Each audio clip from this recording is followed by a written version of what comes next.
I'm here. It's another Disco Elysium day. Hopefully. Well, I have... Like, it feels like we're getting close to the end of this, right? I feel like I've been playing a lot of Disco Elysium. Even though it's only been like a week, a month, right? I think I started just before New Year's. Like, it feels like I've played way more. I feel like this has taken a long time. Like, how, does it say how long I played? No. It says when I saved it.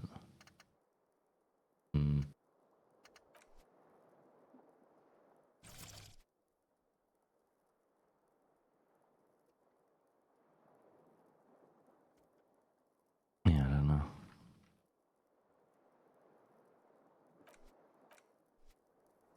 Okay.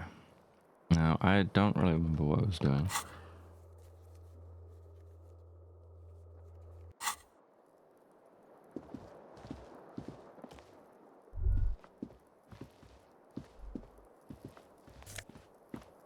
My pants. Wait, have my pants been here the entire time? Did I just not collect my pants? The bed's a little nice. Okay. Come on, Kim. You're alive. That's all that matters.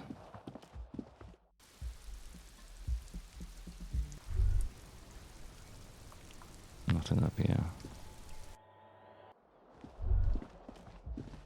Do I have to pay for the night? Ouch, that leg hurts. Maybe if you don't run, it'll be okay.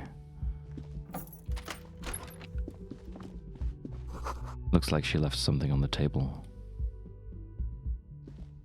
Next to the stack of bills, you see a note.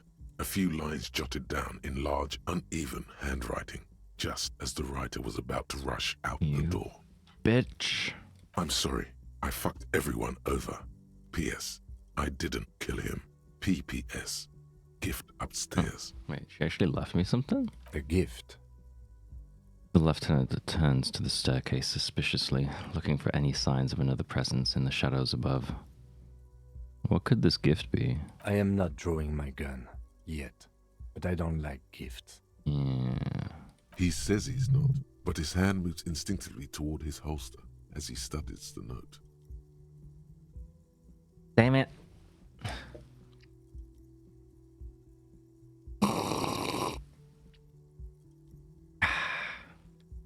Ah. God damn it. I haven't seen you in that long, and then you give me a hydrate. I see how it is. I see. Despite everything, I'm alive. I mean... Sounds like a line from Disco Elysium. I'm pretty sure... I'm pretty sure my character said that. I've taken like a month off being online. But why? Are you okay? Like... Holy shit. I would not be able to survive. I need the online. Oh, I'm good, Lord. Okay. That is fair. It seems she left in a hurry. It's hardly surprising. Oh, okay.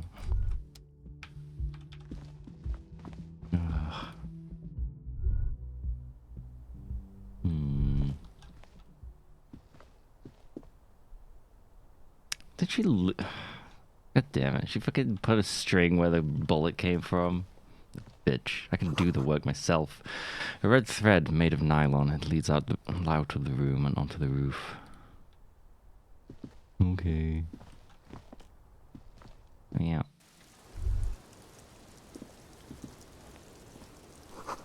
The thread is tied to the antenna. What? Okay. The same small, heavy door. I thought I'd at least be able to... I guess I have to inspect the window. You see the same two neon-lit shapes. A man and a woman. Only now a red thread bisects the room, pointing from the antenna outside to the cupboard on the wall. What the fuck? So is a line like completely out, like completely different to what I calculated? What the fuck? This is ballistics. She's left a trajectory for us. The lieutenant tests the thread with his finger. Drawn taut, it rebounds instantly. A ray of backward motion explodes from his mouth to the roof outside, A prime, to then widen into a radius of locations in Martinez, B prime, B double prime, and B triple prime. Okay. Where does the thread lead? It suggests the bullet came from the extreme upper quadrant of possible angles, from a point beyond the roof, B triple prime. The extreme point beyond the roof. The island in the bay. Okay.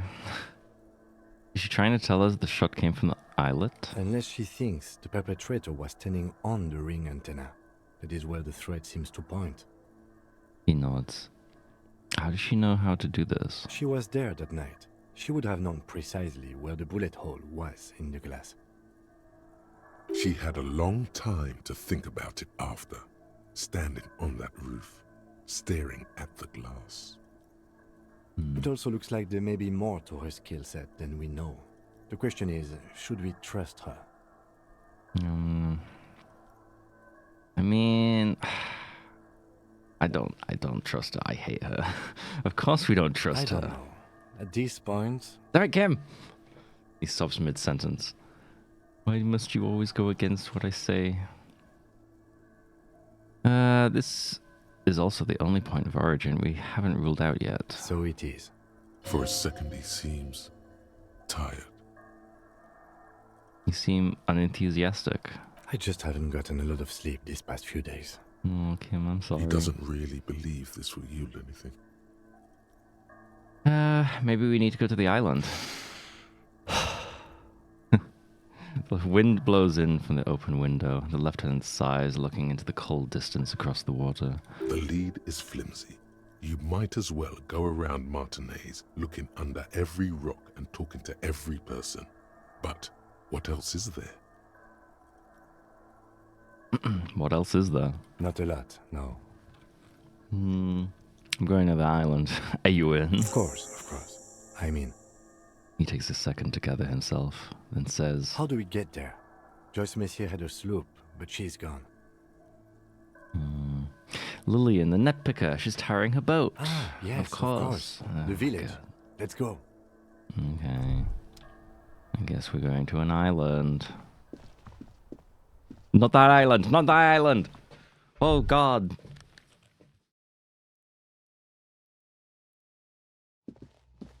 I swear I only went for the snorkeling.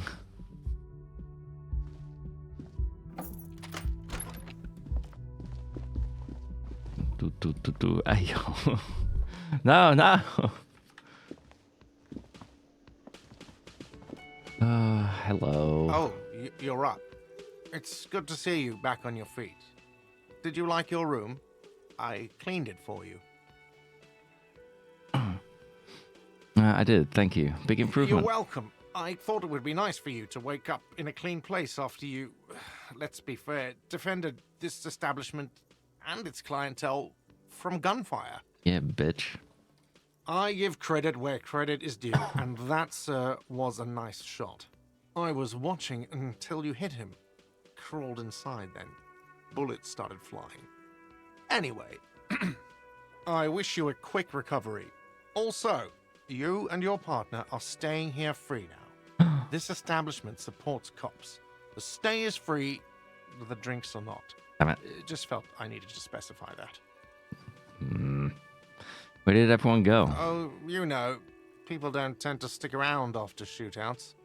Turns out they're not good for business.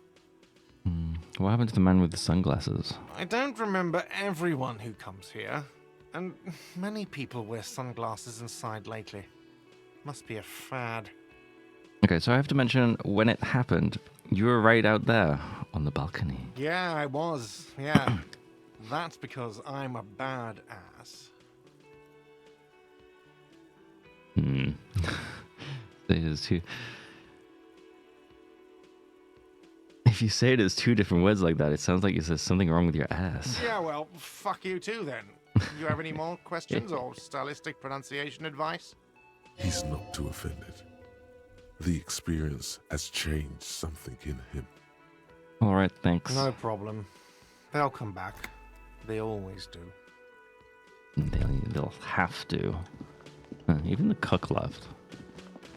Where's the cook? You see ahead. Still can't get in there. What do you? Seeing you approach, the bruised man raises his bear in welcome. Crazy motherfucker.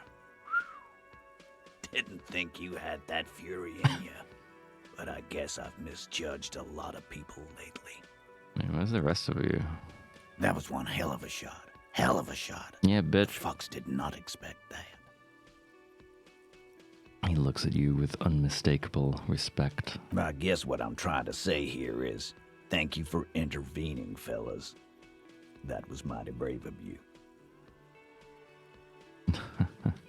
No need to thank me. Just doing my job. Well, cheers anyway, copper.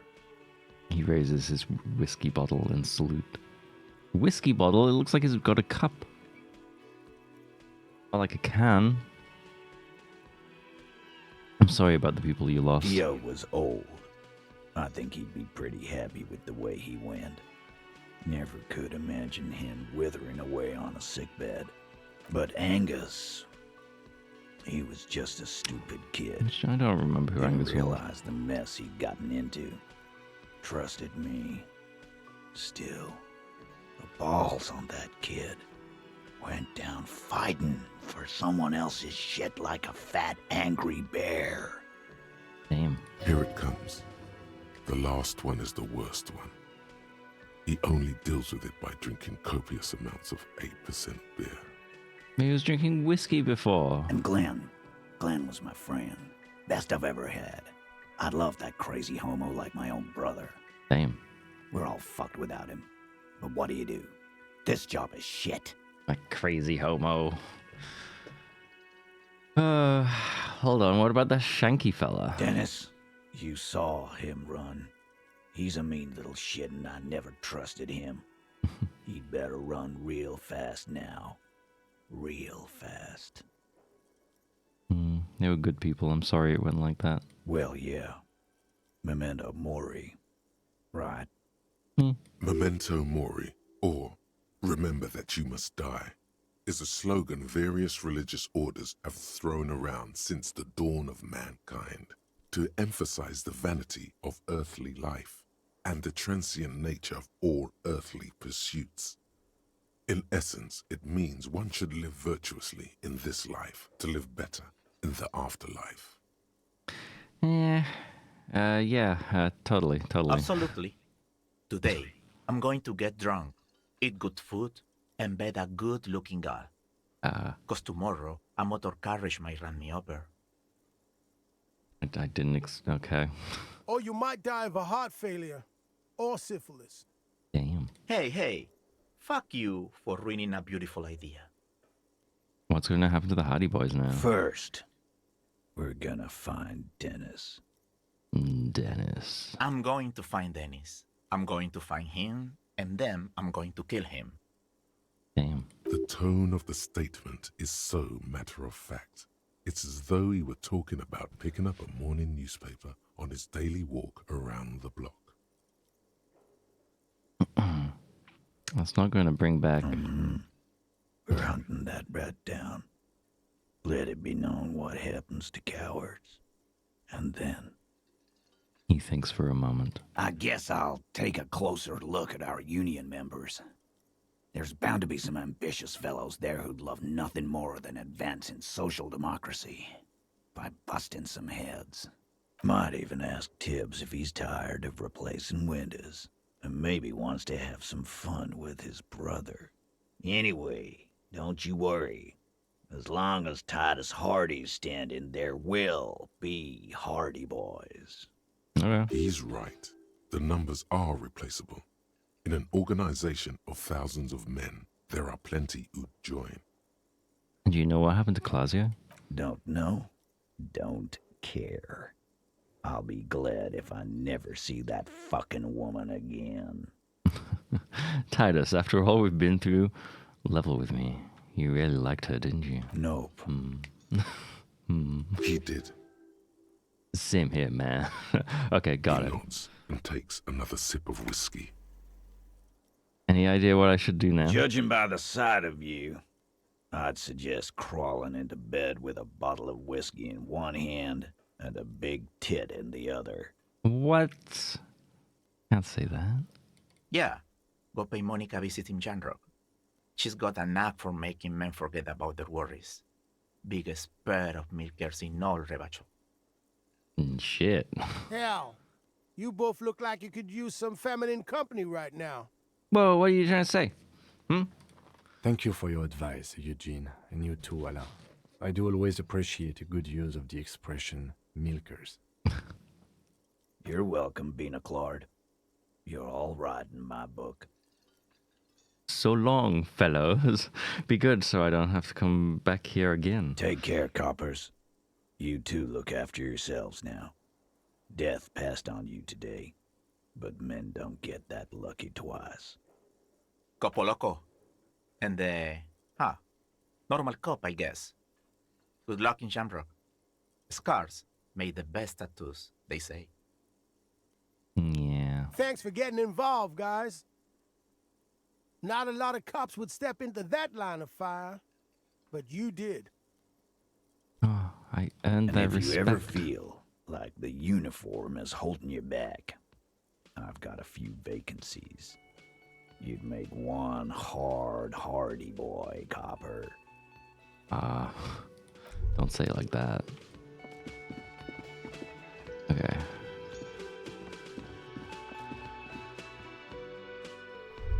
No, what the fuck? Oh. God damn it. Un jour, je serai de retour près de toi. What the fuck that means? The graffito has been painted over the traces of the fight that took place here.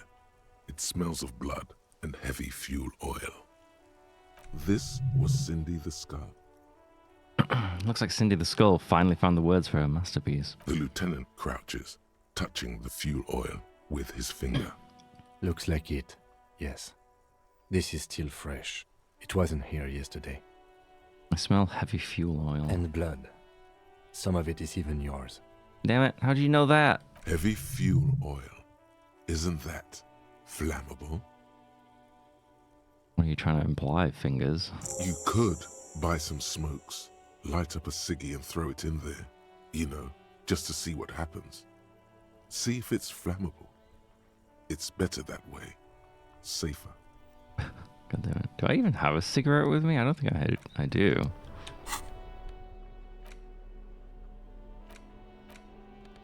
I'd have to go buy some cigarettes. And also a match or something. Let's have a look if I can actually open this now. Probably not, right? Yeah, what is this again? Oh, yeah. Like, surely the ice has melted. This orange machine is dead still. I don't get it. It has a hand-cranked ice cream churner and an electric freezer. The ice around it slowly melts. Yeah.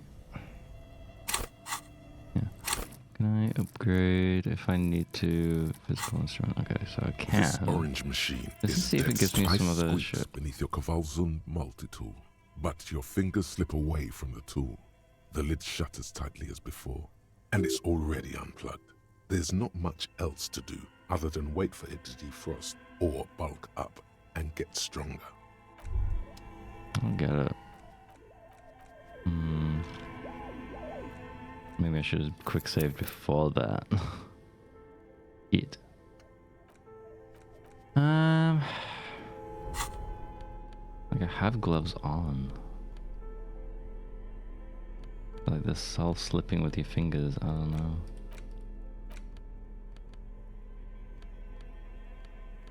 And like, I don't think I do have physical instrument clothes. I should have worn those. Maybe I should. Oh, fuck. I just.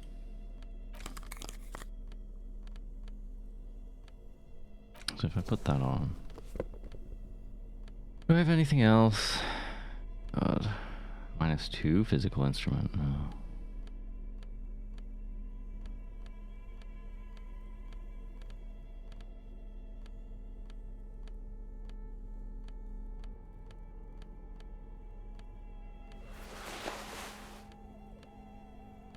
+1. It just kind of sucks. This orange machine. Alright, so I'm gonna have to level that up. It's gonna be kind of annoying. And save. Because I'll have to reload if I fail this. 42% actually. It has a hand-cranked ice cream churner and an electric freezer. The ice around it.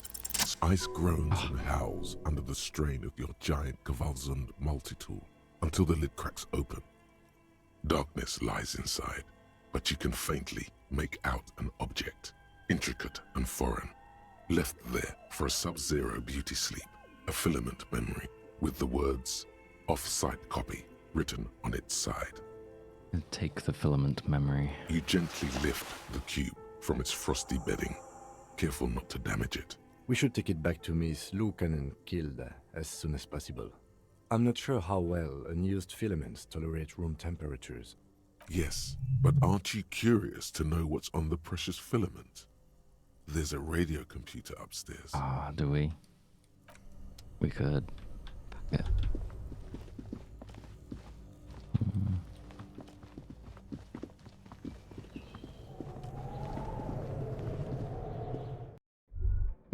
Hopefully it just doesn't damage it. Swap this out with my flashlight. Tiles on the cube are still smoldering. Remove the Casting the production frame, the schedule. filament slides out of its glowing nest. Insert the offsite copy. Like a smooth drawer, the filament slides into place. On the keyboard, the play key starts blinking. Press play. The speaker comes to life. Static seeps through the machine's planar magnetic driver. An old lady greets you. Her voice sounds 100 years old. Ah, fuck, she's gonna ask for the password now. Good morning. Fortress accident en rue de Saint-Ghislaine. This is East Insulindian Repeater Station 1. Please repeat. Is this the offsite copy? I might have a password for the offsite copy. Good. Please repeat the password. Afterlife. Death. No, that's not it. Fuck! Fuck! Maybe it's the second part of the leitmotif you saw on the stained glass window. After death, life again. Good. I've unlocked the offsite That's not copy. suspicious at all. After ending the call, please press print to access the filament. Ka-ching. Fortress accident. Is there anything else I can do for you today? That's all for now. Thank you, and goodbye. The old lady's voice disappears along with the static. Tiles on the cube are still smoldering, casting the framework in a soft glow. Fluorescent play and print keys shine on the keyboard. Remove the offsite copy. The filament slides out of its glowing nest. Press print. Nothing happens. Wait, was I supposed to press print before? Wait. Huh? Fuck. God damn it. Like a smooth drawer, nothing happens. The speaker. Good, please repeat. Is good. Please repeat the password. Good. Ka-ching. Fortress accident.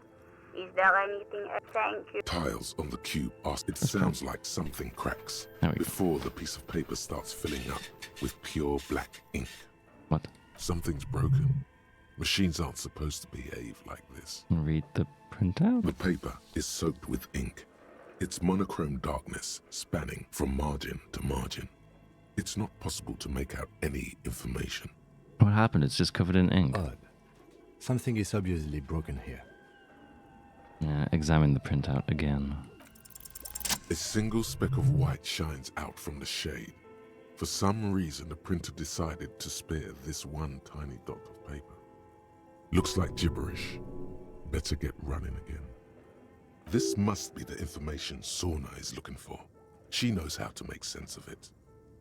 Tear off the printout. Tiles on the cube are still smoldering, casting the framework. Remove the in a offsite soft copy. filament slight. Okay. That was kind of pointless, but...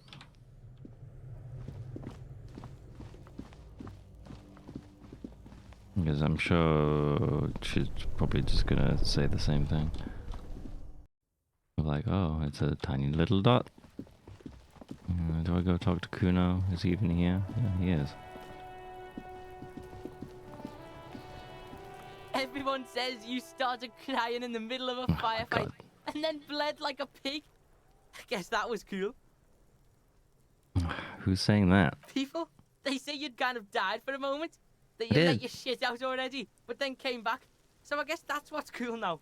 Just don't think because you got half your dick shot off and you're Whoa. an invalid now, Kuno's gonna treat you different. Yeah, they didn't shoot my dick? Kuno doesn't reward weakness.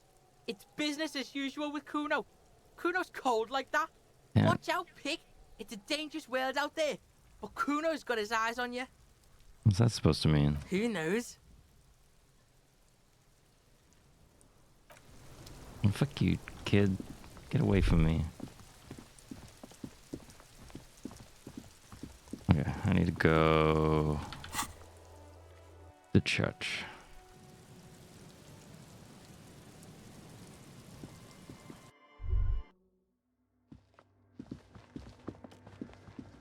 Alright, you.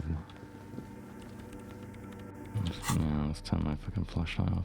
Let's equip my gun instead. Yes, what is it? About the off-site copy you asked me to bring. Yes? Is this the filament you're looking for? Show the production No, schedule. that's the production schedule you stole and accessed without authorization. I don't need it. Okay. In his defense, it was simply lying in the desk drawer of an abandoned cubicle. Yes. Okay, but still, I brought you the filament. thanks. Looks like it's the one. What's going to happen now? Now I'm going to print it out to see what's left of it. She's already inserted the filament in the radio computer's core, ready to close the door. Yeah. Don't waste your time printing it out. There's nothing but a speck of white in a sea of ink. It's broken. A speck of white? That's exactly what I'm hoping to find.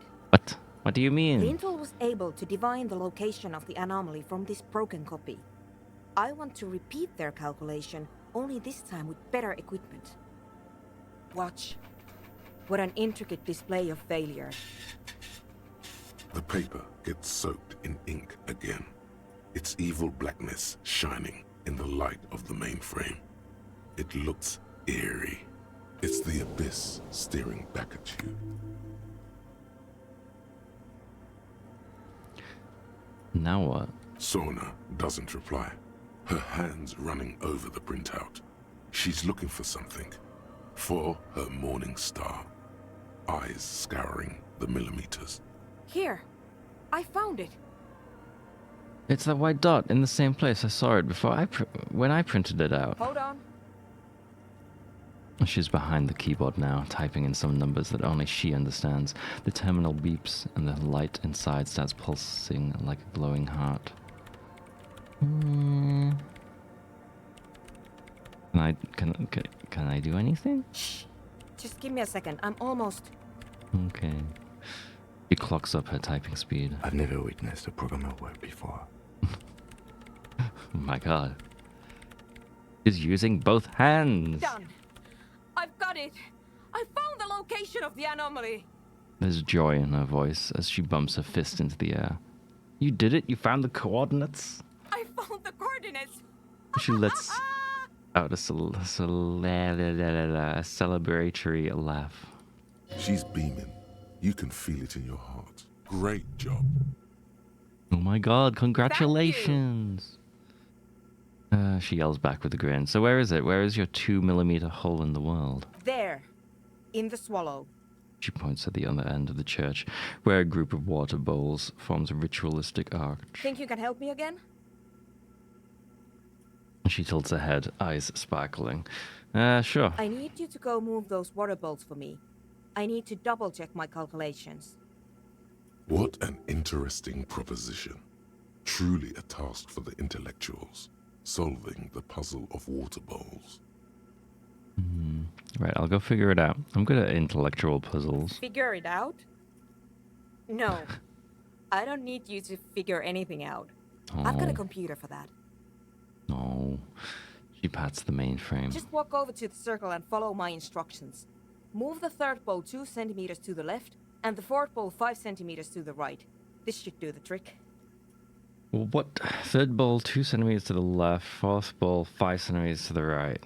Okay, I got that. Third, 2 left, fourth, 5 right. What?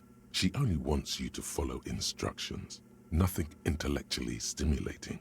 In this task, a child could do it. What? You don't trust my intellectual capabilities to solve this problem on my own? Come on. It's not about your brain. Even I couldn't figure it out on my own. Can you please just go and move the water bowls for me? Thanks. Great. After we've done this, we can finally get to the island. The lieutenant says, satisfied. I don't know about that. Third. Which one's the third one? There's no order here. It's awfully silent again, as if some measurements have been marked down around the bowls. Each chalk-drawn line representing a centimeter on the floor. Move the third ball from the left, 2 centimeters away. It moves like a ghost without creating a single trace of sound. This task is an insult to your mental skills. God damn it.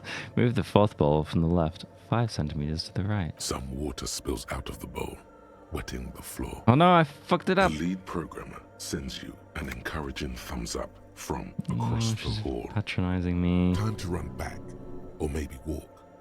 This is a sacred place after all, and your leg still hurts from the tribunal.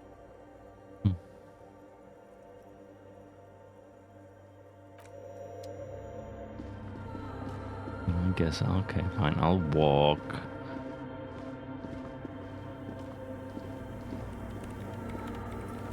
Yes, what is it? She doesn't look up from the keyboard. I have moved the balls. It was mind-numbingly easy. What's next? Great. Everything should be aligned now. She stops, biting into her chapped lip. Miss Know-It-All is hesitating. What's wrong? Yeah, nothing. Now the only thing left to do is to unmute the headphones. If we got the location right, we should then be able to hear whatever sound this anomaly makes. Wait, why did you have your headphones on mute in the first place? Honestly, I'm a little scared. Isn't it going to be just silence and nothing else? I don't know. That's what I'm scared of. I don't know. It could be anything. I mean, what sound does the nothing make? How can you even listen to something that doesn't exist? And she turns to face you, the mainframe throwing shadows on her chin. What if silence is only what surrounds it, but the swallow itself is... She grows silent, her face very pale in the cold light of electricity. What? I don't know. I'm just scared. Maybe it's going to be something terrifying. Maybe it's going to tear the world apart. Like that evil ink that filled the printout, erasing coherence and meaning. Yeah, you're overthinking this. Maybe. Maybe I'm just tired. Let's think about this logically. Why would nothing be terrifying if it's, well, nothing? Because it's nothing. Because we currently don't have nothing. So our perception of nothing is terrifying. Why assume that something that has no presence exists? It's scary, but we just have to face it. Yeah, you're right. Let's do it. She puts on her oversized headphones, ready to press unmute on the keyboard. The lieutenant takes a step back. And then, nothing. Nothing happens. As Sona Lokanen-Kilda presses unmute on her keyboard. Nothing but silence. Damn it. You can hear some small animal cross the floor in the chancel. It's that quiet in the sanctuary. Can you hear anything? She doesn't answer. Her eyes closed and brows knitted together in a state of deep focus, one hand cupping the headphone. Well, Damn it. she lets out a loud sigh before tearing off her headphones. She's still avoiding your gaze. Come on, did you hear anything? No, of course not. Oh. Nothing happened. Let's move on. Despite her fear, she was hoping for something extraordinary to take place. What do you mean nothing happened? Did you find the swallow? No. She rests her face on her hands, massaging the forehead. No. My hypothesis was wrong. According to this, I should have heard something, if I got the coordinates right. Like I said, silence is only what surrounds it. But this is just another failure. Silence sounds like silence. That's all it is. Oh, maybe it's my turn to, like, fix this You problem. can try on the headphones. See if you can hear anything. But don't get your hopes up. Silence is silence? You're sure there's more to it? This can't be it. You should have a listen. Great. And here I thought we were finally going to the island. God damn it, Kim. We have more important things to do. Let's put on the headphones. Everything disappears. You are draped in silence like a drowning man staring into his puny little headspace. And then the pressure changes. What does it mean? It feels like flying on an aerostatic, or when your ears pop, or like a subtle difference in the atmosphere, a weather change hanging in the air. Yeah. What if the sound you're looking for is too low for you to hear it? Sooner, what if we just need a better sound system? A better sound system? Alright, but where would we get one? Suddenly, a rhythmic beat permeates the walls, causing a small patch of decorative stucco to crumble onto the God wooden damn it. floor. They should really allocate some renovation funds to this place. Murmurs the lieutenant, inspecting the damage done to the arabesques. No. What they really should do is shut down the disco men for disturbing neighborhood peace. Yeah, but they could help with the You speakers. mean the speed freaks? Yeah. When she closes her eyes as more dance music invades the holy silence of the sanctuary. Of course. The speed freaks. They have a fantastic sound system. And you think they would help me? They would if you wouldn't mind them moving in with you. I guess I could live through a week or two of peaceful coexistence. Great. I'll go talk to them Sure. then. Let me know how it goes. Thanks, officer. Okay. Let's unlock Rigorous this. self-critique. Here it is.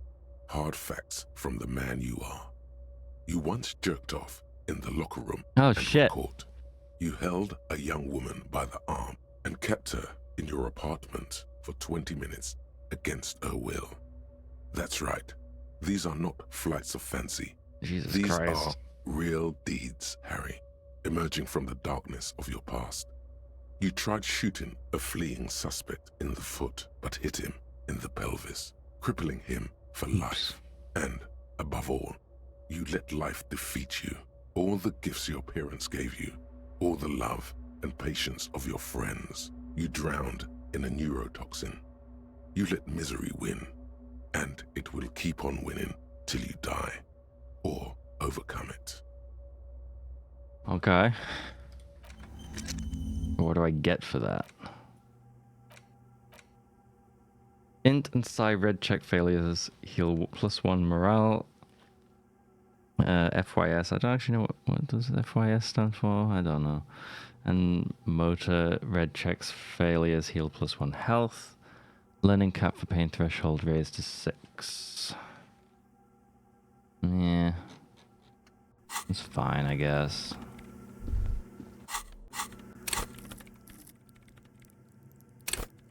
Don't really need any more pain threshold, but okay.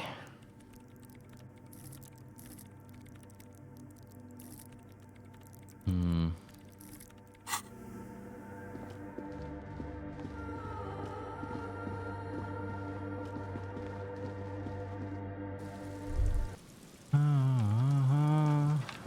Oof, that was horrible.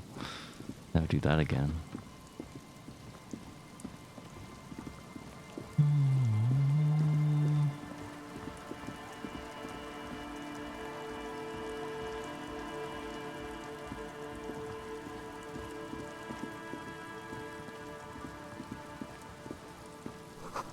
The ice here is thick enough to walk on. What? Okay. I mean, I've been walking on it all this time. I don't know why. Alright, you guys. Fucking let me in. Hi again. So, how are things going? Here to talk about the church again. Yes? What's the deal? Good news. I managed to convince Suna. She's okay with you guys moving in, but on one condition. She needs your speakers for her project. We are grateful, Copman. You're an augury of a new era of Anodic dance music. The speed freak smiles, happier than he's ever been before. You're going to have to share space for a couple of weeks until she gets her research finished. That's fine. We can manage. He grins, excited. And you're still sure about keeping our little side business, right? Oh, you mean the illegal drug lab? There will be no shady shenanigans in the church, only love and anodic dance music. Fine. We can make do. It's going to take us a bit to move our stuff inside. A couple of hours, maybe. Oh, come check back later. Let's get moving. So I'm gonna have to wait now. I don't want to wait. Oh my god, please.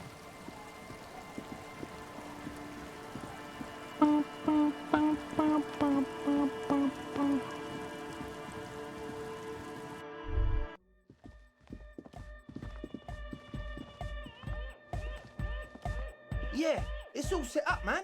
Oh, okay, Can you already that was imagine 1,000 people in here? 10,000. He waves his hands in an unbelievably lame, non-hardcore manner. Ecstatic vibrations, totally transcendent. And I've finished setting up the new compressor too. He looks at the imposing black box in the corner that's churning out the sound. Now the only thing left to do is the name of the club. Will you do the honors, detective? Oh, shit.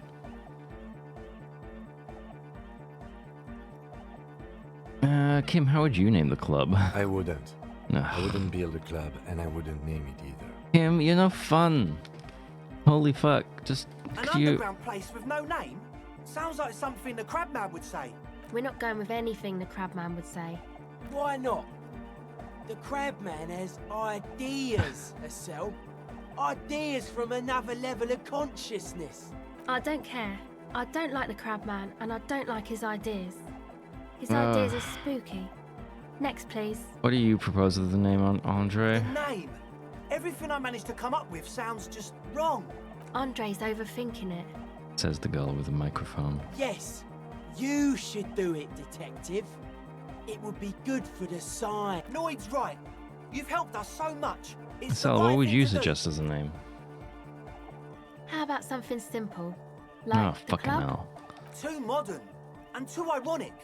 We don't want ironic. We want real. Call it the church. Real and true and beautiful. Like a morning after the rave. I'll just church. Oh, fuck. Egghead, you must have a lot of ideas. Yakukata! Yakukata! Yeah! Yeko Qatar, the zone of ecological catastrophe. That's too morbid, eh? Got anything? Hardcore! Hardcore to the mega! No, it has to be bigger than hardcore. Yes! No, it has give to me be your even 2 bigger cents than on the hardcore to issue. The amnesia. Like the... I can't remember the name of the club, Amnesia. Amnesia! It's not amnesia, guys. Asuna, do you have an opinion on this? I don't. Good. We have too many opinions anyway. I think I've come up with a name. You have? Well, what's the name? Why do I keep reading that as no truce with the furries? Like, every time I read Furies, I see fur... I don't get it. Disco Elysium. Like that DeLorean word for the world, you mean? Elysium. But Disco Elysium? Isn't it wacky? Disco's kind of gone, isn't it? Forgotten. The past is the future, but the future is dead. No, it's beautiful. Beautiful and brave. Like we want it to be. And short. And memorable. It's settled then. Everyone welcome to Disco Elysium. A light beam washes over the dance floor, bathing it in a violet blue. Andre breaks into frenzied dance-like motion to celebrate the name. Someone turns up the beat. What are you doing, Andre? I'm dancing!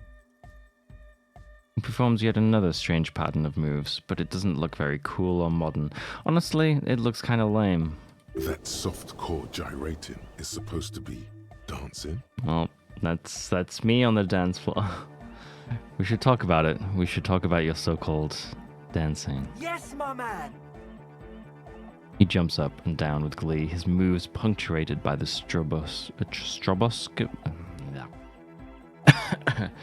his moves punctuated by the stroboscopic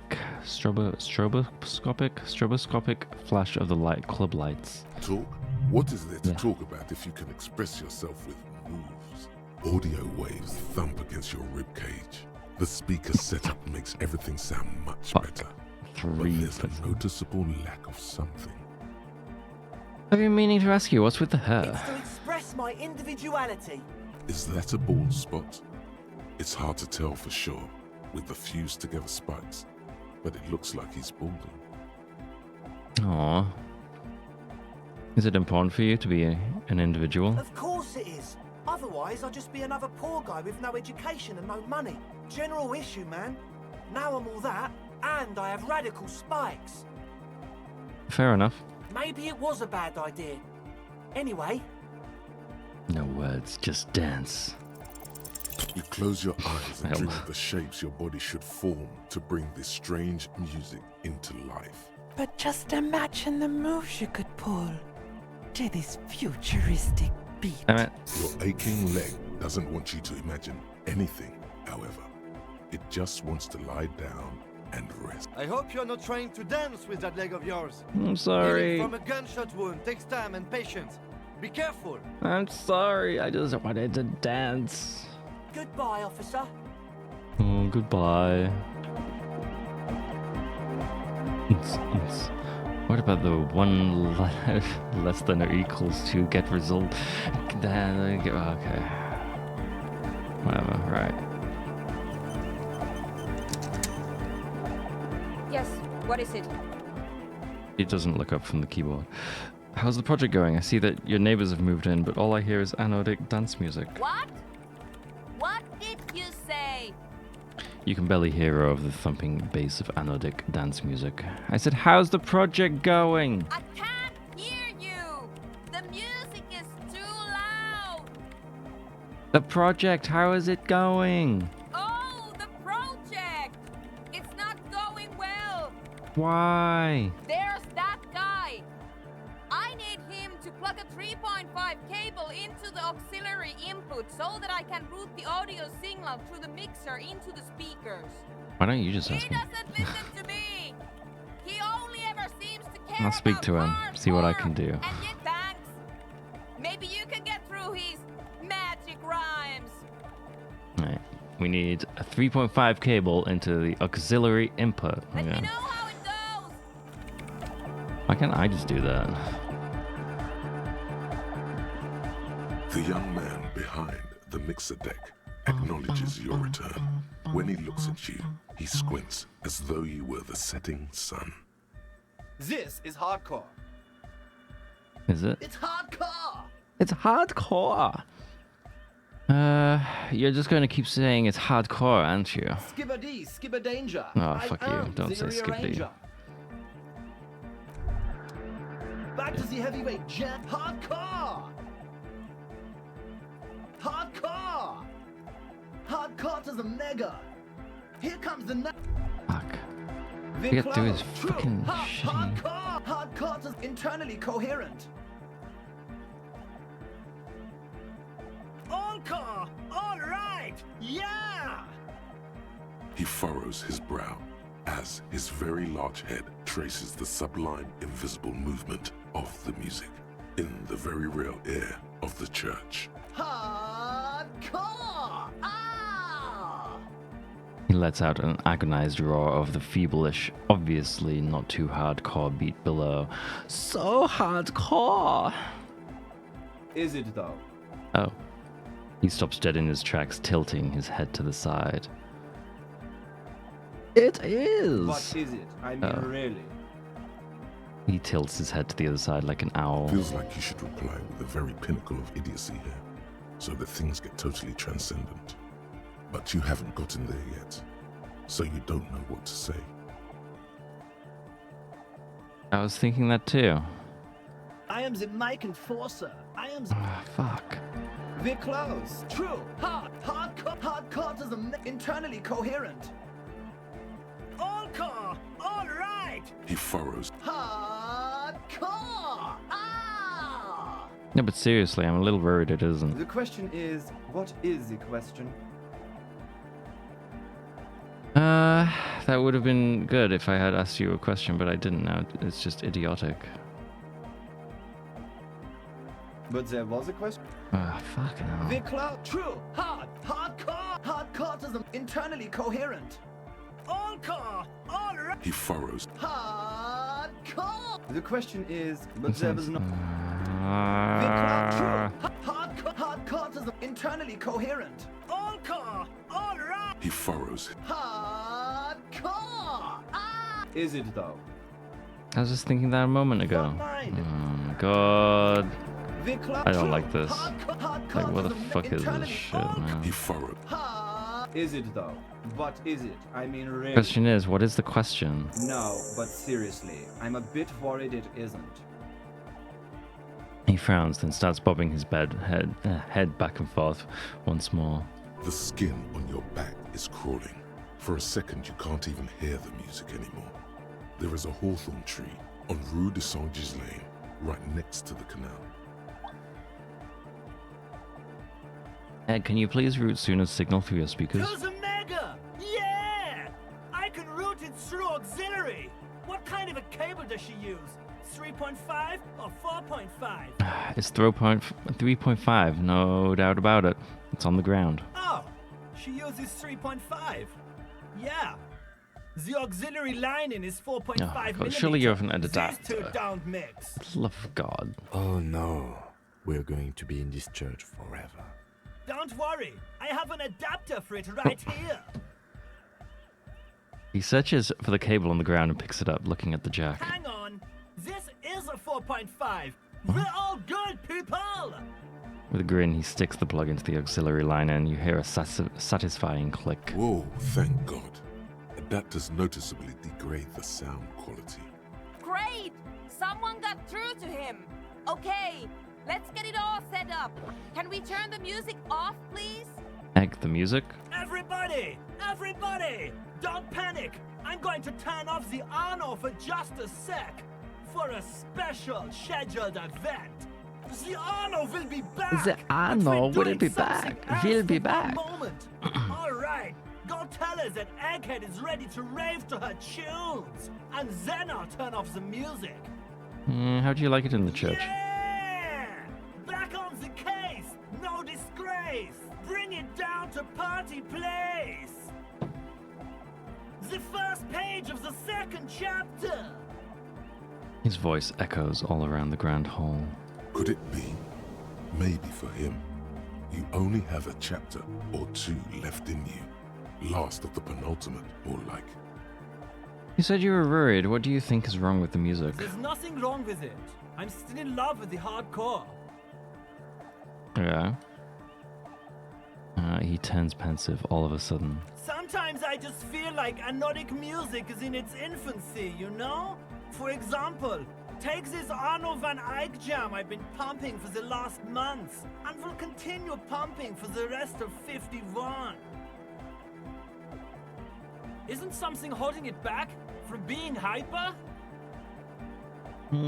He thinks for a moment, then his expression clears. It's like it's only ultra. I think it's super hardcore, but you're right. It's not hyper hardcore. If anything, it sounds a bit proto. Like it's not fully formed yet. You might be a moribund alcoholic and a failed cop, but you are pretty certain a thing cannot be both proto and hardcore. It's proto, not hardcore at all. Wow! Culture cop! For a moment, you almost think he's going to put his hand down, but that would be ludicrous. I think you might be right, but how could it become hardcore then? I know it in my heart, but cannot think it in my head. If this is not hardcore, how could anything be? Wait, I just remembered something. I'm the police! Nothing. Me being the police isn't going to help us.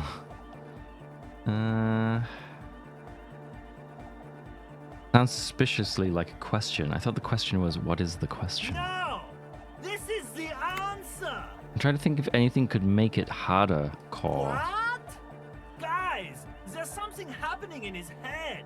Think even harder. Oh yeah! He's doing it! He's doing it. But you're not. This is almost certainly a matter that surpasses the limits of reason. My imagination fails me. I know! So does mine! Yeah, I can't help you with this right now. I need something else, something extra. Yeah! Maybe a body can tell you what Arno van Eyck's jam is missing to make it harder core. Fuck. I have like everything equipped, don't I? So that kind of sucks. I can't even look at my inventory. That's annoying. Pretty sure I have everything equipped. You know it in your lungs where the pressure should vibrate, in your heart that's alone, and in your solar plexus where the hits should land. So does every chordate animal. Needs more bass. What? The young man makes a sudden move, like he's about to turn the volume down, but that would be ridiculous. And a good melody is what makes the song really stick, so that you can't get it out of your head anymore. Wow! Okay! We should start with the melody. But where would we get that stuff from?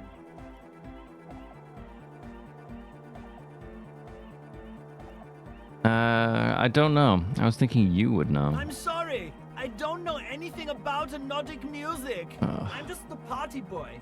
I get the people going. I'm just the party boy. He feels ashamed he can't be of more service to the future of dance music. Okay, I'll look into it. In an official capacity. It's up to the police to make the beats go harder.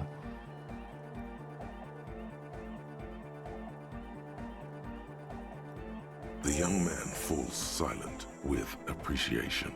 He even tries to contain his smile. Basically, what you need to find here is a tape with some banging music on it, so that Egghead can... Yeah, Okay. maybe that street talker across... Wait. They want you to run all the way back to Martinez. There is a hawthorn tree on Rue de Saint-Ghislain, right next to the canal. A reel of magnetic tape is caught in its branches, like bronze ribbons, blowing in the Rue wind. de Saint-Ghislain. I've been there. Oh, I know! I know this! I can tell you where it is! St. G is the boulevard before the canal bridge. The one that takes you to the whirling in rags and the industrial harbour. It's got the lanterns and the... I knew that! I could have said that! And the mosaic sidewalk. But it's all blocked with that stupid traffic jam right now. Anyway. It feels cold. Does it? He looks around looking for the cold. It's your health. You're not well enough to run around just days after you've been shot. Yeah, shake it off. Anyway, that's all yours to figure out, Copman. Copman!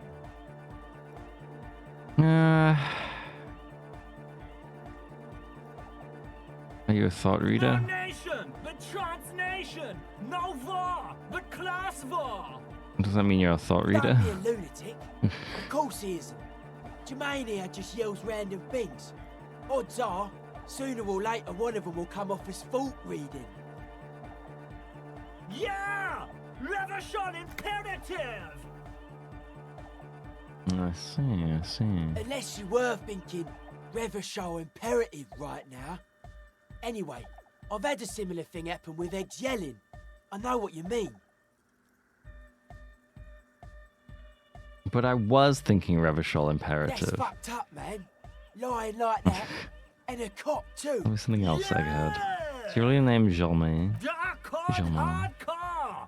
Jermaine Egghead! Basically, yes it is. Why are there lungs on your belt buckle? Lungs? Are for love! Why would lungs be for love? When Dolores Day was anointed Okay. innocence, her lungs started glowing through her body. For the world loved her, and she loved it back. Yeah! Yeah. Why wouldn't they be? Are the lungs not the place where you hold the breath of your soul? Oh yeah, that makes perfect sense. Love! In a woman's lungs. Lonely Alright, as a goodbye, cobra. Egghead. Let's save it and just give him this tape. I want to see. Vibrate a hawthorn tree on Rue de Saint-Gislain. He stands on the other real deck. Hey, I have a tape is with me. empty. Maybe you could use it to improve Van Eyck's jam. Tape! Yeah! Spins the tape until the space escape. Yeah!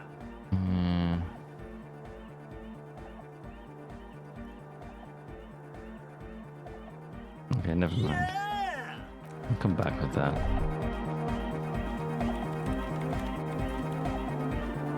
Yes, what is it? Alright, I talked to Egghead. You plugged in the cable. You can now unmute your speakers. Okay, but think you can ask him to turn the volume down a bit? Just in case. Maximum! Shouts Egghead, a great smile still adorning his face larger than a red dwarf star. Maximum is the only way! I know it is, but could you please turn it down just this instance? Just this one time? Maximum is not the only way. Pump it to the brick! Pump it to the hard master! There's no other way! Glue style! Glue style. Glue style? Okay, there literally is no other way. The mixing desk is glued to maximum. See? He pumps it to the hard master. It's hopeless. I think what Egghead is trying to say here is that the volume button is stuck on maximum. Of course it is. She shrugs, consigned to her fate. Yeah! Permanent enlightenment! Ray of sound! Never mind then. Let's get on with our project. I'm going to unmute the speakers on a count of 5. Everyone ready? She looks around the church. Egghead pumps his hand up in the air, waiting for the beat to drop. Born ready. And says Andre. Ready. Yells Noid. I'm ready if you two are detectives. The lieutenant nods stoically. Not so stoically. His hand moves to the gun holster. What? Why? He's going to unload on everyone! Suddenly, your palms are sweaty. The church seems cold and large, somehow. Hold on up for a moment. What? Maybe we shouldn't do this. It's too dangerous on maximum volume too. No, we should definitely do this. I am going to do this. Ready? She pauses, looking around the church. Everyone stares at her hand on the keyboard. Never mind, let's do this. I'm ready. Woo! 5, 4, 3, 2, 1.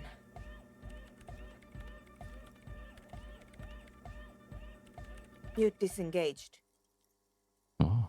She lifts her hand from the keyboard. Complete silence fills the room. No wind outside, no waves, no floorboards creaking. Total, continuous silence. This is unnatural. The woman looks around. In the silence, you see dust move on the floorboards. The driver of the speaker vibrates in the air and then stops. Plasterwork begins to crumble down the walls. In the silence, a low hum starts creeping up your spine. It's a song inside you, not in the speakers, not in the room. A great bass sigh in the basement of your mind. Slowly, it builds until the air around you starts to vibrate. It's out there now, in the world. Made manifest. It will devour everything.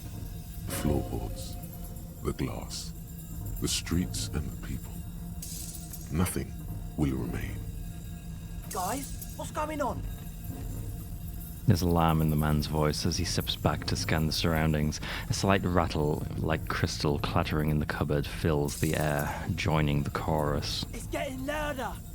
Says Noid, his eyes riveted on the strange circle of water basins. In the basins, the water looks like it's boiling. Hosiana! Mother of Mega! You hear Egghead yell, then something else, but his voice is growing faint. In his mind, a tidal wave approaching from afar, swallowing entire coastlines on its way. Salvation.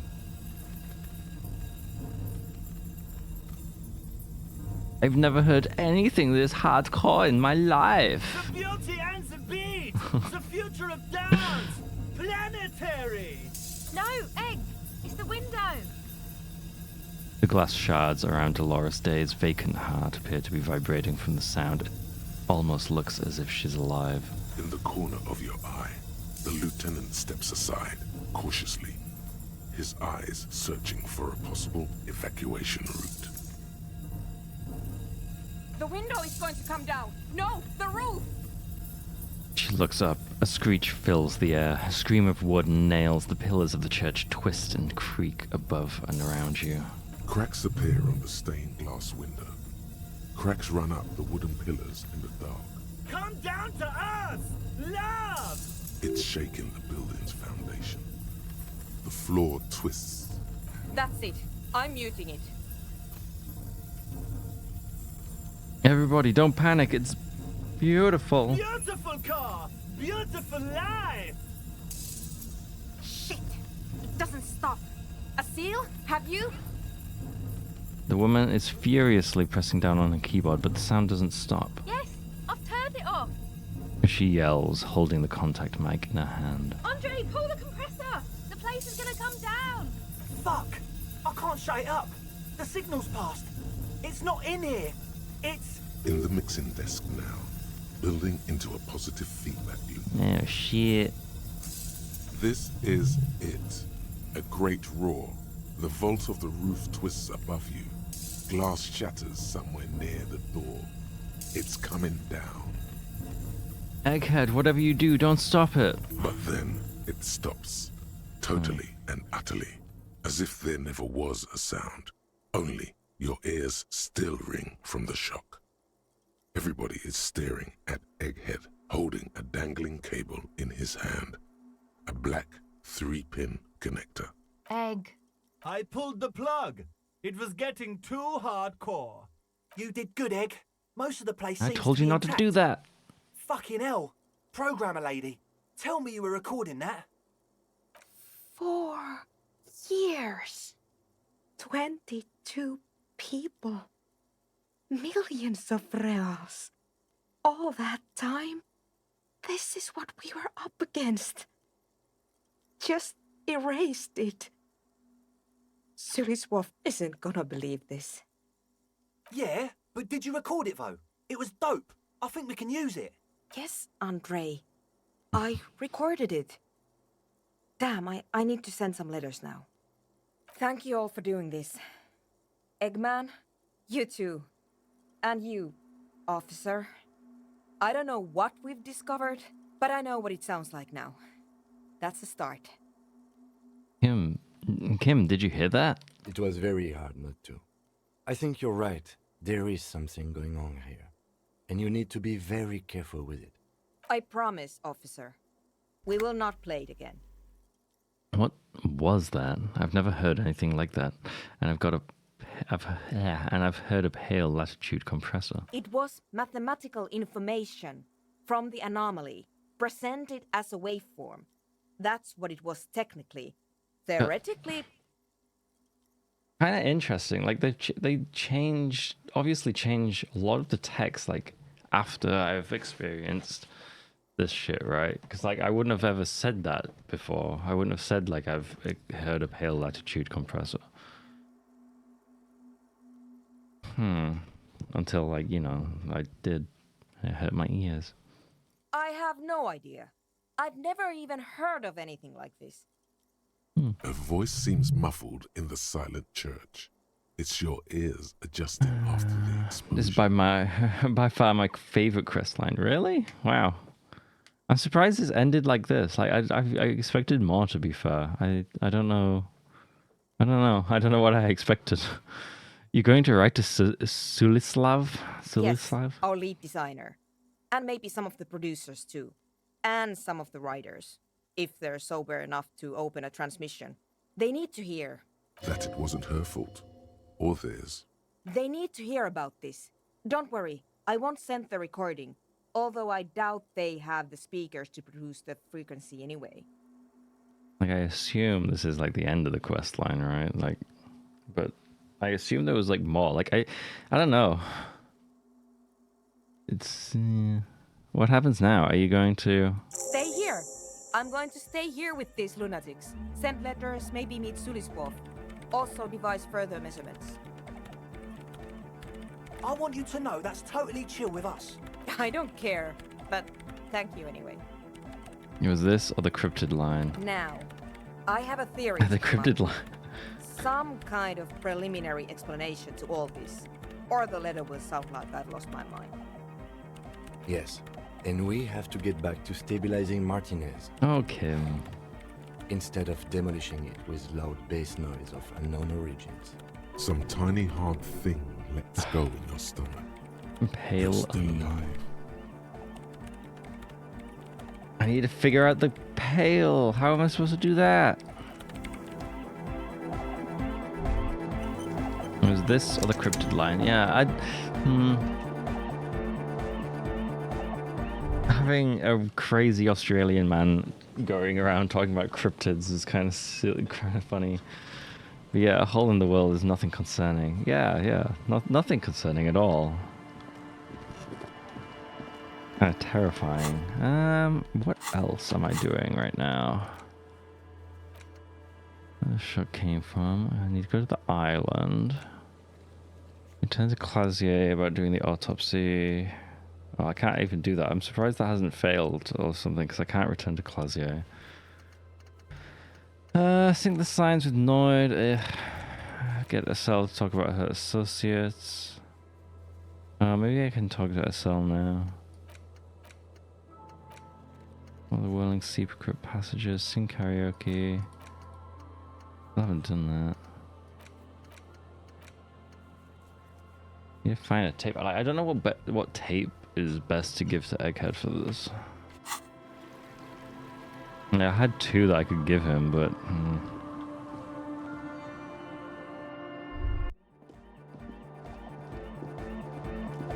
Can I talk about your associates then?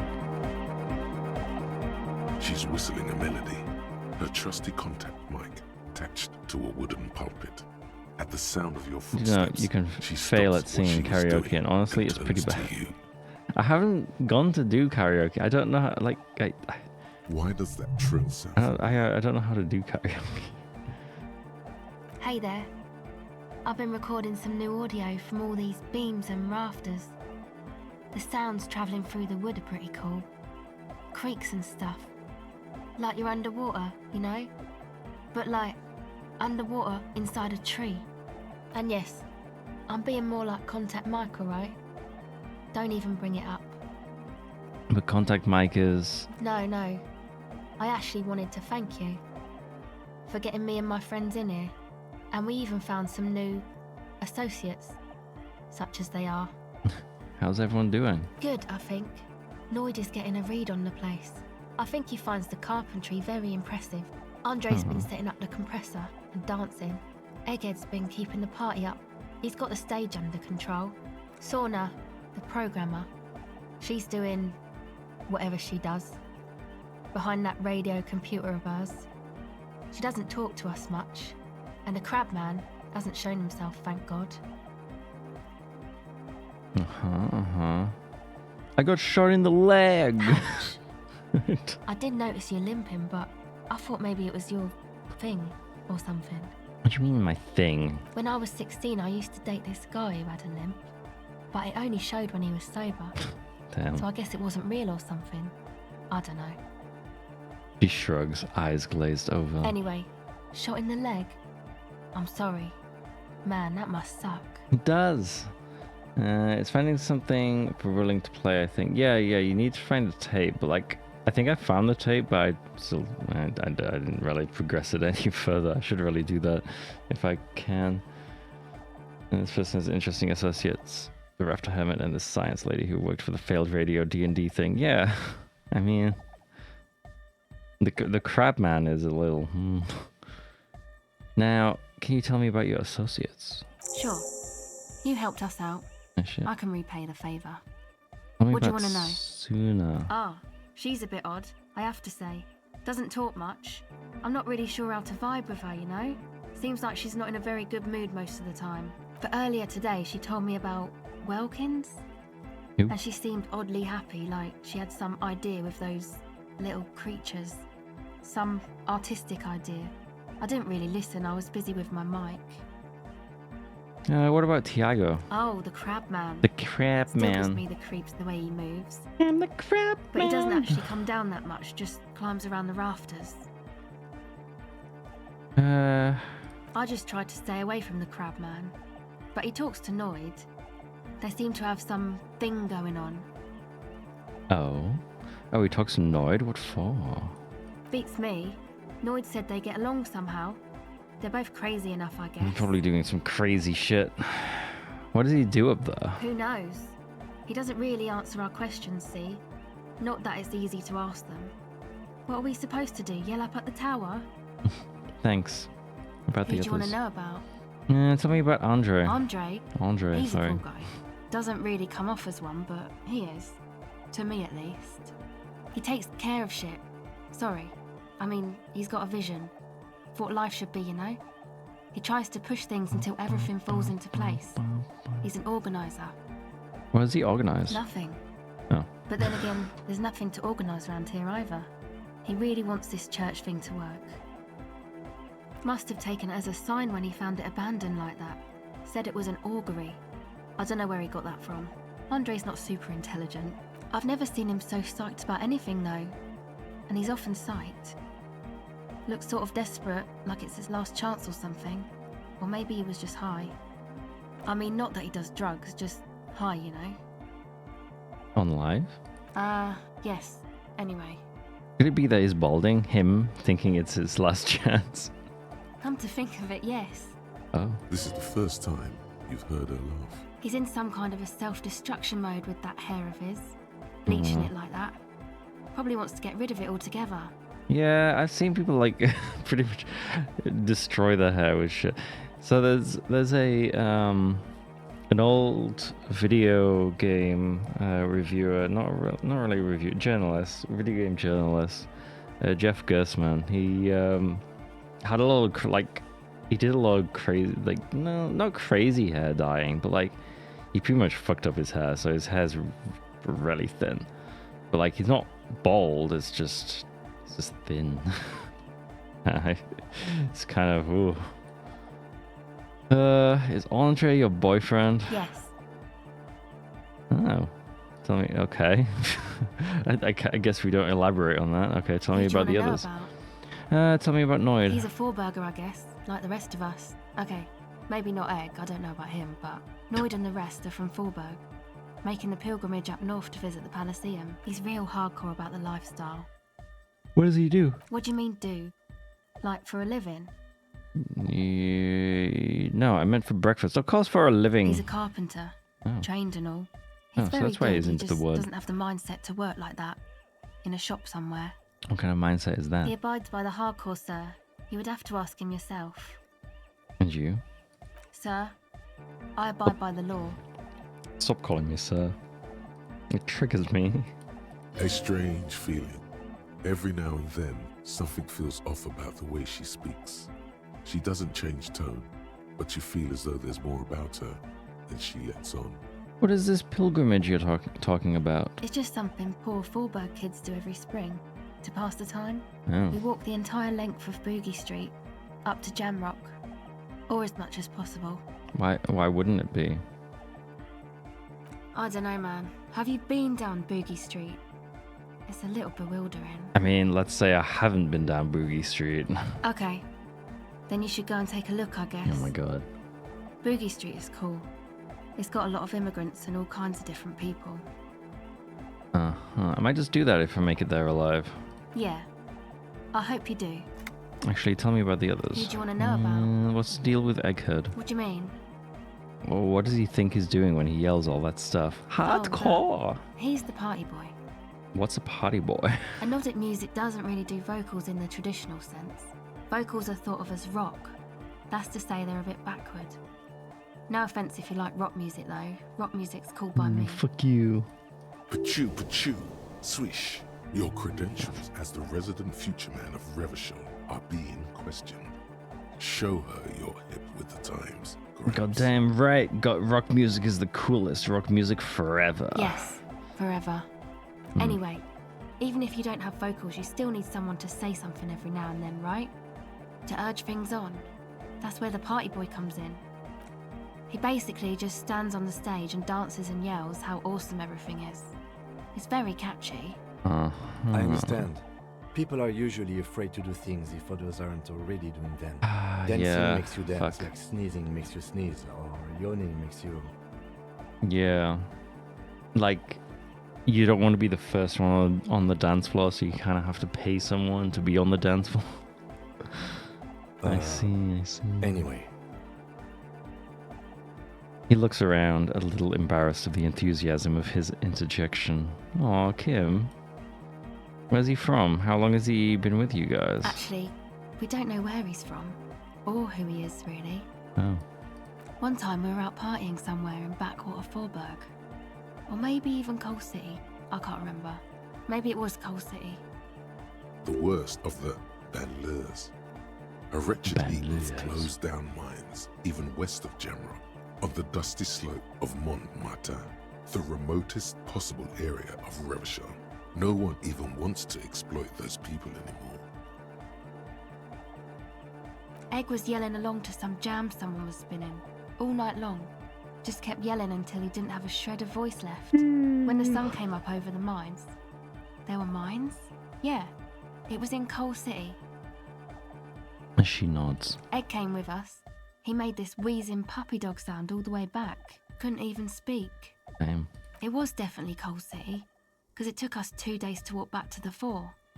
He just wheezed the whole way. We never really asked why he came with us, or who he was. I think his name is Jermaine. Germain. People are sweet. She says quietly. You can see it must have been a great night. The memory causes her to go silent for a moment or two. You wish you'd been there. Okay. Who do you want to know about? Actually, do tell me about yourself. Me? Again? Yes, I forgot. Tell me about yourself. I told you, I'm a silver bird. Oh my god. What? Silver? There's that phrase again.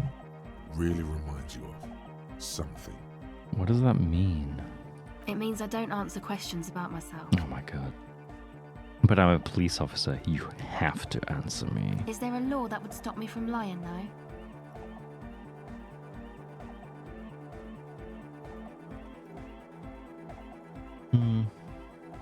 That would depend on the circumstances. The lieutenant taps his foot. There's more to you than you let on. What am I not seeing? All right. She picks up blah, blah, blah, blah. She picks up the tape recorder and looks you in the eye. There is. Fair enough. Thank you. Jesus Christ. Thank you. Sure. Oh, we can catch the silver bird. The silver bird has already flown away. I will catch it later. Can I level reaction speed, or is that it? Fuck! I'm at 6. No, I'd have to wait for time to pass now, I think. Or something or other. Do I have clothes that do reaction speed? I should have fucking put those on. God damn it. But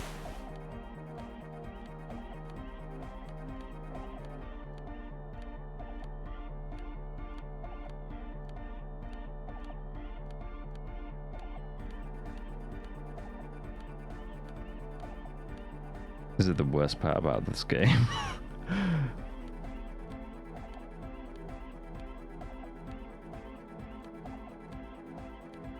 Okay, I have like nothing for reaction speed, so that's like the highest I could have been.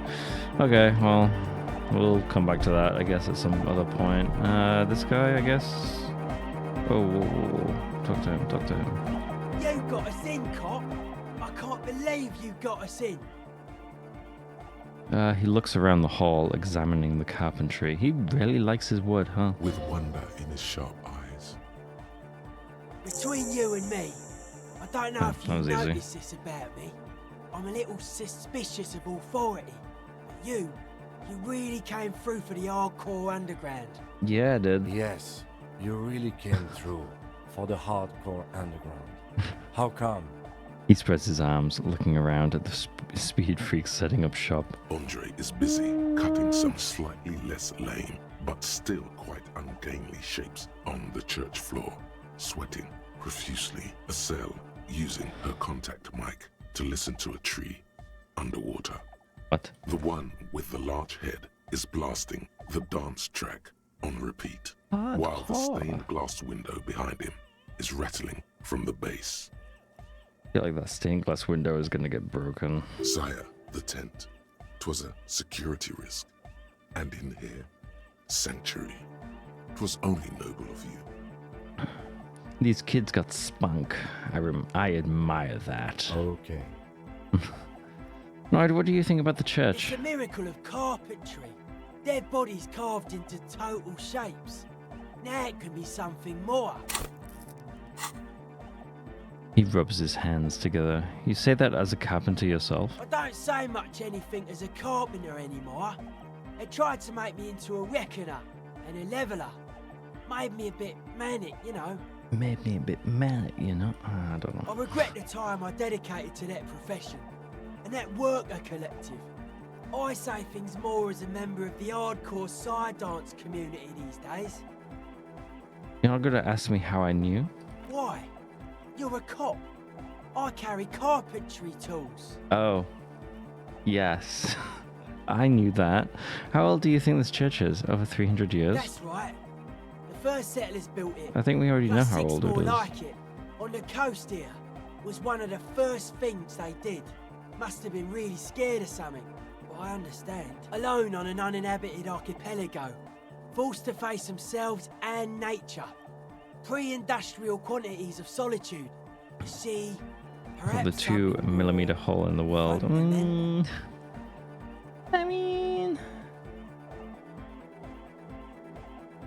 Yeah, they must have built it here for a reason, right? He means something paranatural.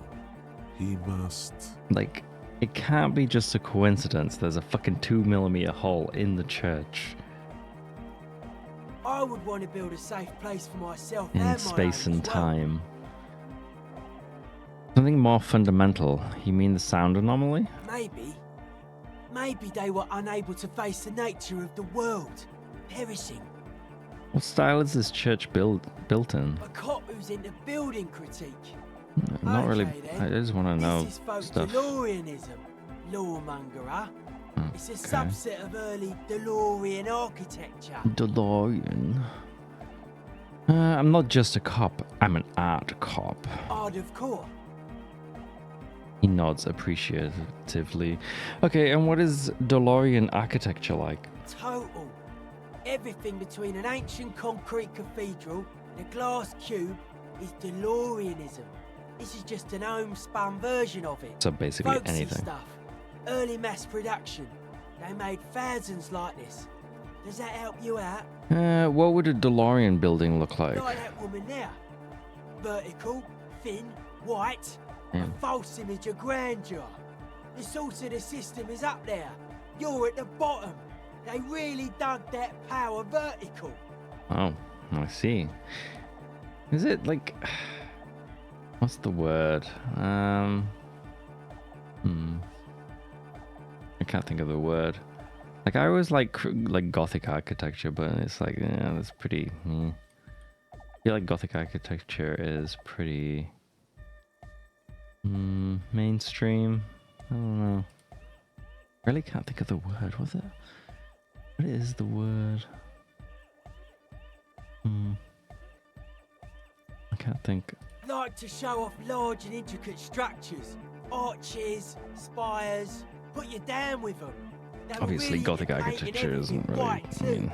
they didn't really Virtue use shit, you a know, lot of wood. marriage More shit, stone. virtue and tyranny. Yeah, marriage is shit. Yeah. Right. Fuck. He takes a bolt from this toolbox and spits on it before shining it. This church isn't painted white as far as I can tell. Stands to reason it used to be white on the outside before the sea wind took all the paint off. Damn. Damn that sea wind.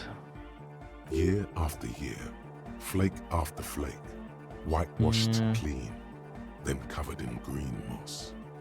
I mean, the sea air is generally a bit salty.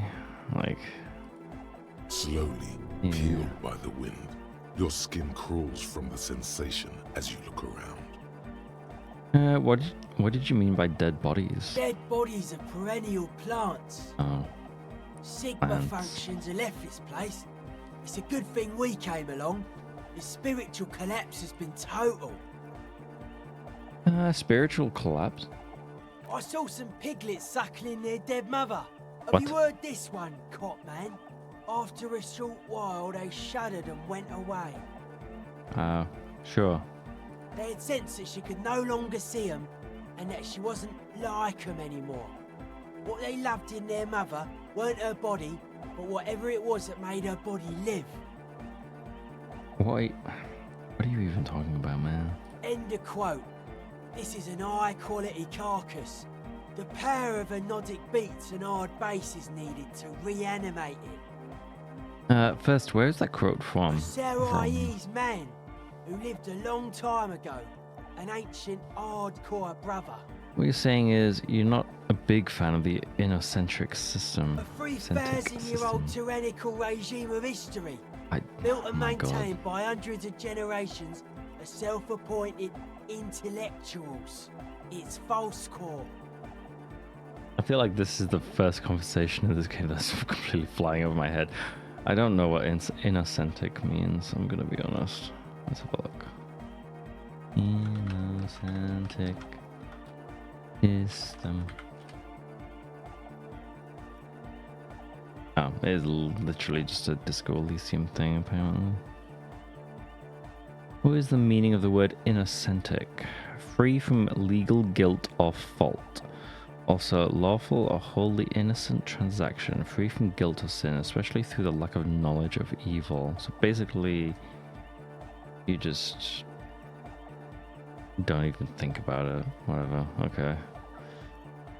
The way he says it, the force in false core is invested with 20 kilotons of disgust. But you guys said the Ecclesiastes were all about love and hardcore before, remember? I only said unity. One word. Figures of authority always misquote you. He points to his friends. Andre doesn't care about the Ecclesiastes. He just wants the operation to run smoothly. And Egg is a demi-beast. You shouldn't listen to what people say. You should listen to what they are. Oh my god, what is this conversation, man? I even agreed with you about the Ecclesiastes about being okay with this. But were you wrong? The founding party is okay with everything. Look around. They don't have enough love for the human crew to oppose anything anymore. We're on our own. And your proposed dance music will supplant the system. Melodic dance music. Jesus Regular Christ. dance music wasn't hard enough. And yes, I do. How do you like the glasswork? Point to the stained glass window. I don't. Fucker giving me the evil eye. That's her innocence Dolores Day. Mind your words, you heathen. You defend her, law minion. She was a mass murderer. What's up with that? Mellow, man, mellow. No one's a mass murderer. This is a house of love. Mass murder on the floor. Like, who isn't accused of being mass? But I mean, isn't she supposed to be the embodiment of the world spirit? The world spirit does not have a body. Picked a random one It at this has point. organs. Hardcore is an organ of the world spirit. He raises his left hand. This Arno van Eyck track is an organ. The carpentry and glass cutting that built this house are also organs. She's a thief, if you ask me. An organ thief. Okay, I get it. You don't like her. Oh my god. But she's the innocence of humanism. Humanism seems to be a pretty big deal around here. Humanism leads to eating sugar and pigs. Humanism was invented to mass produce billions of humans. Billions of humans can mass produce hundreds of billions of pigs. Yeah. And many, many more tons of sugar. Yeah. She liked games. Her legacy, the thing we live in, isn't real life. It's a strategy for some kind of victory against a long dead opponent.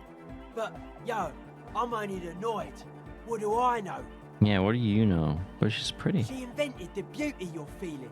She and her glass cutters and iconographers. You set the standard, alright. Then you meet it. It's effective like that, but it is also very soft of core. That so-called beauty of hers. You're right. I like it hardcore. In the true life of tomorrow, every woman will be an innocence. They will wear neon headbands and leggings, and they will glow in the dark.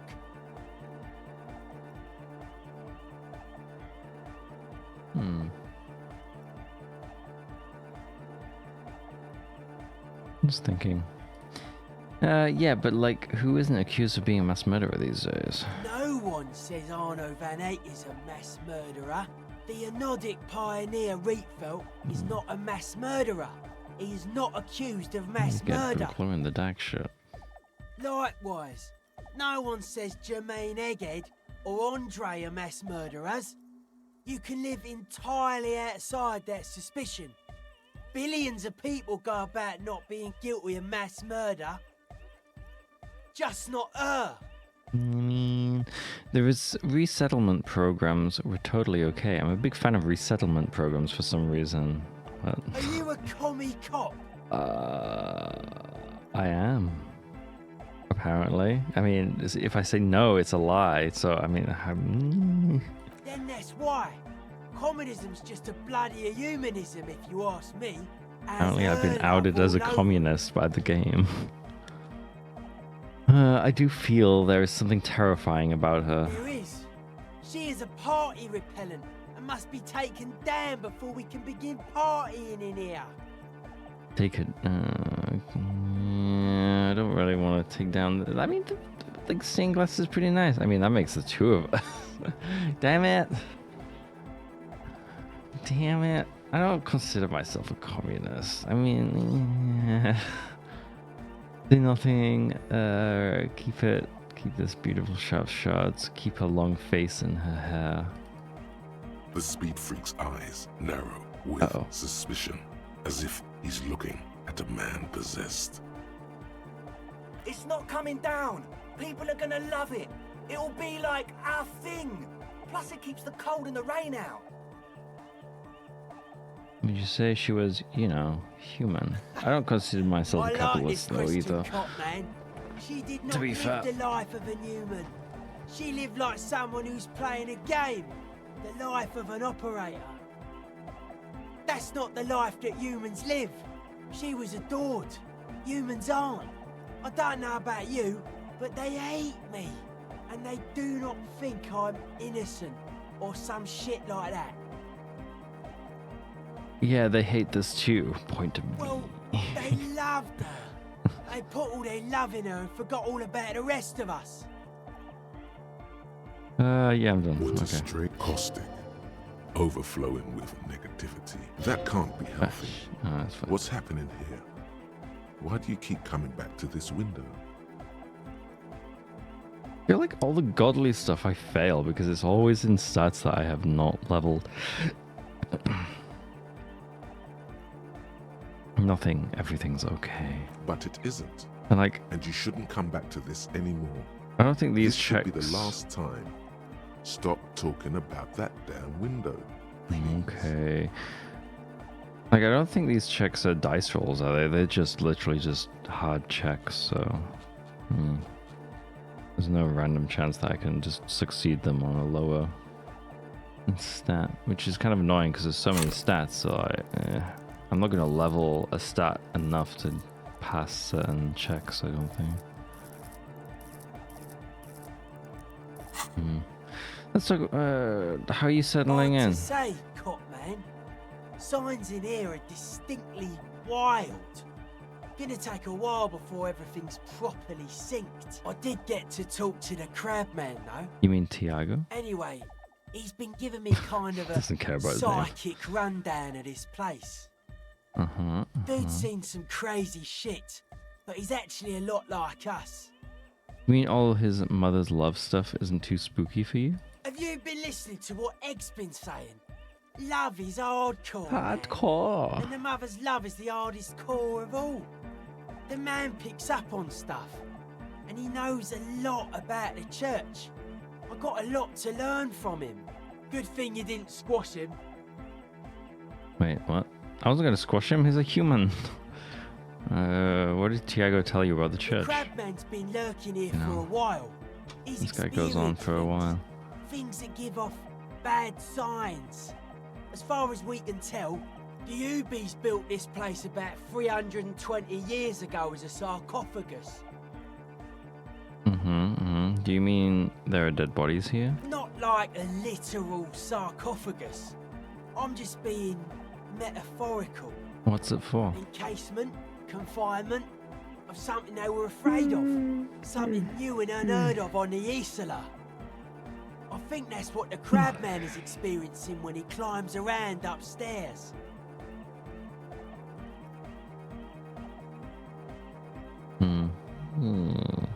Like, this is some old world shit the Ubies had heard about. I thought the best way to deal with it was to build a church surrounding it, to contain it. I don't get it. Contain what exactly? I don't know. And it's not something they properly understood either, what it does. But it's what this Sona person is looking for and trying to measure. He nods towards the woman. It'll be fruitless though. She won't be able to measure it. You literally just People heard like it. that always want to measure everything. All those things they really can't. The wood creaks as a gale blows by.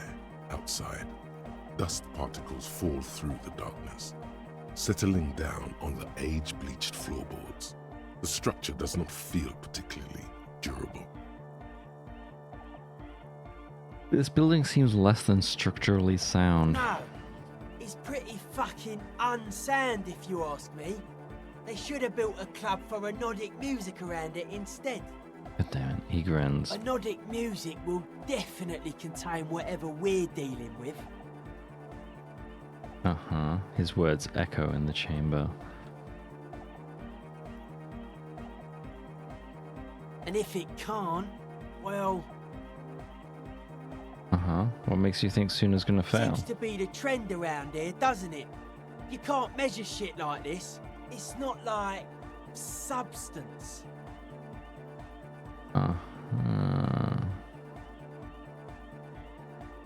Found a doomed commercial area in Matinees proper. Maybe it's the same thing the Ubies were trying to contain. Like a concentric ring spreading out. The struggling villages.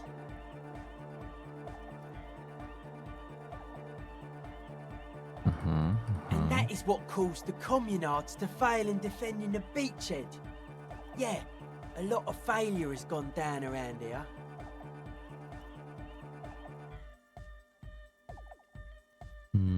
You think there's any merit to the theory? I don't know. Maybe, maybe not. It's not a thing we can answer, Cop Man. Even I have limits. I'm a limited psi person. Damn. Well, if it's without substance, I guess there's nothing to worry about. Maybe you can figure things out, Cop Man. I think we got on a good level here. Why are you Signs are syncing up well. Why are you so suspicious about everything? Suspicious people are esoteric people. We don't go around spilling everything to Johnny Law. They don't call me Noid for nothing. It took us setting out for this old enterprise to get our signs synced.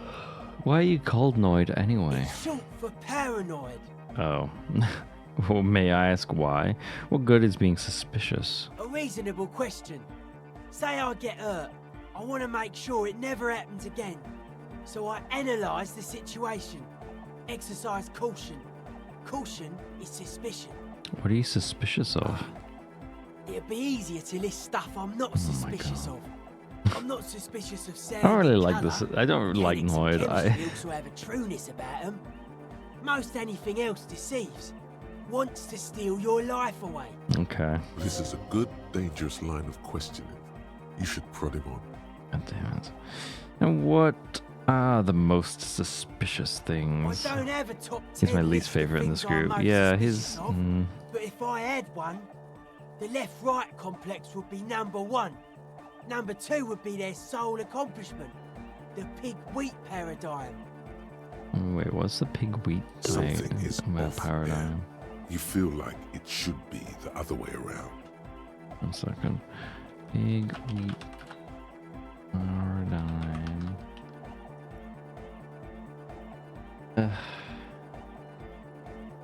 Is a cynical critique of humanism as a system for maximizing consumption and reproduction. Okay. Does this mean you're mentally ill? Mental illness is a term the powers use to homogenize people. I think I don't reach mental illness. I am merely politically ill, a suspicious element. Do you mean the left-right paradigm and the pig-wheat complex? No. Politics is an inert complex of daily corruption and inane think pieces. The real paradigm is economic, and it concerns pig and wheat. This is where the innovation happens. It's only a theory, but I suspect they're breeding a pig-wheat hybrid. What? Probably in Grad. Dude, what the fuck are you even talking about? A pig-wheat hybrid? I don't even... Tell me more about the left-right business. I prefer not to. Both ask the wrong questions. Any spark of light from either one is accidental. Their combined movement's only concern is producing enough pig and wheat for everyone. The end goal of humanity. The original mistake was assuming that words have more being than bodies. That's what led us astray. Far from our true lives. But we may yet find a way back. Whatever this true life is, you feel it's the real centerpiece of this mythology. What's suspicious about the production of pork and wheat? It's our only shit. We should make better use of not being animals or cereal grain ourselves. Don't, like, people, like... people need to eat, man. What's bad about cereal grain? Having enough food could be a precursor for greater things. Yes, having food is means to an end. But the left never talks about the end, only the means. Caps are likewise suckers, constantly sleepless in worry. Well, that was certainly stimulating. I want to ask you about something else now. His eyes flicker. You mentioned true life. What would that be like? Life is true if it's free from fear, an eternal division among oneself. And others, mankind has seeds of greatness in it. A germinal will come, a return to trueness. It will be hardcore. Oh, damn it. Why does everything has to be hardcore? What would you... how would you go about returning to this true life? Beats and bright lights to shatter falsehoods. Nerve impulses for the collective body. We are very much alike in basic structure. An hard enough beat would awaken everyone to a truer calling. In unity. In unity. Just like that. The speed freak is right in your face. His eyes burning. His comrades look on worriedly. I mean, yeah, I would be too. Is dead serious about this. Rejection of the right-left axis. Emphasis on unity, appreciation of some primordial mode of being. What does that remind you of? Sort of like fascism? Nationalism, militarism, racism, and emphasis on a leader character are totally absent in hardcore. The words echo through the church majestically. Fair enough, just making an observation. He picks up a wrench and scratches his head with it, unaroused by fascism. So you're advocating a noise-based society? Many non-Occidental cultures share a beat at their art. Thus, they are closer to true hardcore life. There's just never been enough of them, and they had to rely on some extremely basic percussion. You keep mentioning hardcore. What does it mean to you? Utmost dedication, thoughts from the spinal cord. It's a potent superlative as well. The term also signifies certain varieties of pornography that depict penetration, just so you know. Egghead usually has a better concept of the hardcore. He just really likes saying hardcore. Whoa, whoa, whoa. You need to say it with the accent, man. What the fuck? Hardcore. Hardcore! There you go. His friend shouts from behind his mix table, with a smile surpassing your own in wideness, a total moon face and eyes full of naive wonderment. The term hardcore also denotes a strain of pornography that depicts penetration. Did you know that? That's a pretty hardcore coincidence, don't you think? I suppose. Yeah. Let's change the subject. Yeah. Sure thing.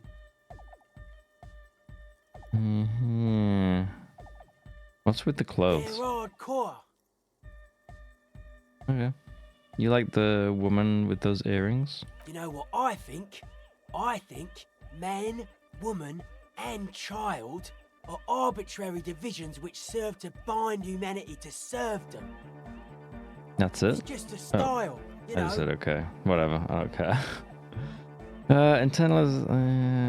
can I get more conceptualization? Maybe. Do I care though? I already have +1.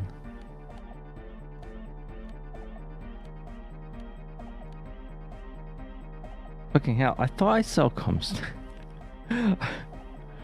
Like I read into Enteri Solary dress shirt and then like I came off it and saw it comes in. I was like, what the fuck?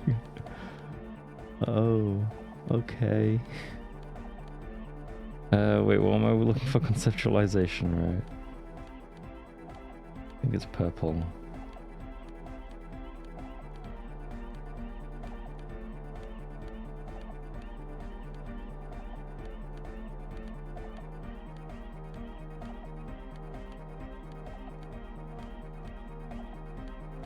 Okay, nothing. Okay, whatever. Let's go. Yo, man, what's on your mind? Aggressive, monotonous, but also somehow sacred, primitive, yet I hate dice rolls. Like a machine, man. Nothing exists but the here and now. All are one purpose. All you've managed is a list. The parts don't form a whole. I level up conceptualization. Love of God. Where is it? Wait, is it not? Oh, it's intellect. It's blue. Whoops. Maybe I missed it then. Who knows? Whoa. I don't know why I want to. What's on your mind? 83%. That's easy. Hyperactive, unified. You will have to add something of your own to understand this list of loosely formed qualities called hardcore. You need your own entry. Make it. Jumping around, as this sort of music requires, is actually a taxing physical activity and should be dignified with a sports suit.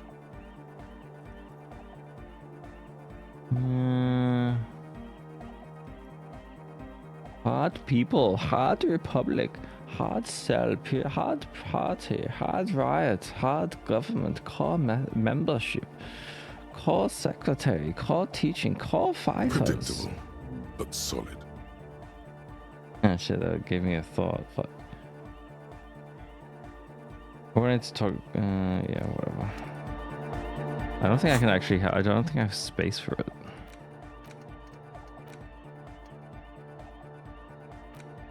It's too interfacing. Whatever. Let's see. Oh wow, I've done all of the Friday quests.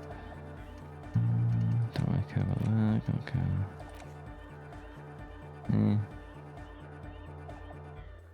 Well, that's not gonna happen, is it? I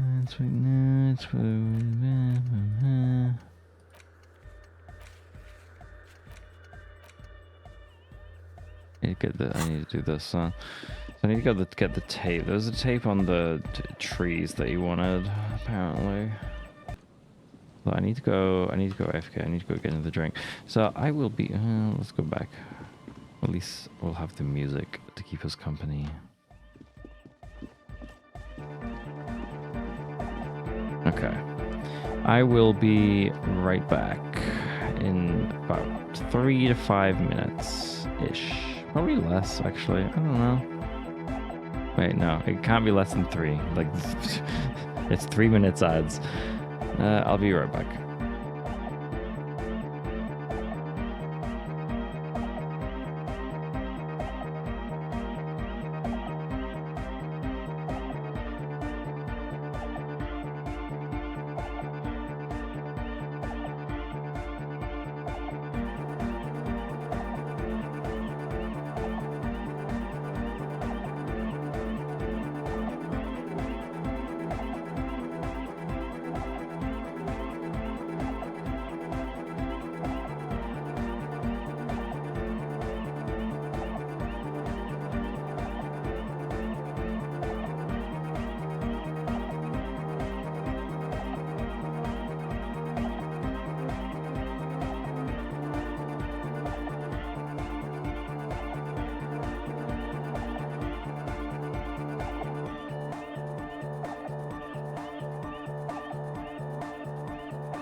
I am back.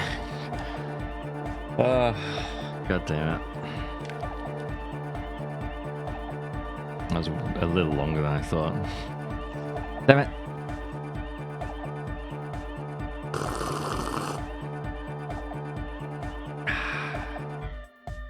God damn it. My fridge freezer is broken right now, so I can't actually have any ice cubes. It makes me sad.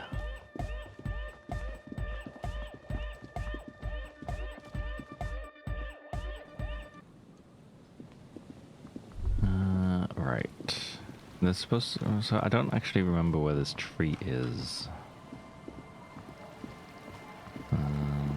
Not this way. Guys, teleport. Fuck, I don't wanna mess around. Like, I think it's this way. I thought it was near the entrance, but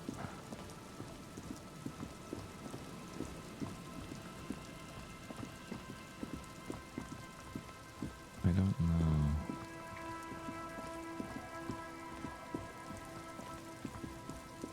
I thought it was here. Shit. I don't remember where it is. Fuck. I'm gonna have to Google this.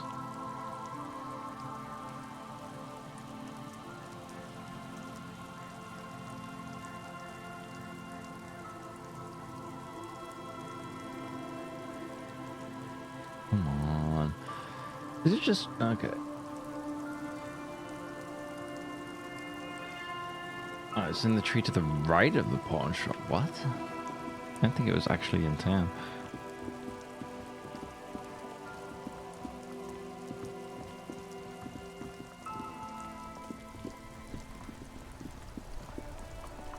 Like, I swear I've interacted with it at some point.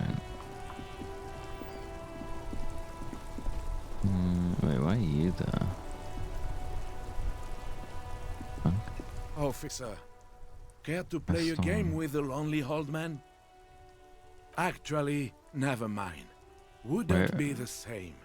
Where is Renee? The prick is gone. Oh. I can barely believe it, but he's really gone. Well, where did he go? Hell, most likely. He was an absolute Kent. What the fuck? What? Was he killed during the mercenary tribunal? Huh? He would have liked that. Violent lives ending violently. That's how he wanted to go. Sadly, it was not the case. How did he die exactly? His hungry little heart finally gave up. Shit. The dock workers found him in the guard booth this morning. Wasn't even supposed to be working for another week, but he just had to prove how tough he is. Wait, did he push himself to prove he can pull his weight and doesn't need handouts? Yes, he was about to head home, cause when the dock workers found him, he was wearing civilian clothes and not the Kuketu uniform I saw him in all the time. Sometimes I thought he was wearing it just to piss me off. Now the joke's on him, cause he's gonna be buried without it. No, just put him in the clothes. What the fuck? You think our conversation about his job pushed him to go out though? No. René was the most stubborn man in Revachol. Nothing you or I could say would ever push him to do anything. The man was completely immovable. He has doubts, but right now, he just wants to move on and not think about it. Was he really that bad? I repeat, an absolute cat. Okay. Even his old army buddies didn't want him around. He was like an old viper. The only people who could stand to be around him were Jenny and me. She saw something in him when we were just kids, and she never lost sight of it. And I thought if the most beautiful being in the world can love him, then there must be something worth holding on to. Did you love him? We've hated each other our entire lives. So much, in fact, that... He falls silent and looks at you, eyes filling up with tears. Yes, I loved that angry prick. Damn. He didn't deserve it, but I did. You know what his last words to me were? Something forgettable like see you tomorrow, probably. In Guillaume's time, you'd have been shot without trial. That's what he said to me. Damn. He lived a cunt, and he died a cunt. Let's leave it at that. Yeah. Something to remember your friend by. Given the photograph of Renee and the girl. Let me see. This was 60 years ago. We all went to that parade. Young Renee looked so happy, and Jenny... Eyes blurry with tears, he has to stop. I'm sorry, officer. I just... Thank you. Thank you for this little memorabilia. It really means the world to me. It means the world to you? You gave me 5 XP for that. Give me more. That was nice. A small thing for us, but invaluable to him. He probably didn't even know René had the photo. I offer my sincere... Old people die, you better get ready too. What the fuck? Why would anyone say that? Holy shit, you have to be a real piece of shit for that. I offer my sincere condolences. Yes, we are both very sorry for your loss. It is what it is. Buckle up, Part because of my you're freedom. next. But to know someone for 79 years, then one day they're just gone. That's a long time. I just don't know anymore. About anything, really. But you must need something. I can't imagine knowing someone for that long and just, yeah. Holy shit. That's knowing someone for like double my life. Over double my life. Like, insane. I want to go over, I wanted to ask you about the, bye. Wow, so someone's been a little boring. What? Yes, my standard liege. Someone's seen all sorts of wild ideas pop off and thought, I'll take the boring one. The regular, please. The brown. What the fuck? What are you talking about? What is this? Picking on me for not being crazy enough? That's the least of my concerns. No need to be defensive. The regularity, the brownness, the cut and dry have their appeal. A very standard appeal. Kim, am I boring? You? I wouldn't worry about that. See? You're so regular and vinyl brown, he doesn't even want to talk to you about it. Look, I'm just trying to do my job. No need for extravagance. Of course you do. Let's get right to it. My lord's coppo type is regular cop. I'll let everyone know. I'll send out a telefax. Wait. This will be my copa type now? Yes, the type of cop you are, sire. Think of it as a caste, a class even, a nation of regular law officials that you belong to. It comes, of course, with the usual benefits. Why not? Send out the telefax then. I'm not ashamed. Done and done. No actual communiques will be sent, of course. That would be too dramatic. Boring cop. I can't research it anyway. I don't have enough space. Meh. I'm also boring cop. God damn. Oh, there's the tape. Very easy to become a boring cop, I guess. The hawthorn tree on Rue de Saint-Gislain. Bronze-colored ribbons of magnetic tape are caught in its branches, fluttering in the breeze. Just like promised, you've stood here for what seems like eons, guzzling the sickly fumes of lorries and carriages. Good hawthorn. Patting the tree reveals a small sticker which has almost been worn to oblivion. It reads, RCM Emergencies Desk, number 8102, underneath a slogan, Mankind, be vigilant. You tree-hugging pansy. Okay. I'll save it. I don't think I have any more physical instruments, so... It kind of sucks. I don't think... have any? I think I've got every physical equipment thing equipped. Yeah, pretty sure I do. At least the multi-tool works somehow. The gnarled hawthorn tree on Rue de Songe's Lane. A wintry breeze Disentangle blows by, the tape. making the magnet like an immaculate Ah, labyrinth. fuck. The magnetic tape twists and turns around the branches. How does that hurt me? You just can't get it loose. All you've done is make your fingers bleed from the thorns. Oh, it's interfacing. Not. Oh, shit. I thought it was physical instrument for some reason. Well, I can level up that and then try again, The I gnarled guess. hawthorn tree on Rue de Songe's Lane. Like an immaculate labyrinth. The magnetic tape twists and turns around the branches. You just can't. Just let me have the. Let me have the fucking tape. The gnarled hawthorn tree on Rue de Songe with slow and deliberate motions, pulling, bending, and unraveling, you manage to extricate the magnetic tape from the branch. It curls up into a mess inside your pocket. If only you could find a way to re-spool it, so that you could hear what's on the tape. Maybe Roy from the pawn shop can help you with this. What's the tape for? You know what it's for. It's for Egghead. I promised to make his Van Eyck's jam hit a bit harder. Maybe this tape can help. How? It's broken and unspooled. Do you think your new buddy knows how to fix it? I think at least one of the Ravers would know how to fix a broken tape if they want it. He has to. He's the master of ceremonies, after all. All right. You could also get it fixed at the pawn shop across the street. I already came to that conclusion. You know, since tape spinning isn't really our day job, solving murder investigations is. I don't know what you mean. Good idea. He might have the tools.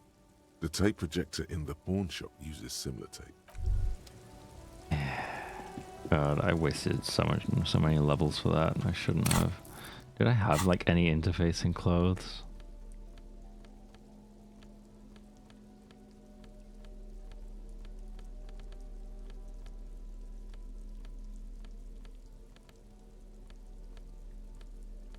I'm gonna be a bit annoyed if I did. But okay, no.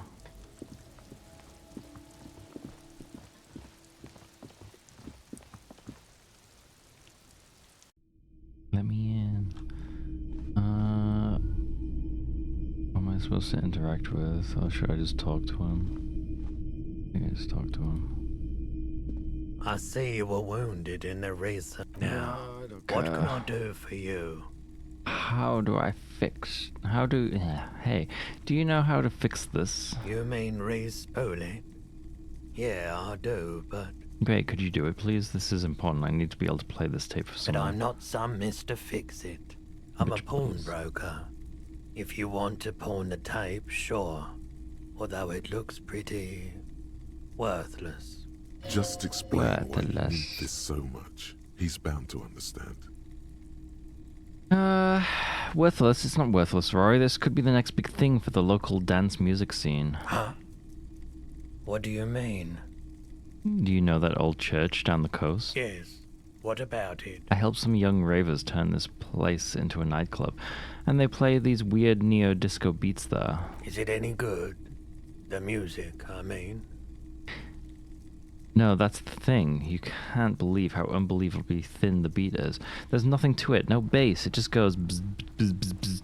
But this tape could make it go hardcore. Man, you're really invested in this.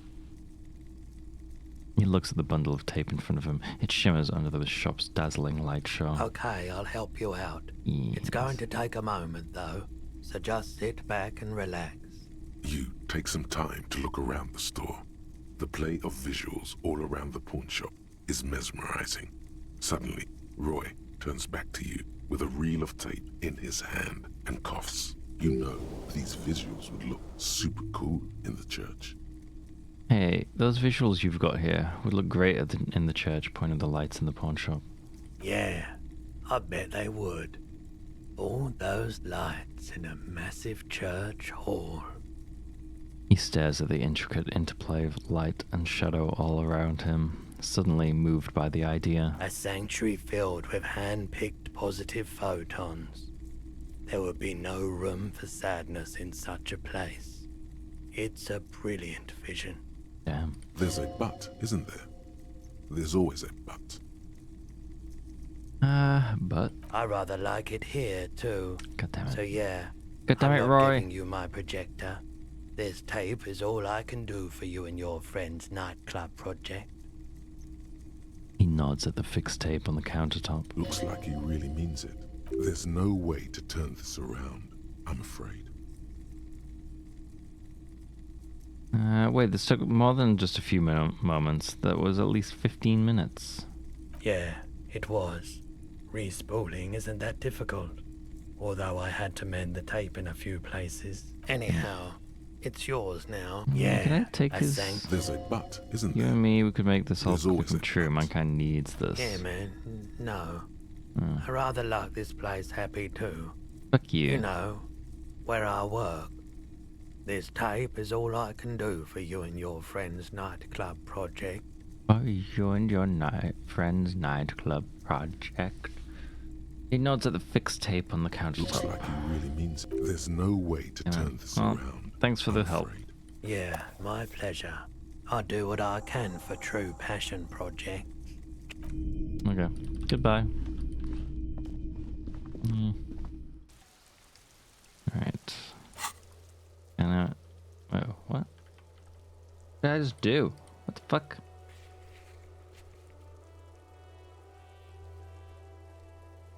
Oh, it's definitely not that. I have no idea what button that was. I just like minimized all my windows. What the? What did I even have open? Shit. OBS. Discord. There we go. I wouldn't know what you just did. No. No, I like pressed a certain button combination and just everything just disappeared. God damn it.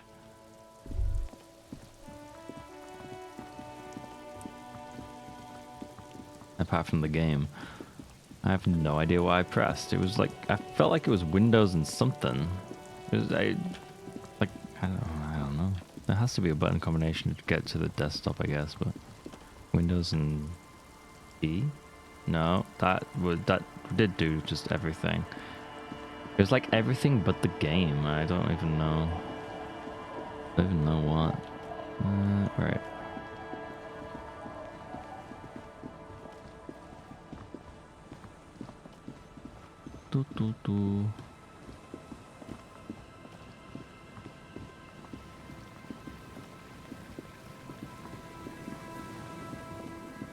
Oh, I feel like I just went super fast then, weirdly. I don't know what just happened there.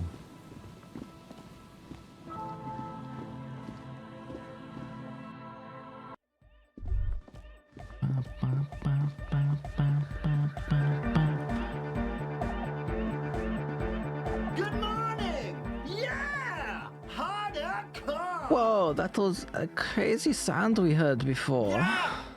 It was awesome and scary. Very hardcore. His voice booms through the chamber, then gets silent. Too hardcore, in fact.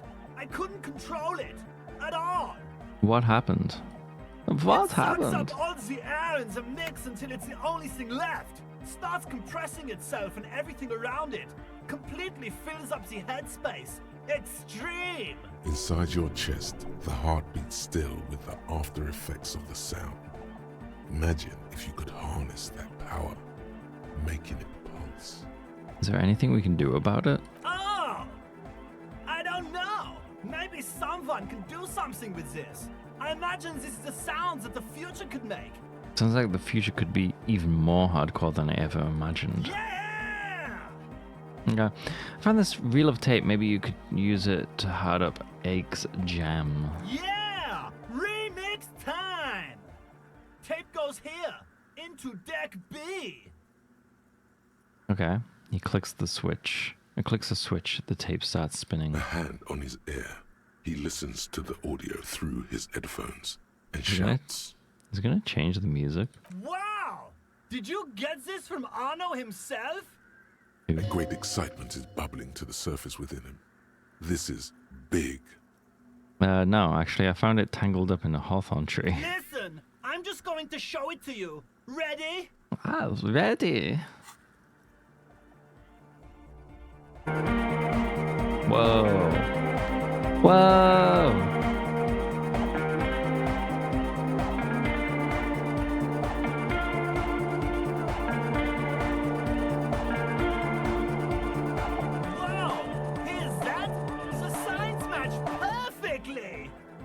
There isn't really more bass to it, though. Now, if only we had the beat for the full assault, it would be unbelievably hyper. What is this? It's good. How did you guys do that? You know what? I just found a random tape and brought it to Egghead. He's just incredibly good at remixing. Yes, but what if Van Eyck based his remix on some forgotten local melody, like a folk song, and you just found the original piece that inspired him to create this jam? That would explain why it fits so well. Okay. Nah, to me it sounds like classic Van Eyck. I don't think he needs any inspiration from folk songs. Maybe he lives in Martinez and just threw away part of his song because he thought it wasn't good enough. I think it's just happenstance. Chaos in action. Contingencies of our limited existence. That and Egghead's fantastic talent. He nods to his friend behind the turntables. Noid's right. Egghead's technical talent is the key. No, this is definitely part of the same song. Damn. Something cut from it. It fits too well. Something mysterious is going on here.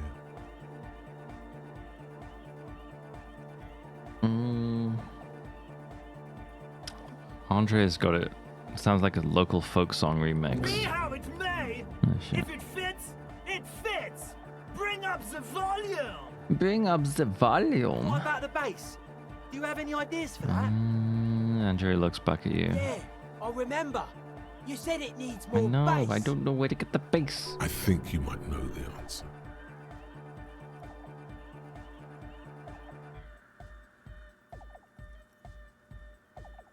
There's a paw. I think, wait, what if we use that crazy sound assault from Suna's experiment contained it, tamed it, made it pulse? Sure. But how? What about that compressor Andre was setting up to achieve some sort of parallel processing? Don't be too hard on yourself if you don't figure it out. I think the jam's already pretty ultra. But it could be hyper hardcore. More interfacing. The audio onslaught can be tamed. Connect the dots. Fuck. Is this something I'm gonna have to save scum for? Because I kind of really want this. How much interfacing do I have? That is the one that I just leveled, isn't it? Fuck. That's really hard too. That's annoying. Well. Good morning. I guess we just save scum. I don't think there's anything else I can do to improve interfacing, so it's like, Bzz, bzz, bzz, goes the track in the background, never ending. The young lungs off it, yeah. Fuck. Reload. I don't like save scumming for this shit, but. Good morning. Yeah. Side chain. There we go. Okay. Sidechain, what does it even mean? Listen, you can use the compressor to select between which track it's compressing, either the auxiliary signal or the main input from the tape. Make it alternate between the signals. Okay. The compressor controls the gain based on the level of the signal on the aux sidechain input. It will allow maintaining a loud sound without peaks that fill up all the headspace. Okay, Egg, you need to start sidechaining it. Explain the concept to him. Sidechaining it, you said? He turns down the music, his hands moving deftly across the mixer, setting up the necessary controls. Then he puts on his headphones and his eyes go wide. Wider than they've ever gone on drugs. He starts jumping up and down with bliss in total silence, still listening to his headphones. Hey, what did you do to Egghead, Cop Man? Did you break him? I'm not sure. Are you ready, pussy? Yeah. Lloyd straightens his back, ready for the beat. I was born ready, Egg. Give him a thumbs up. Ah, shit, man.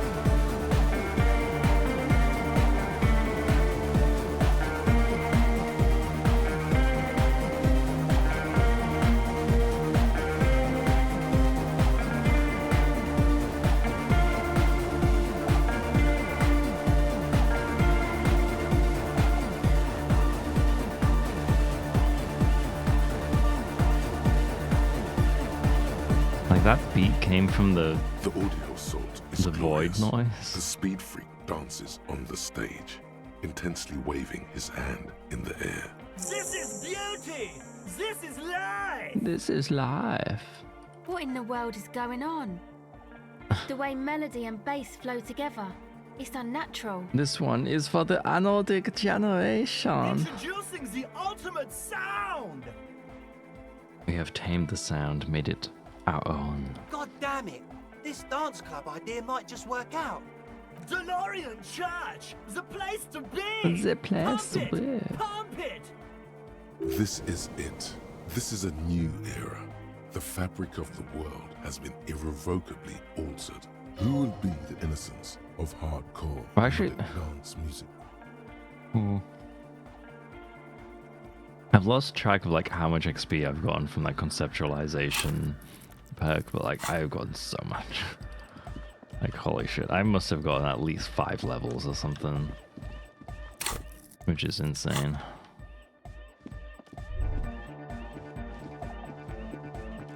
Are we done here, by the way? I think so.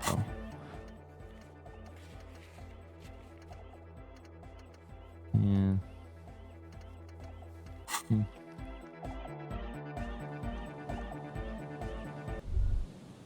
Okay.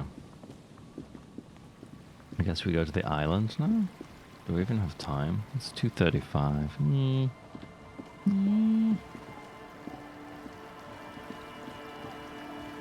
At least Kim will be happy. Oh my god, let me...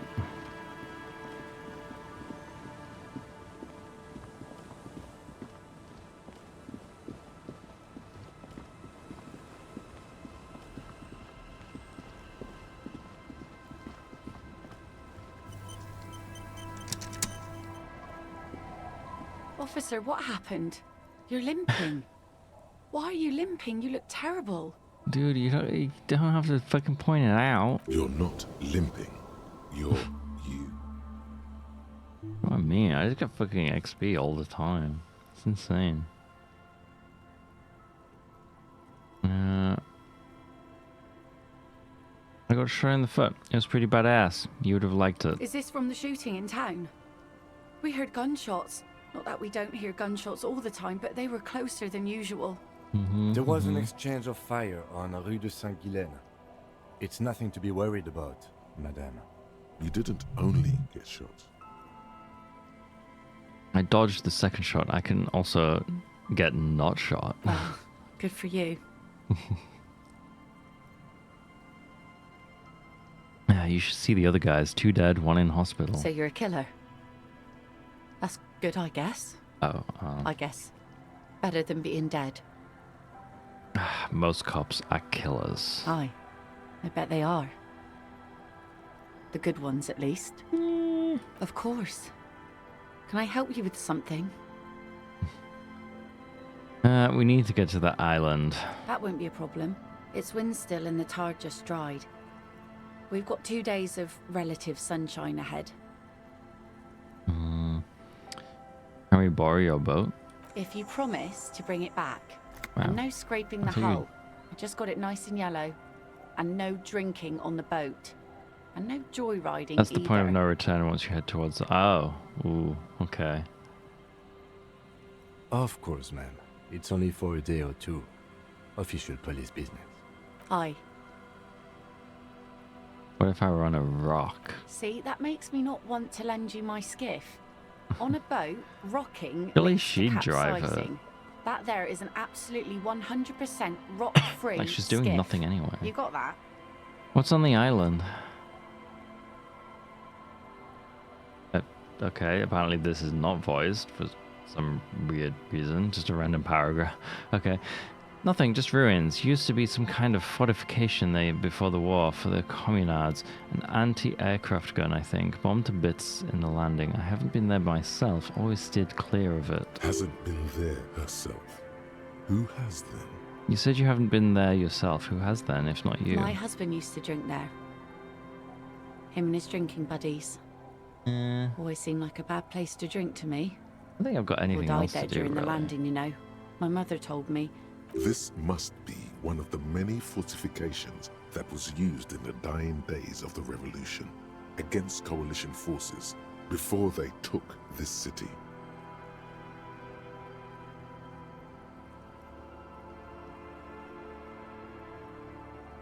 The kids sometimes go there too.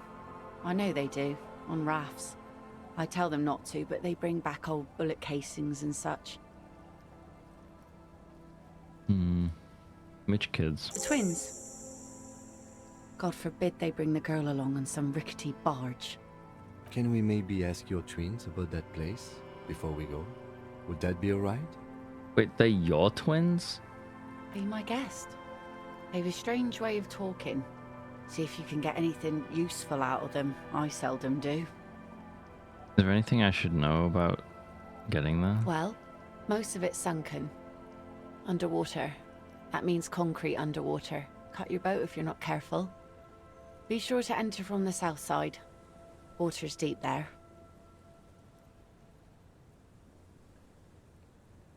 Aye, aye, Captain. Thank you. We'll use your skiff to get there then.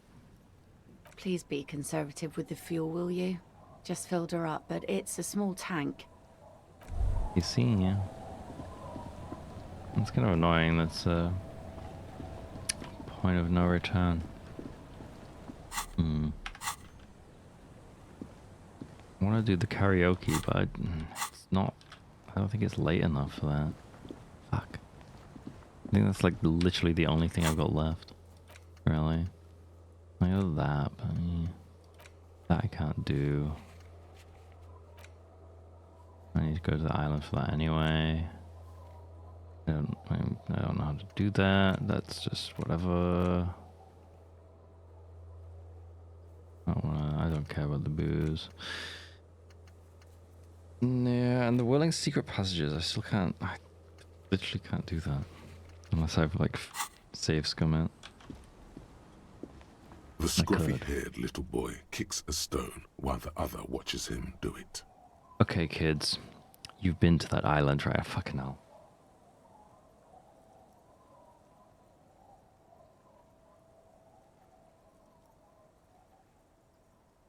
This is not the right time to be talking about that island. Okay, kids and kids. You've been to that island, right? What happened there? What did you do? On that island? The one who's busy kicking a stone points to the bay. Yes, that one. I need to know what's there. That's, nothing. It's just a seafort and some plants. You can take a raft there. It's great. Okay, they look a bit older than how they sound. Like, what the fuck? And we make a fire. We make a fire. A fire? Mm-hmm. Gather the sticks for the fire. And bullets. Or not real bullets, empty bullets. Bullet shells.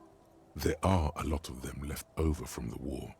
But this could be important. Wait, you mean shells? I don't know what these are. What then? They're lights. The fire guy comes and asks us to put the fire out. Your nerve endings sting from the mention of a guy. They must mean a human being on that island, but it's cut off. Someone lives on the island? No. The boy answers, shaking his head vehemently. Yes. His brother looks at him, then at you. Let's go with yes. Why is he the fire guy? Because... The boy pauses to think. Because he asks to put the fire out. The other explains. Why does he ask you to put the fire out? I don't know. He doesn't like it. He don't like people to be there. You shouldn't go. Oh my god, I hate talking to kids, man. Yes. The other one adds laconically? Standing with his hands glued to his sides like a little tin soldier. Because he doesn't want to be found. Smoke traces. You mentioned something about lights. I don't know. Oh, for fuck's sake. Did you mean there are electrical lights? He points to the street light. Yes. The boy looks at his toes. Is there anything else you can tell me about this guy? Age? Does he live there? No, he doesn't live there. I don't think. No, he lives there. Been there twice, 2 times. Jesus Christ. He doesn't live there. He isn't there sometimes. Anything else? What does this guy look like? I don't know. They say almost in unison. How come? We ran. He just yelled we shouldn't be there. Your father used to go to the island too, didn't he? Our father killed himself. Jesus fucking Christ. Don't say that, he didn't. His brother punches him. The boy's eyes well up like he's about to start crying. Yeah, your father did not kill himself. I don't know. The boy who made the claim first finds himself unsure of it. He looks around. Doesn't even have anything to do with this, you. Father isn't the fire guy. The two things are unconnected. Your question didn't make sense. Okay. Is that all you know? Is there anything more you can tell me about the island? The boy says, rubbing his eyes. It's clear that he has no intention of finishing the sentence. Lights, fire guy. We should check up on that island. He must be Lillian's twins. Lily's mum. Oh, God. Let's complete the... Oh yeah, I can't even move until I complete it. The Insulindian miracle. It's easy. You know the poem by heart because you were taught it at school. It is one of the Volta Dolmar mantras, repeated on the voyage that lead to the discovery of the Insulindian Isola. And the words mean, nothing will be changed about the light. Colors like grey and brown, all printed on top of each other. I found a blank white spot. All the others looked up. What a beautiful day. What beautiful weather. But all I heard was the printing machine. What strange words to celebrate a new world. Okay. What do I get? All white checks unlocked. Does that mean I just have unlimited white checks? Or like, I don't understand, like, does it just unlock them again?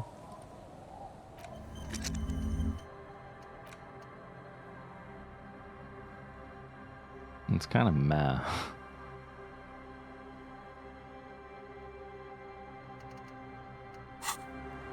I can't remember which white checks I even still have.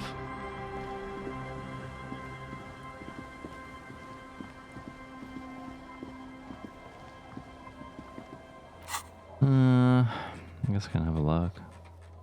The mirror ones. Let's see. Like, I assume it just unlocks them and then they'll lock again. Like, there's no way they're unlimited, because otherwise that's just broken as fuck. An old mirror hangs on the wall. You see your reflection in it. The expression fixed to your clean-shaven face. I get +1 You're from still Ruby not killing accustomed herself. Wait, I can get plus electrochemistry, actually. I think. +1. Yeah. Fuck. Wait, which one's electrochemistry again? It's pink, right? Yeah.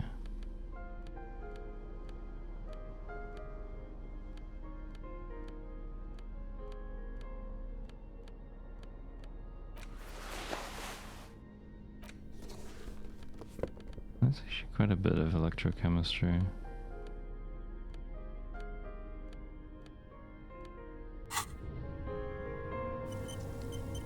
An old mirror hangs on the wall. 72%. That's pretty good. The expression fixed to your clean-shaven face. You're still not accustomed to it. Attempt to stop the expression from happening. It's like something snaps in you. A nerve ending. A thought. A sadness. Your face in the mirror is suddenly clean of the layer that had distorted it for God knows how long. Damn. I did it. Just like that, it's over. Oh, fuck. The running gag My of your portrait, life had no. begun. A sad old man looks back at you. I'm a sad old man. What did I do? Let the mirror be for now. Fuck. I've just made myself depressed. Help. I remember why I was even wearing at this point. Fuck. I was wearing that, but I was wearing different houses before.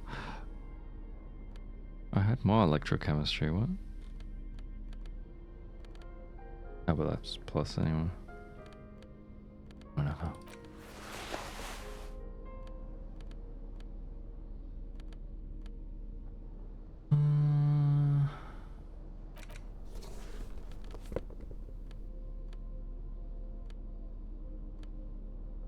I don't know, man.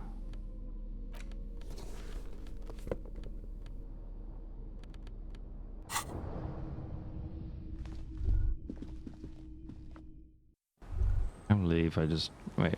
Where's Kim gone? Kim? Wait. What? Wait, what happened to Kim? I kind of... Wait. Huh? Kim?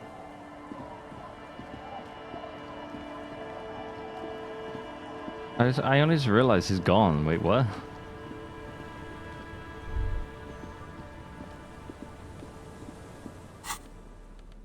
Someone like assassinate him? What the fuck? Where did he go? Like, he was with me before I went in the house, right? Huh? Him?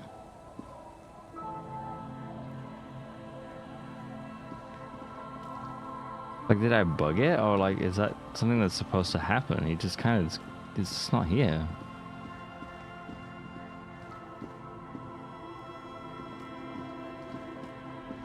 Was he all in my mind? Like, did I get rid of my smile and that's... He's just gone?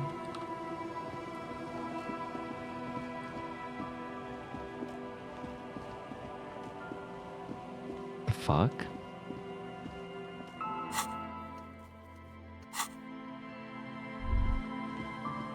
Where did he go?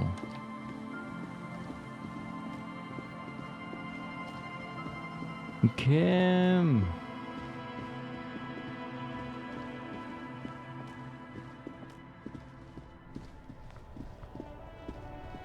Like, I don't know if I should be concerned or what, huh?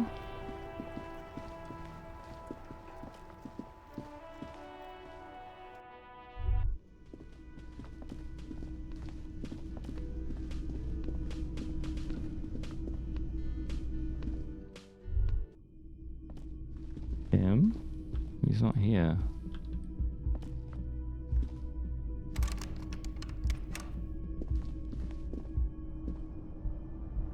What was I doing here? I don't remember anymore. Oh yeah, I was gonna like talk about the like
Apparently it is a bug, maybe? I guess I just reload. I don't know.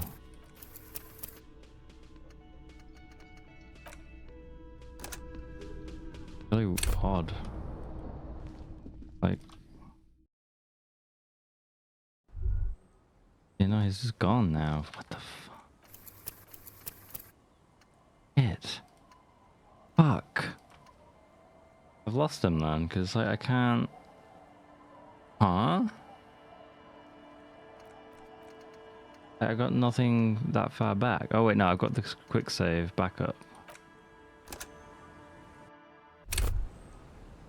Okay, Kim's still here now. Officer, what happened? You're not limping. You're... Really kidding me? I have to do all this again. Is this... There was an exchange. You didn't only get shot. Well, good for you. So you're a killer. That's good, I guess.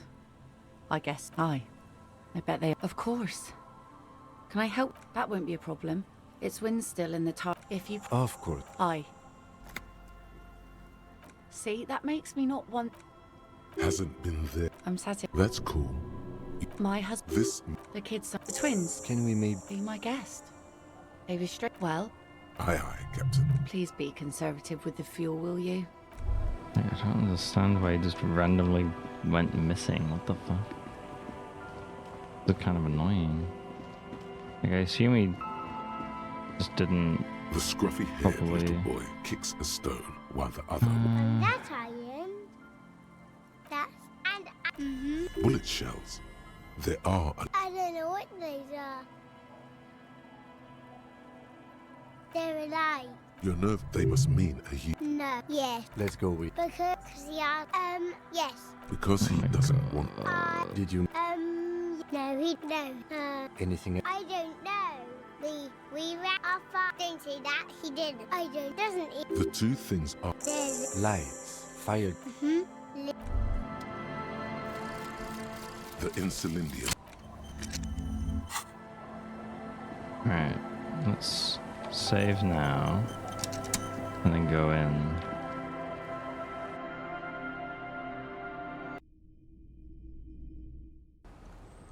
Yeah, he's just gone if I go in there. What the fuck?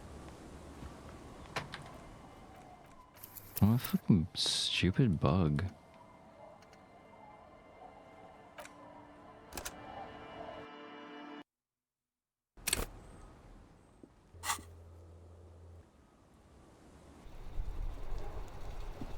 Okay, let's do the mirror from here then. At least then I don't have to go in anywhere.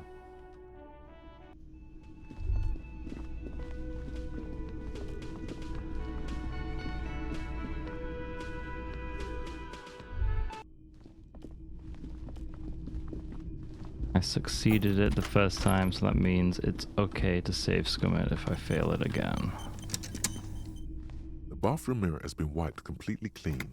You see the reflection of yourself in the mirror. The expression fixed to your clean-shaven... Oh my god.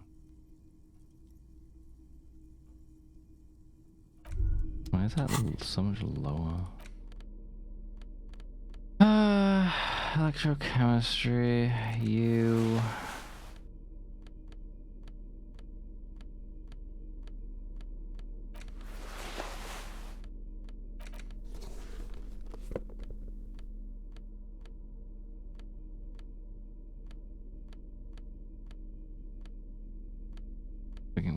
Weakest part of this game. Like dumb. The bathroom mirror has been wiped completely clean. Like, I shouldn't have to change clothes that much to do these The expression checks. fixed to your clean-shaven face. Still not happening. Fucking hell, man.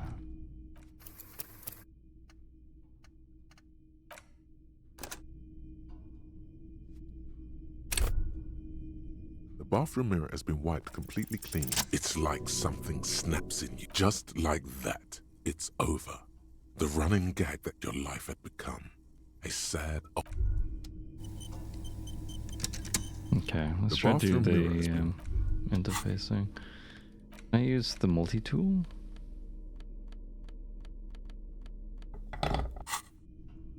The bathroom mirror has been wiped completely. Oh. Oh, I need to use chain cutters, right? The bathroom mirror has been wiped completely. The bathroom mirror has been wiped completely. The faucet is quite terribly mangled, but you just might be able to twist its parts into place. You handle the chain cutters deftly, applying just enough pressure. The faucet regains a recognizable shape. The steam stops. Nice. Told you that you needed those chain cutters. Everything is connected. Everything has a purpose. The mirror begins to clear slowly without you having to wipe it. Oh, The that bathroom probably. mirror. I guess that might have given me another bonus for the face. Oh well. Let's see. Let's put my gun back on. Let's put my clothes back on. Let's do that, and that.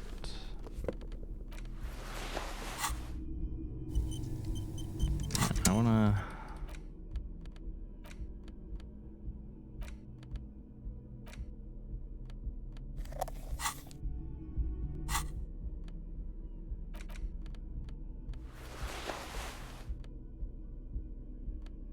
Where's my tapes? Is this the one? This is the one that I want, right? The portal reel is. You press the large button marked Commencer, and the tape starts spinning. There's a small delay before the song starts playing. Press your ear against the speaker. It sounds like someone's moving in the room, getting comfortable. Then the organ starts playing a simple, melancholic tune, echoing in the hallway. A lone singing voice joins in, telling you about the tiniest church in Cessons, surrounded by even tinier yard. You almost feel the seaside mist on your skin. It's mega sad. Within seconds you know, this is the one, the real shit you've been looking for. Nice. The one you trashed your room to that Claudia told you about. Perform it. A click, then silence for a bit. Then the tape stops spinning. Could I sing this for karaoke? I think I could sing this. Of course you could sing this. You could take sad to a whole new level with this. And you already know the lyrics since you've listened to it like 1,000,000 times. Yup, they're all here. All 3 verses. And the B-side of the tape contains the instrumental version. It's like the world itself is telling you to do it. Only one obstacle stands on your way. What? Gart. You have to convince Gart to let you sing karaoke in the whirling. After you've won him over, you can express yourself. Let the pain out. Make everyone understand. The lieutenant looks at you as you remove the tape from the boombox. He doesn't say anything.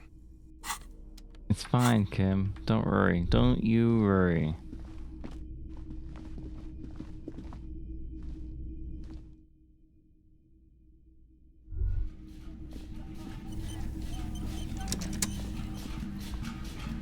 Is there something I can do for you? Did you see the huge graffito outside? No, I completely failed to notice that. Wow. It's only in front of the entrance to the establishment I manage. Though maybe it's still better than just the blood. God, I need to sing karaoke now. No, you don't. It's not happening. It will. You need to approach this situation logically. Ask him why he has the PA system installed if you can't use it. Why do you even have the PA system if no one's going to use it, God? It's for no one. It's a prop. I'm not letting anyone use it after the great karaoke catastrophe of 44.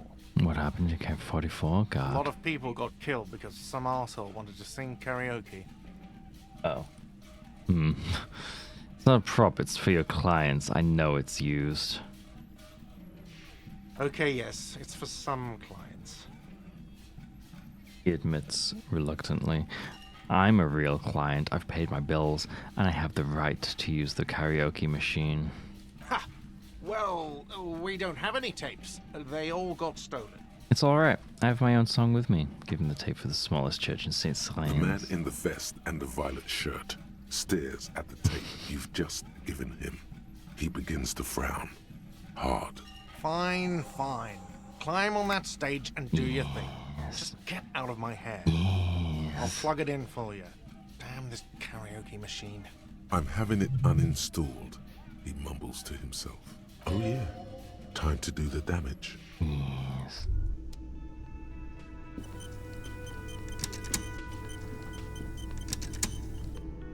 The stage is all set up for your performance. Feels silent. You can hear the pellets creak under your feet. You feel a little dizzy, a little unsteady suddenly. So, are you ready for your thing now?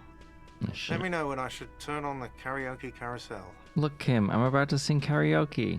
I can see that. The left hand steps away from the stage, ready for your performance. Put your lips against the microphone. Test it. Immediately, a loud feedback noise startles the room. You feel like an amateur. How are you supposed to hold the mic? Should you just sing into it? Where should you stand? Hands. Where do you put your hands? Oh, fuck, I just fucked myself over. Are you kidding? Look around the room first. There are some people out there, but mostly a post-meridian slumber has fallen on the premise. Not super lively. It would be wiser to perform in the evening, no? But the choice is yours. Yes, you could always do it in the evening. It will be less scary with a lot of people. Fuck's sake. Can I get more fucking drama? -1 drama. +1 drama.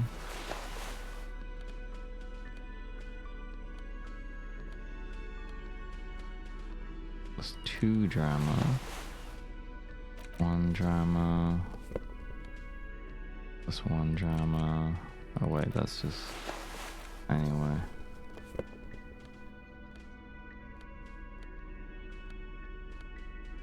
Man, that would have been really good if I hadn't fucked myself over. You feel a little dizzy. So, are you ready Oh, for your 97? thing Okay, now? that's fine then. Let me know when I should turn on the karaoke carousel. Oh, that's... I get a +1 from wearing the silk thing? Okay. I'm ready, God. Do it. Hit play. The air is thick with Oh my god, I almost failed it. The tape clicks into the carousel, and then the music starts.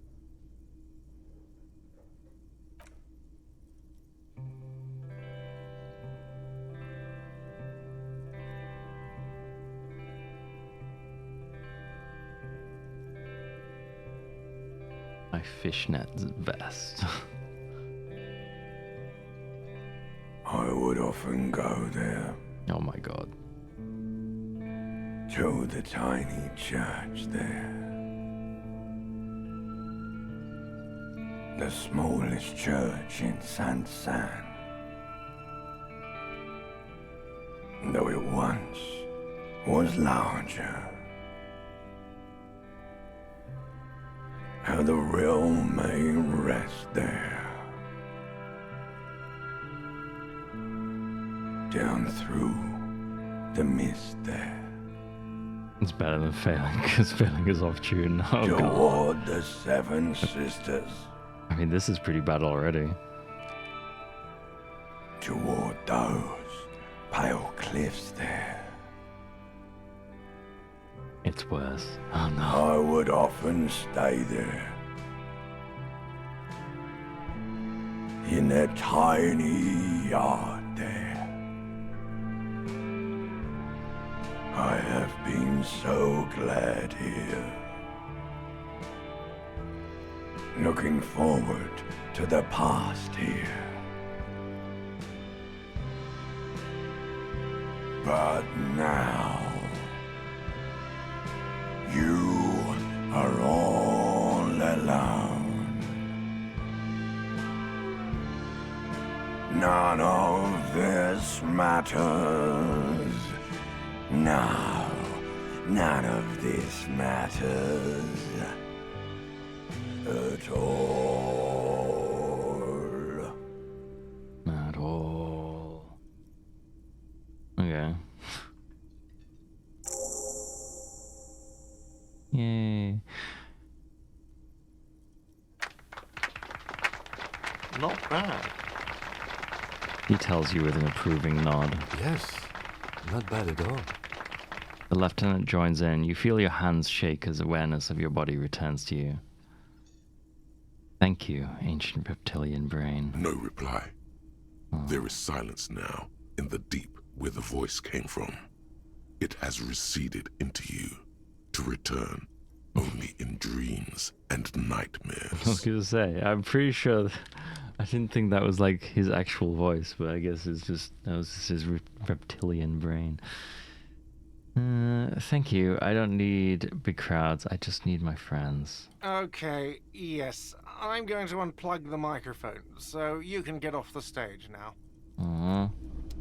That was kind of pointless. Let's put my clothes back on. This shirt. I don't remember what tie I was wearing. Oh, this one wasn't it? And is that it? I don't know. Fuck you. You can't say you're just very attractive. Hi, gendarme. Another rendezvous. Oh, it's that guy. What the fuck? Why? I didn't realize he randomly appears again. You're here. I am. So are you. What brings you here? What are you doing here? Admiring the atmosphere. What about you, officer? I live here. My room is right upstairs. Convenient. But what are you doing here? Talking to me? Tell me again about that muscular type who came to investigate the crime. Oh yes, let's see. He knocked on my door a few days after the lynching. I think he was going through the entire building, asking questions. What did you tell him? Nothing. That I didn't see anything. And he believed you? Why shouldn't he? Did you tell him about your friend? What friend? Your Sunday friend, the witness. No, I don't think it came up. Okay. What did he look like? Muscular, handsome, strong, like one of those military types. Was he alone? Yes, but he was speaking to someone on his earpiece. His earpiece? Yes, you know those tiny speaker microphones that fancy security guards sometimes wear.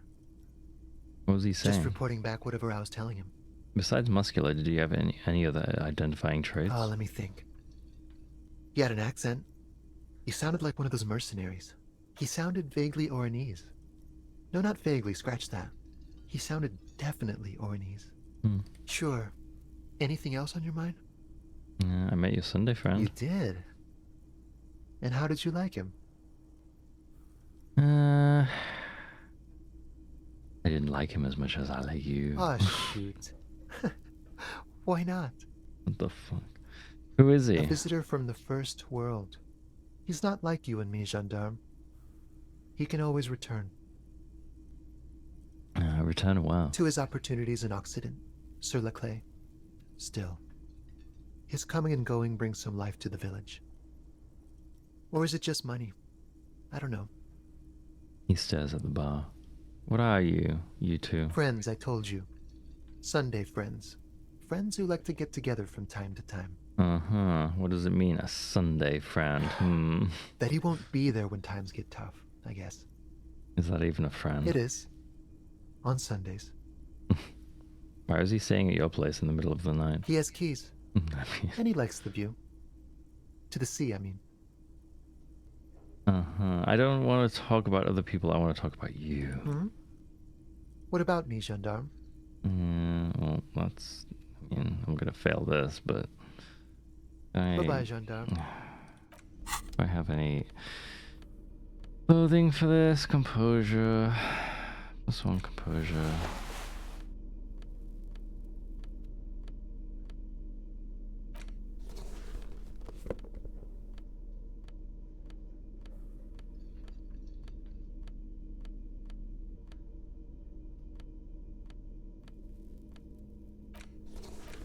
Oops. I don't think I have any minuses, right?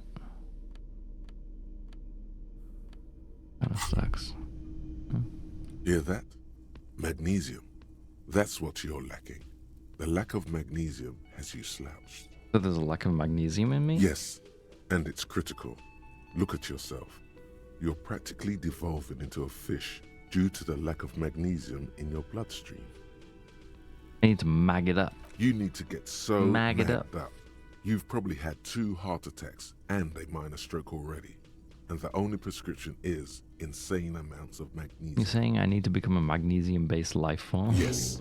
If you want to live, you need to evolve. You need to transcend the carbon barrier. Jesus. Go to the apothecary and buy insane amounts of magnesium. It will reverse the damage to your circulatory system. Yeah, I can't remember what I needed now. Composure?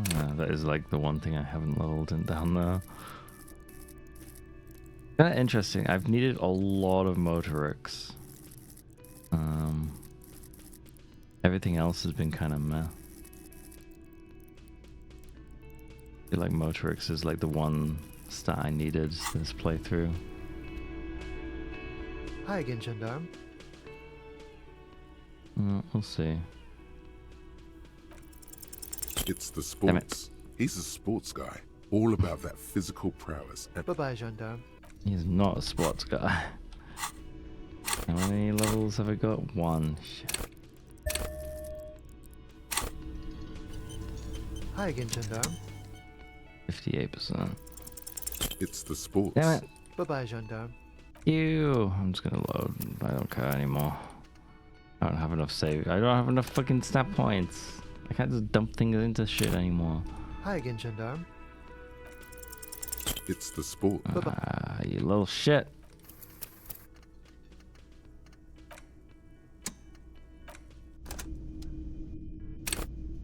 Hi again, Gendarme. Could he be a member of the homosexual underground? The what now? Just pointing it out. We're not talking about some kind of cult with members here. You made it up. Are you part of... Are you part of the homosexual underground? The homosexual underground?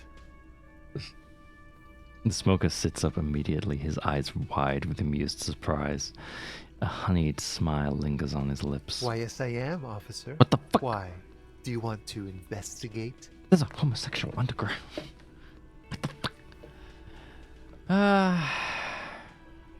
I want to hear more. Oh, it's a pleasure group. A Sub Rosa pleasure group congregating in cellars under the cover of night. Saturday night. Sometimes even Friday night. What? What about Thursday? Or Thursday night. Oh. Sometimes the congregating doesn't even end. It carries on into our daily life. He lowers his voice conspiratorially and looks around. Why do you convene? What do you do? Oh, we're ambitious. We want to destroy the last vestiges of meaning, the last things people in Rebishul have to hold on to, the true symbols of security. The meaning of man and woman, mother and father, their marriage. Everything will be constantly shifting and moving under our rule. The future will belong to a circus of identities just spinning around, surreal and unreal. You won't even know who you are anymore. Does it have anything to do with disco? Yes, we listen to a lot of disco. Some say we engineered disco to spread our vision of a vertiginous, ever-changing society, where all there is a razzle-dazzle of gold. We are going to change the family unit with all this razzmatazz and finger dancing. And with mysteries. Of course, the mysteries are also of sexual nature. Very esoteric. I do like disco. Maybe I should get into it. You can't just get into it. You have to be born into it. One is either already in the homosexual movement or forever excluded from it. Damn. What if I can't remember whether I'm in or not? What if I can't remember anything about my life aside from the fact that I like disco? Beautiful. Beautiful. That's exactly what we're looking for. Who knows? Maybe you were homosexual in the past. Maybe all of that has been repressed. Jesus Christ. He circles his hands around you. I have to say that you do look like someone who might be part of the underground. Excuse me? You have that very distinctive, I can't understand what's going on here. Have you seen me? Look at my portrait and tell me that. Okay. Okay, I have to think about it. Do think about it, officer. He starts laughing and leans back against the counter. This is going to be like a 20-hour mind project for me. 20 hours at least. Absolutely wonderful. A man like you can figure out his sexuality in a working day. Damn. It won't be 20 hours unless you want to enter the heightened realms of the phantasme erotique afterwards. It may be 20 hours or more, but that would be on your own time. Okay. Bye-bye, gendarme. Bye. You know, how long is it? 8 hours.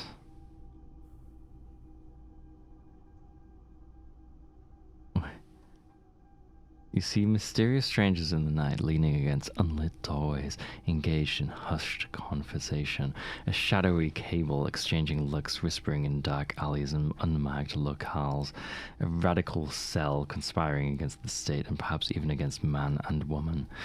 Was that a secret handshake? What's going on? Who are these secretive people? How will they accomplish their sinister and world-altering goals? And most importantly, are you one of them? You could be. Maybe you forgot. What the fuck, man? I don't know. Maybe the Jamrock Shuffle I can get rid of. I don't really...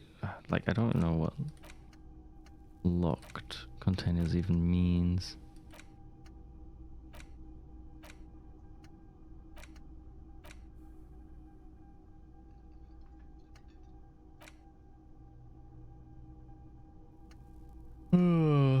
I suppose. Wait, how do I forget? You do not have... Wait, I have to use a skill point to forget things? Oh, shit.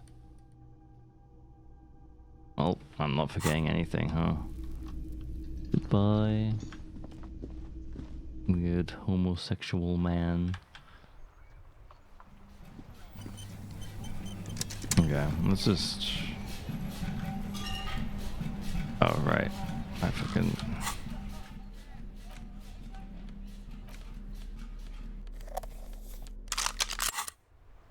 Right. I guess we just go to the island, I guess. Don't really have anything else to do.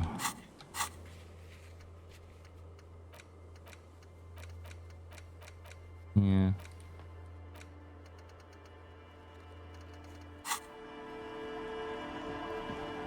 I will probably save it just before, just in case, anyway. You have no idea what the fuck's gonna happen. At least I don't. Let's go, Kim. A skiff with a small steering engine in the back floats on the calm mirror of the sea. Its 2 seats are empty. The boat's belly is a shiny yellow color, industrial paint over fresh tar. You see it reflect off the water, along with the factory number, A72. Once you get in, that's it. One pull of the starter handle, and you're off into the bay. A strange trepidation comes over you. Are you sure you want to go now? Have you made all the necessary preparations? Closed all your accounts? Remember what the net picker said. It's a small tank. You won't be going back and forth on this. You take the engine, Kim. I'll hold the boombox. What? Wait, what? How else do we blast SAD FM on our way to the island? Fine. Let's blast SAD FM then.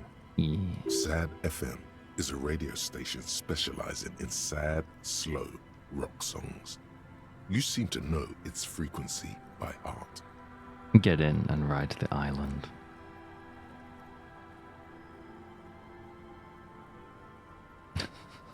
Damn it.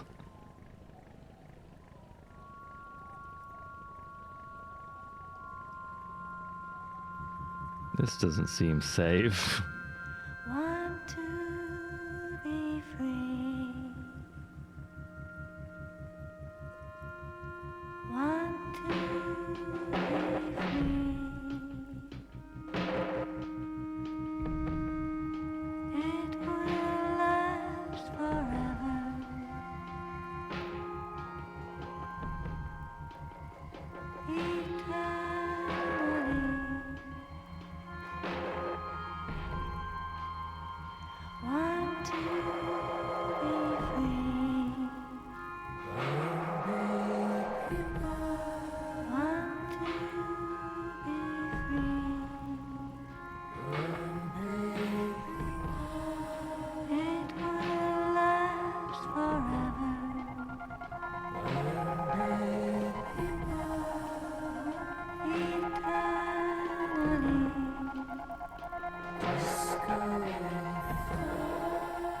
my god, how long is this gonna last for? Are we just gonna go all the way to the island? I thought it would just like fade out.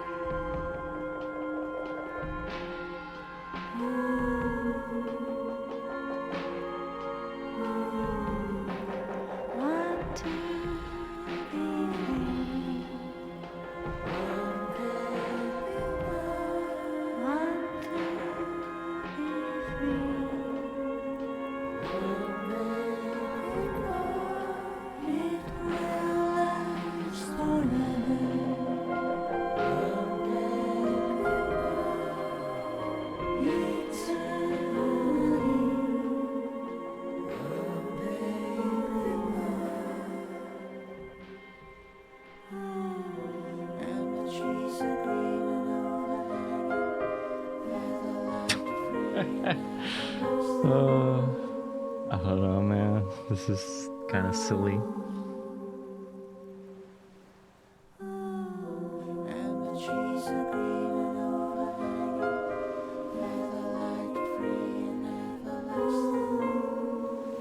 This must be pretty boring if you don't have the boombox, huh?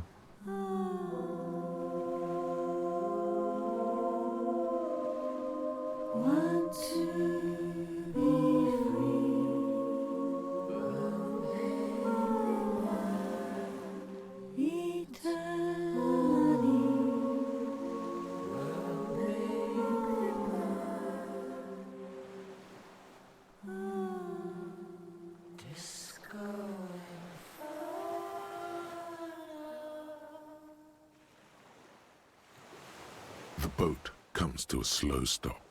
The lieutenant turns the engine off. Then there's silence.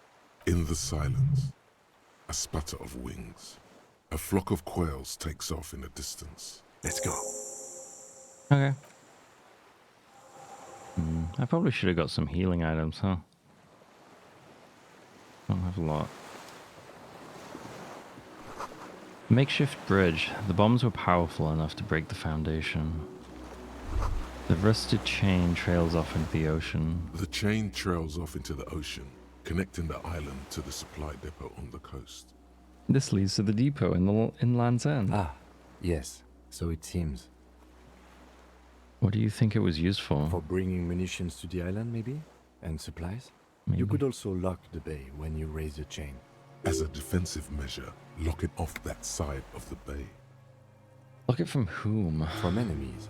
Enemies of the commune of Revachol. This sea fort was a revolutionary fortification, I believe.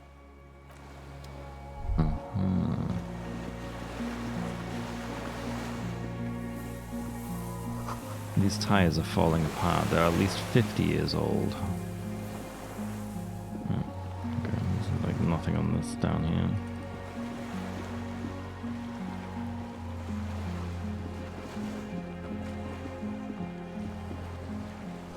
Attention, inflammable. There's a lingering trace of mazout in the air.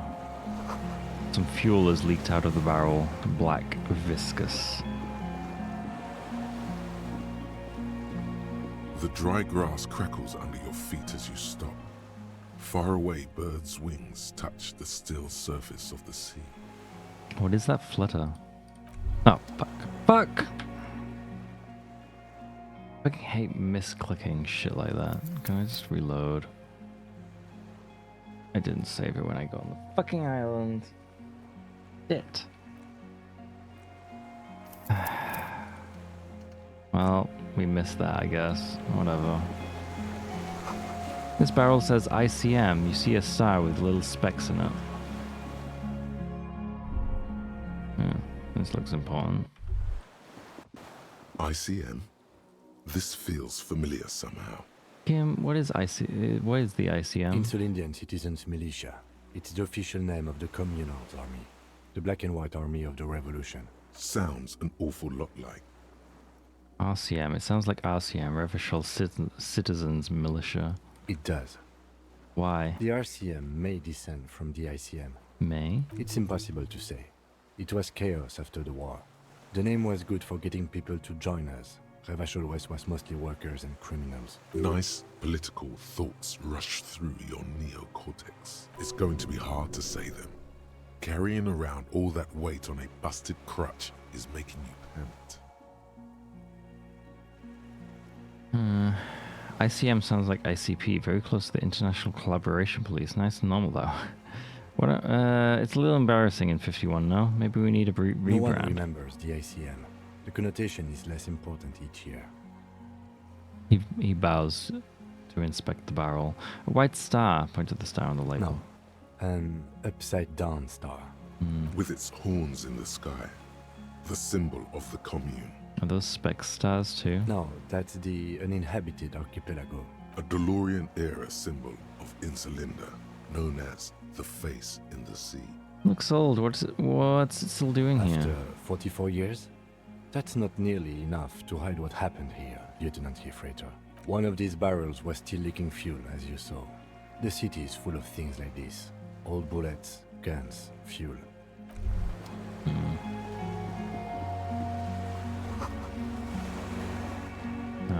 Okay, that kind of just did nothing. What? Be careful not to fall. The cliff face looks steep. Okay. Is there any point researching the homosexual thing at this point? I feel like no.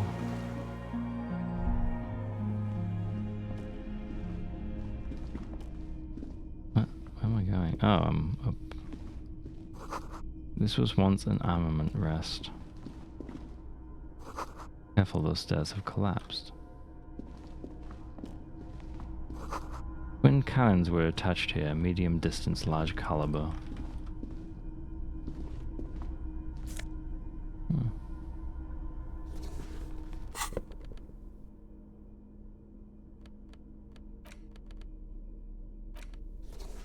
Oh, it's a shirt. I'm just gonna wear all found stuff at this point. Books, mostly fantastique and historical fiction. Dishes stained with sauce and fire, survivor's kitchen. There's a greasy old spring mattress in the corner, resting on piles of soft cover books. White linen and a pillow are visible under a worn-out caracol blanket. Someone has been squatting here. The linen is fresh, recently washed. How recently? A flash of pain interrupts you, making you wince instead of letting the words out. What? You know, officer, you can rest here if you are feeling tired. I will keep watch. You could use some rest for what's ahead. Maybe a little should I, just an hour. You face the concrete wall. There's less light there, in the dark corner. Like a dog, you lie there. Curl up with your knees close to your chest. The blanket feels cold. The entire room does. Concrete and cold. Minutes pass. Half an hour maybe. The sounds of the sea beyond grow distant. Your eyelids close. Until you feel yourself standing up in the darkness, right next to the mattress. Slowly, the world begins to hatch from the blackness. It's evening. Sleep. Sleep. Yes.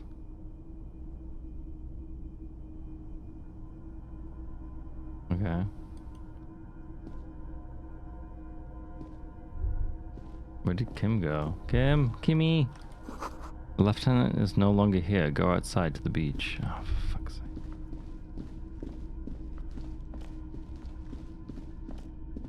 Kim! Wait, how do I...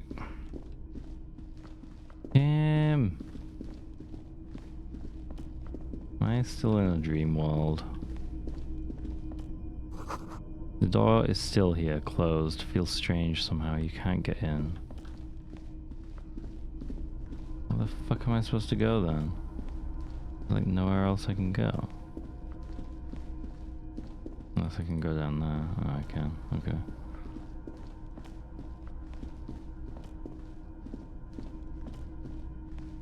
I shouldn't have gone to sleep.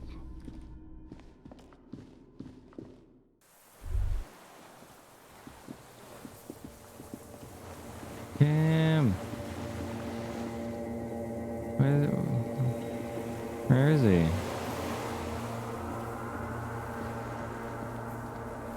Go down to the chain. There's something there. The chain? What chain?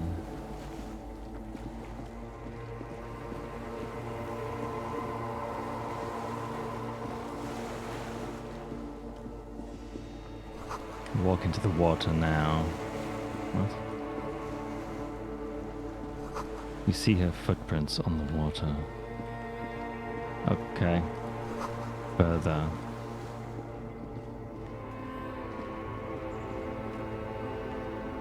Dolores Day, the innocence of humanism, internationalism, and the welfare state turns around to face you. She has an airship airbag in her hand. She seems to be in a hurry. This looks sort of familiar, right? Off to advise the Queen of Shest, most likely. This is the Holy Suzerain of Muindi and Insulinda. Definitely not your wife.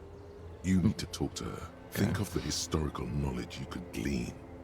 I don't know, man. What is the Holy Suzerain doing here? Something seems off. Something is off. I'm sorry.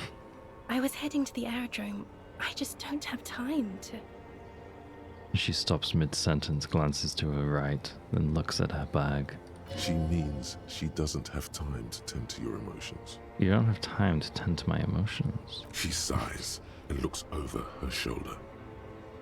Hey. Hey.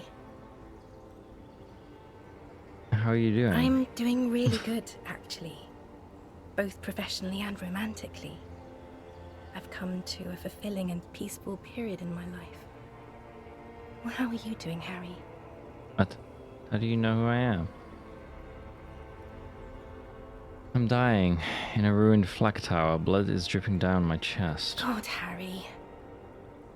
She shakes her head, her eyebrows knitting together with worry. You have to take care of yourself. You're not a young man anymore. If you keep going like this, you'll...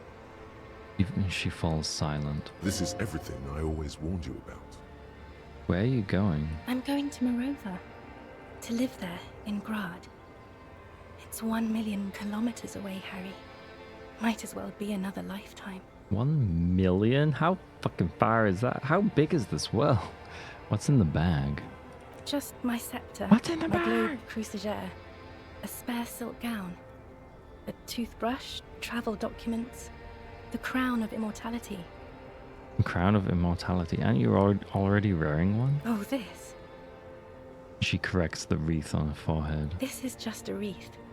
The crown of immortality is made of rarefied light. And you've put it in a mana suitcase. And raw palladium. It was passed on to me by the rulers of late antiquity. And you put it in a suitcase. She looks at the suitcase, not knowing what more to say. Then, over her shoulder. Anyway. Can you stay for a moment? We need to talk. We need to have one more massive epic showdown. No, Harry. No. I don't want a massive epic showdown. I want to go to the aerodrome. What is going on right now? I have tickets for the 10:20 flight to Morova. Really, we don't have anything to talk about anymore. Every combination of words has been played out. The atoms don't form us anymore. Us. Our love. Our unborn daughters. Damn. Okay, so this, like, he's just talking to his wife, right? Like, this is, she's just took the form of Dolores Day, I guess, because that's like just the first form in his mind. It's all gone. I have to go to the aerodrome. I have to leave Revachol and you. And you have to be alone. In hell. Forever. That's just the way it is. Oh God, whatever you do, don't try to kiss her yet. Not after that. You're still reeling. You'll fall over if you try now. But that's not a very good way for things to be. It's not. But... She looks at her feet. Little golden sandals cover her toes. But what? Tell me, there's something good. I don't know why I said but. There is no but. That's it? That's it, yes. We've talked about it a million times. You will get over it, just like I did. People do. Things will get good for you again. Where in hell?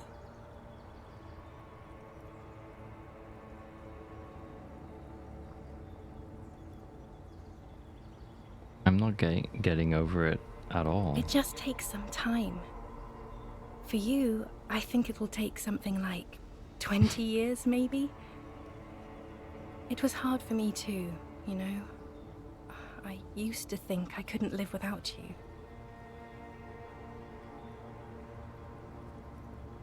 And she looks you straight in the eye. Her iris is a light blue, flecked with green. But I can. You bitch. She keeps her shoulders squared and her back straight. But it's clear you're still making her sad. 20 years? That's so much time. Yes. It only took me 1 year, maybe 2. Phew. Fine, okay. So you felt that way once, that you cannot live without me. Yes. But that time is gone now. You're so innocent. very gone. Your innocence, Dolores Day. I'm sorry I made you sad. It's okay. It doesn't have to be like this. Maybe we could try again. No, Harry. We can't. We Why? already tried again, and it didn't work. Is that how it is now? We should just try all good things twice and then give up. By that logic.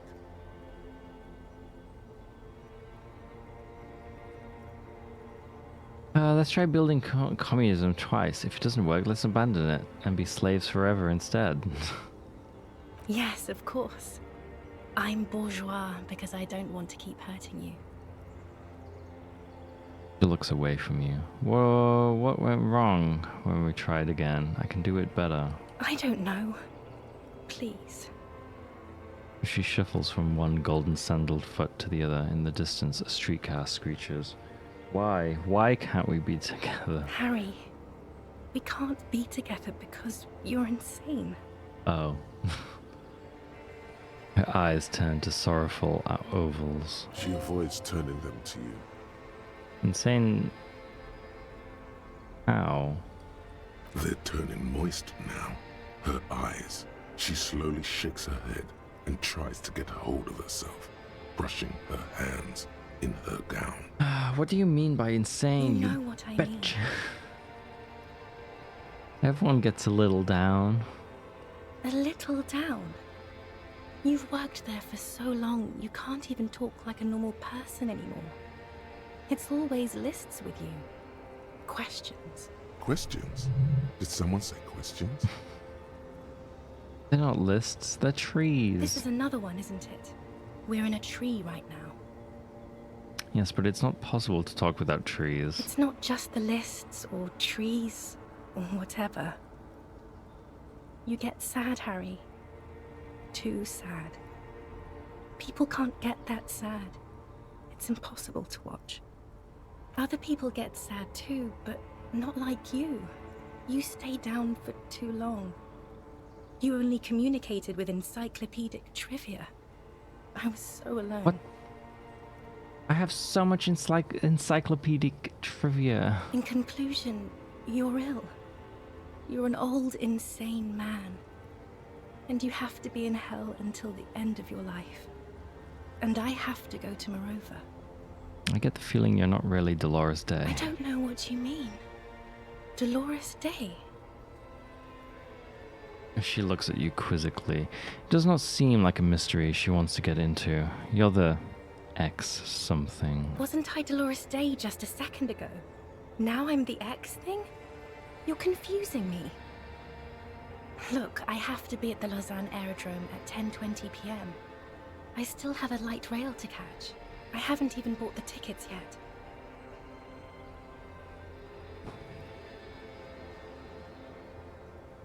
I should have stayed down. I'm glad we're having this conversation. I'm getting so much closure. I'm glad too, but I have to go. My friends are waiting for me on the platform. I can't let them wait. This is so grotesque. It is. Useless. You're on second thought. You're The morning. The morning? I don't understand. No, I meant morning. I'm grieving, but you're not even dead. Oh my god, Harry, stop. I don't want to hear anything about the morning. Mourning someone who's still alive. Any of that. I can't do that anymore. I'm not 80 years old, I'm 32. People my age are not supposed to mourn. What do you mean by that? People mourn all the time. On second thought, you're Dolores Day, Green Regent of the territories of Muindi and Insulinde, and nothing else. Yes, Harry. I am. Things have gotten much better for me, now that I am the ruler of the known world. Oh god, it's already so late. A tiny golden watch with red straps around her bony little wrists. I bought you this figurine of a headless Fallen Rider. I don't want it. It looks expensive. I don't want it. But you liked figurines. I thought the figurines were for getting you back. That's not what figurines do, Harry. But then the figurines don't do anything. She looks at the headless Fallen Rider between your fingers and doesn't know what to say. The figurines don't do anything? Anything at all. But I thought the historic figure she had. And she liked war games and figurines. Yes, I thought it would be good. What about dice? I had some custom dice made in this place, a doomed commercial area. Harry, I don't want things. I want to go to the aerodrome. Okay, I won't give you things then. I didn't ask for things. It's too late to give me anything. I would have liked the headless Fallen Rider back then. You bitch. Take it now. But you said I have a vast soul and you will always come back to it. We both said a lot of things. We were very young. It was her. I can feel it. I can see it in her tender long fingers, in her wrists. Her hand wrote it, said those things. Actually, you didn't say it. You wrote it in a letter, a handwritten letter. I kept it in my paperwork. As Queen Regnant, I write a lot of letters. She brushes a strand of white hair out of her eye. You need to recite it to her, for effect. All of it. No size. I have it right here. Let me refresh your memory. Let's take a trip down memory lane. Please, Harry. I just don't have time for this. Every morning when I step out and you're asleep behind me, I find a little piece of sadness in me. I carry it in my chest down Voyager Road. Every step I take grows until by the time I reach the fuel station, it has filled me completely. I step on the light rail and look back, something, bow collector. I know it will be like this until I walk back to you. You. Every step I take will get lighter. It almost makes me run. Sometimes I do. I can't believe I met you. I can't believe the happiness I feel with you. You have a vast, vast soul, and I will always, always, always come back to it. Okay, stop. Yes. Are you happy now? There's more. Kisses, kisses, kisses. Very well. I wrote it. It was morning. You slept. There was hoarfrost on the ground when I left, on Voyager Road. It was autumn. The first autumn. But Harry, please understand, it was 1,000,000 years ago. No. It wasn't that long ago. It was 100 million years ago. I was someone else then. Oh, you're not 34, 32 then, are you? Hanging on your every word. Oh, Harry, you were the coolest. But I am no longer that person. This has taken her place. It will devour you. Harry, I will eat your mind. The light of the video rental shines through her dress now. A DeLorean figure, cut in black, moves below. It's still her. Her legs, her breasts, her hips. I was cool. The coolest. With your leather jacket and your boot-cut pants, smoking in the bus stop. I wanted you to be the rest of my life that day. And you were. some of it at least. You were my first. Jesus. My first kiss. My first time to have sex. How old were you? The first That's kind of important and right now. worst time I fell in love. I will always have that with me. It's a fact. But that is all it is. It's like a ticket stub, Harry. It doesn't do anything anymore. A ticket stub? Yes, let's talk about that too. Let's bring it up, the zoo. What? In Le Jardin, the day we went east of the river, to the aquarium first, I was sad about my mother. I don't even know why. The shimmer of the fish tank on my face, the octopuses. It was just a day then, but to think, were we there now, you could touch my hair, kiss me, talk to me about anything, go virtually anywhere in the world. Not like now. Now our interactions are limited to pain and regret. That's sharp and precise. Ah, you're so sharp. Whoa, whoa. No, it's all you.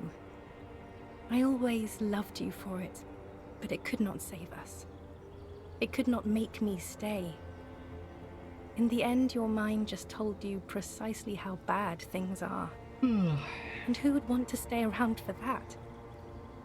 Can't you turn back to the person you were? I can see her in you, under the gown and that wreath. And my crown of immortality? No. You scared her out of me. With your crying, the awful time we wound up having. And the cheap rental flats you could afford. Whoa, you could have got a job as well. Can't you see? I can never think you're cool again. I can only think that way about new people. A cheap rental with mold on the walls and the tap dripping. Like, I'm a cop. I can only afford so much. You flats, so the rich man took you from me. Yes, I have found someone. You bitch. For whom I can feel the same. A copy of my love for you, only this time he is careful and rich. He will not lose me. It will go somewhere. It will grow. Is this why I hate capitalism? Because capitalism took my girlfriend? Your heart burns. Through the blackness you feel the trickle of blood on the mattress below you. Harry, do you notice how none of this is very funny? Yes, you are the least funny part about me. I hate being that. I don't want to be anything for you. I hope the decades it takes for you to get over me have already passed. Well, spoilers, they haven't. Apparently. Voyager Road, I know that place. Where is It's it? here, Harry. We are on Voyager Road. Oh. At the end of it, 300 meters from the stop. We used to come here to rent videos. There. You could not pay the electrical bill. It became a lightless tomb. The years you spent training for the militia, my parents' money, it was not good. Surely the alcohol didn't help either. Were we drinking? Everyone has a little glass of wine every now and then. Mm-hmm. I certainly do. You... It's a Queen Regnant thing. You... I don't think it was the alcohol. It was inevitability. There was a bow collector, a light rail streetcar number. 42. That is the light rail that took me to Coron, to school and work. Every morning. It's the same stop I met you at, Harry. 100,000 million years ago. No human being should still remember the position of atoms such eons ago. It must feel unnaturally sad. A sadness so ancient, it is shared even by archaebacteria. What now? What happens now? What is the next thing we talk about? Is there really anything left? If not, we can always repeat one of the things we have already talked about. Talk about it again. If you do not feel like doing that, you should let me go to the aerodrome. Mass murderer. That is very contested by modern historians. Very contested. Plus, you're only saying this because things didn't work out between us. I have to go to the aerodrome now. I don't have time to defend myself from these accusations. Would you say you haven't behaved like a mass murderer with me? You were very bad to me too. We've talked about it like 7 million times now. My God, stop using million as a thing. Like, it's... We haven't talked about it that much. You're not a million years old. You're not even human. I am actually very ordinary, Harry. Below this gown and wreath, I have an ordinary soul and ordinary thoughts. The only thing inhuman about me is this. She looks around. This thing you've made me into. I'm sorry for saying so, but I just hate it. Oh. What is this? This is so far gone, Harry. I don't even... No, you're special. You had glowing lungs. My lungs do not glow, Harry. I am just like all the others. None of us have glowing lungs. Stop making me into some kind of...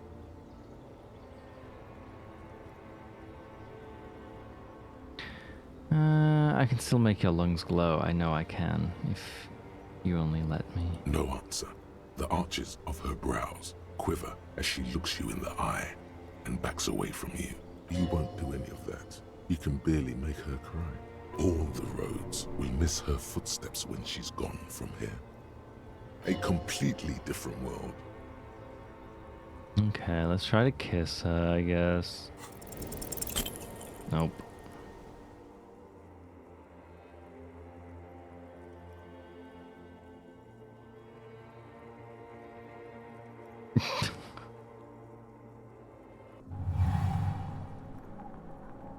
Your feet still tremble from the steps you took, as if over an enormous distance, standing against her. Her body close to you. I swear. With your eyes closed, you move your lips on her mouth. I swear the dice rolls in this game are pretty fucking skewed, because I always seem to get like either close to 1-1 or close to 6-6. I don't get like middle. Like I've never seen like a 3-3 or something, or like a 3-4. It's always like a 1 and a 4, or a 6 and a 4. Who knows? Kind of annoying. She is not kissing you back. I feel her breath. Her chest rising like a pillow. Warm exhalations against the side of your mouth. Her tender soul moving through her lungs. Hidden, distant. Oh shit, I was supposed to... Oh, whatever. Move your mouth. Nothing, just pillows against you. Unresponsive, but for the taste of apricots. You're not kissing me back. The moment is ending. She is going to move her face away from yours.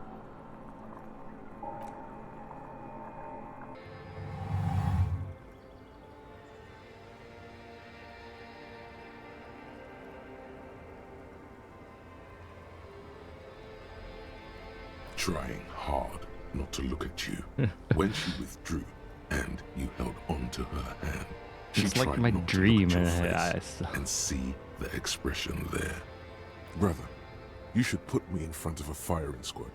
I have no words for how I failed you. Oh, you didn't kiss me back. She breathes out heavily, as if something painful has passed through her, and shakes her head. I thought you would. I know you still love me. You can't not. She shakes her head one more time. The evening wind rustles her hair, blowing old newspapers and fast food wrappings down the street. And that's it then. No, Harry. Not yet. There is one more thing you have to see. She slides her hands down her chest and onto her lower stomach and smiles. Whoa! I'm pregnant. Huh? Is it mine. Of course not. Oh. She looks down at her belly, then up into your old eyes. I terminated yours. Holy Don't fuck. you remember? You poor fuck. Poverty-stricken fuck. Okay. Now, go ahead. Ask me more questions. Let's talk about something else. Don't go. I have to, Harry. Really, I've already missed the 8:30. I'm gonna go now. Lies, sire. She cannot but love you. She has said so 100 times. Wait, can't we sit down and have a coffee first? There's a cafeteria on the corner. No. That would only be painful and dull. At the aerodrome, life, love, and laughter are waiting for me. At the cafeteria, dust, hell, and tragic comedy. Okay, I understand. No, you don't. You're just being a martyr. And I'm really going now. The time is up. I must be on the 10:20 flight. Will we ever see each other again? I won't see you, but you will see me. How can that be? Oh, Harry. This is a dream. Can't you see? I'm already in Morova by now. Who knows how long ago this happened? A year? 2? 5 years ago? How will I see you again then? Right here, tomorrow night. Once this dream starts happening, it keeps happening. 3 times a week, at least. And Harry, it really, really looks like it started happening again. There's the video rental. I'm suffocatingly beautiful. And young. And I smell of tutti frutti chewing gum. Like I did that time when I asked you for forgiveness. After leaving you the first time. So long ago. But this is intolerably bad. Oh yes. Intolerably this bad. Is real bad. Darkness. It's not death or war or child molestation. Real darkness has love for a face. The first death is in the heart, Harry. See you tomorrow. Bye. You bitch.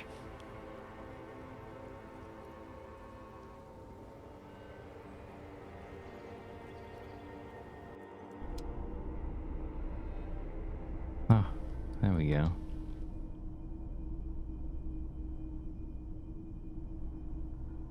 Yeah. You're up quick. How was your sleep?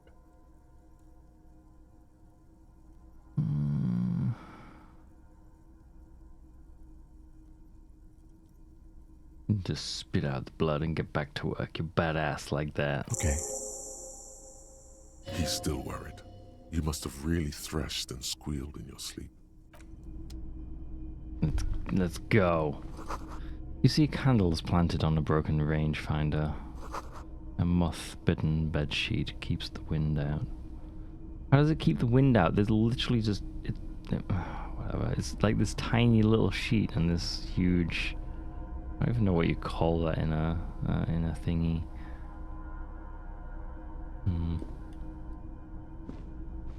Books and magazines lie scattered on the floor and on a makeshift cupboard. They are not particularly well organized. Sift through them. Most are soft covers, serialized fantastique and detective stories from the 20s and 30s. This disparate digest includes the classic Animal Adventures, popular depictions of man versus nature by amateur naturalists T&T Harpin, husband and wife. Widely read by people from all walks of life. Who doesn't like nature? Who doesn't want to survive? Among what is mostly commercial fiction and serialized stories, you find a magazine cathodique for electrical engineering. Then it's back to pulp. Light erotica, an international thriller about circuit benders. Someone's made themselves a home. Damn it. Let's go. I'm going to fail this, aren't I? Not that you can tell. Yep. This is a digest of someone who's dead bored. Most of it is for entertainment purposes, fittingly right next to the radiola on the floor. Nothing out of the ordinary. Maybe it's a little old-fashioned. There's a nude mag. More than that, you can't say. The print in some of these is pretty small, though. This person has good soft covers. Oh, that's part of the same thing. Oaths?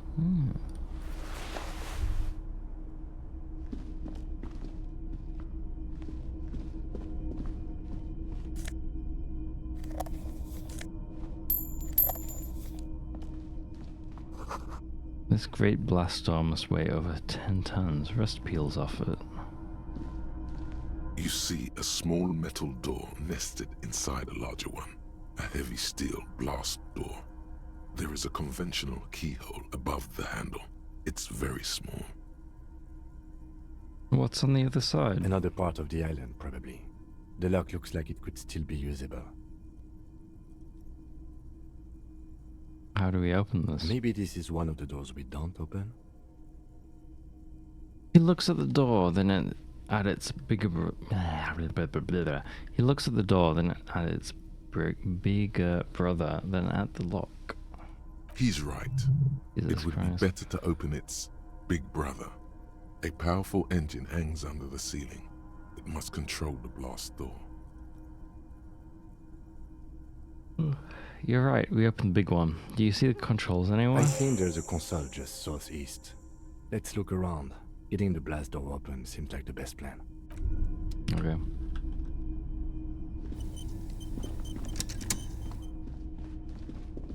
Oh, that's up there. Okay. I didn't actually look at this, did I? Oh, for fuck's sake.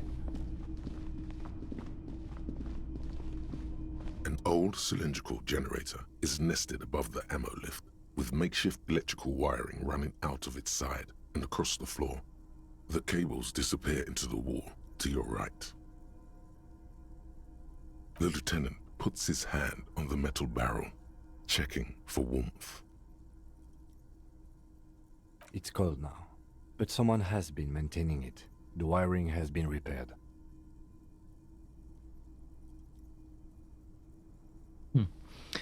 Pour fuel into the tank.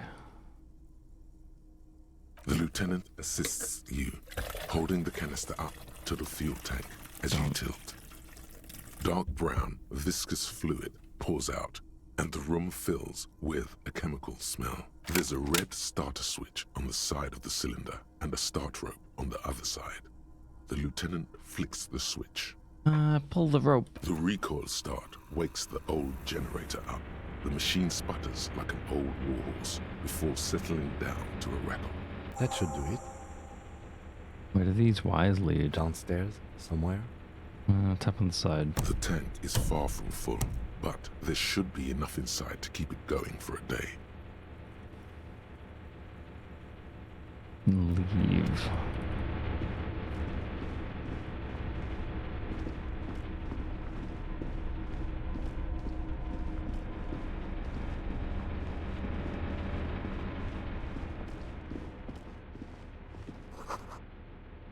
The hatch is down, jammed shut. God damn it. We went up the fucking stairs. Green paint flicks off the monoblock aluminium cabinet. There are rows of switches on the front panel, a frequency band, and even a keyboard. Run your fingers across the keyboard. The keys rattle like teeth. This keyboard hasn't been functional in decades. What is this then? The console of an anti-computation device. The generator upstairs, with wires coming out. They terminate here. Did this open the blast door? I think, yes. Let's see. That way. The emergency open. Push light interior. The light in the room turns on with a sizzle, a dim ambient orange. Slide radio dial. The dial slides under the glass, dark and silent. Restoring electric power has not breathed life into it. Okay. Then emergency open. The blast door opens with a series of clicks. A shaft of light appears, then widens as the light shines in. Neat.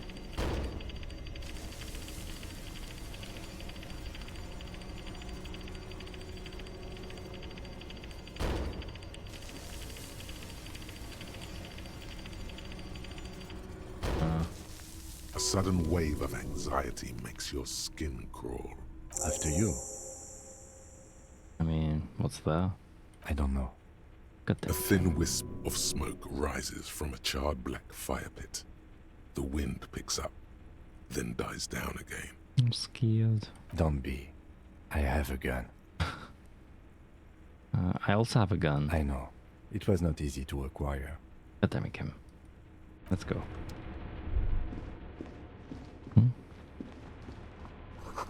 What rushes below? Far down below. Ooh.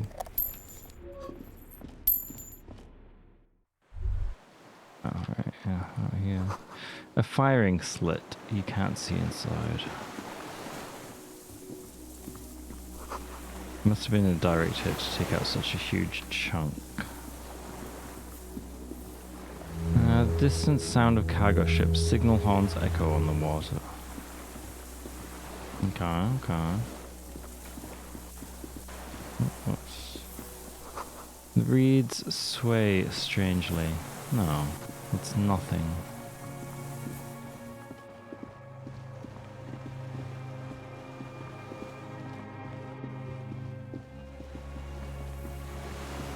Anything out here?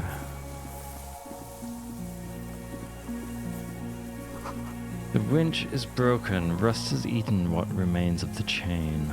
A strange feeling, looking at the water. Maybe you should just wander off into the sea. Leave it all and walk in. But it's cold. Yes, cold and still. But love is warm, like the inside of her mouth. No. Yes, no. yes. Raise your sight. In the still mirror of the bay, you see Martinez, reflected. Tall edifices of ruins reach into the water, like shimmering towers. And the shacks too.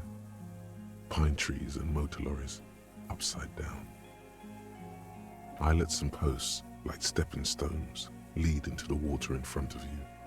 Go. Step in. It's been too long. Why? Perhaps there's someone there, under the water, waiting for you. Where it has always been, smelling of tutti frutti and betrayal. You shake your head.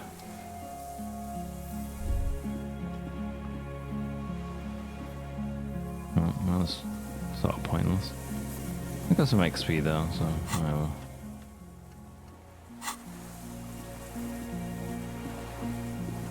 Still don't really know what I'm doing on this island. I'm just wandering around right now.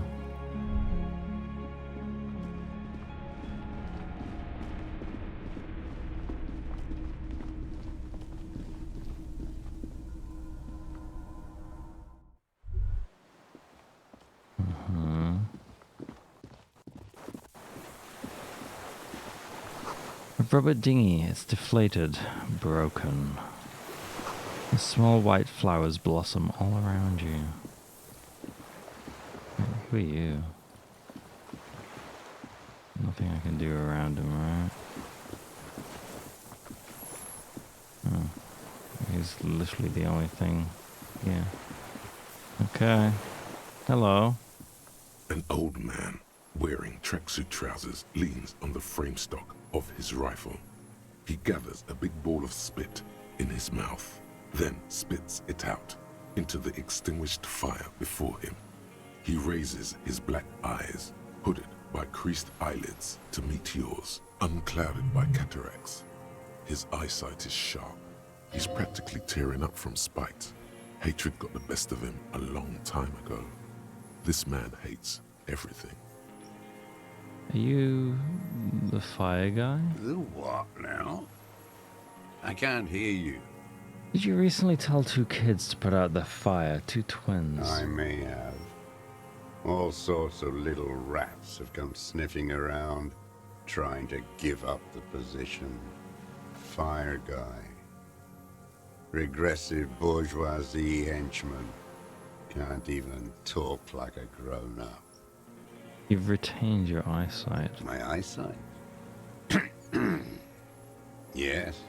Helps me see all the shit. A shudder of disgust passes his right side. His left side remains motionless. Did you close the blast door? I did. And you opened it. How? I fueled the generator, then used the console. I should have burned that console down. He shakes his head. How did you know I was coming? Reactionary rock and roll music. Playing on the water. Yeah, I guess. Told you we shouldn't play sad FM. But you didn't say that, Kim. I did. We have entered a world where he said you shouldn't. It is the only world. Right. It was not rock and roll, it was sad FM. Sad FM, huh? I always hated that station. Right. Phlegmatic, counter-revolutionary dirges. Sadness is a mental illness. A weapon of the bourgeoisie. The fascists were right about rock and roll. It is degenerate. Hip gyrating, mental illness music. Nice gun you got there. It's not nice. It's a piece of shit. But it gets the job done. Is that Bell McGrath? It's a 3-angong 446. Southeast Samaran made. Exotic. Must be defunct too. No modern rifle manufacturer of that name springs to mind.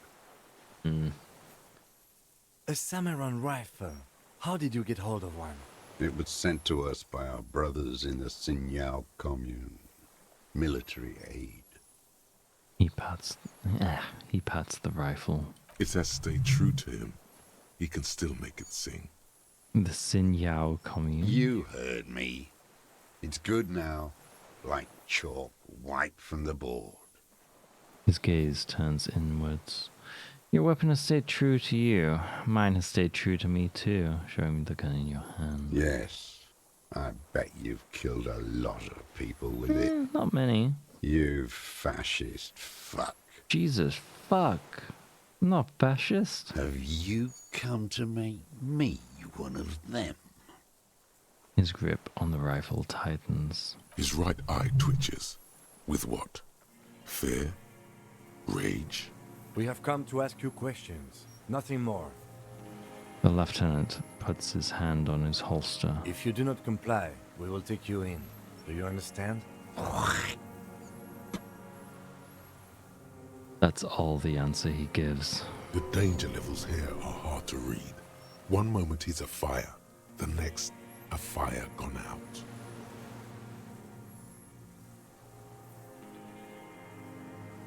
I'm with the police. You can keep the gun, but keep it down. Not one move. No. Oh, shit, Kim. Calm down. The lieutenant aims his pistol square at the man's head and says, Put it down now, sir. Or you're gonna blow my brains out before you question me. To hell with it. It's a walking stick anyway. It's out of bullets. The old man lays the rifle down carelessly, then looks at it, lying there. He stares on, his wrinkled mouth moving without a sound. A strange sadness, like a song. What did you say? The future teaches you to be alone. The present. The present? The present to be afraid, cold. The old man pulls back the hood of his plastic cape and looks up into the sky. It's blue-gray, the same color as the sea. Those words, the future teaches you. Real music.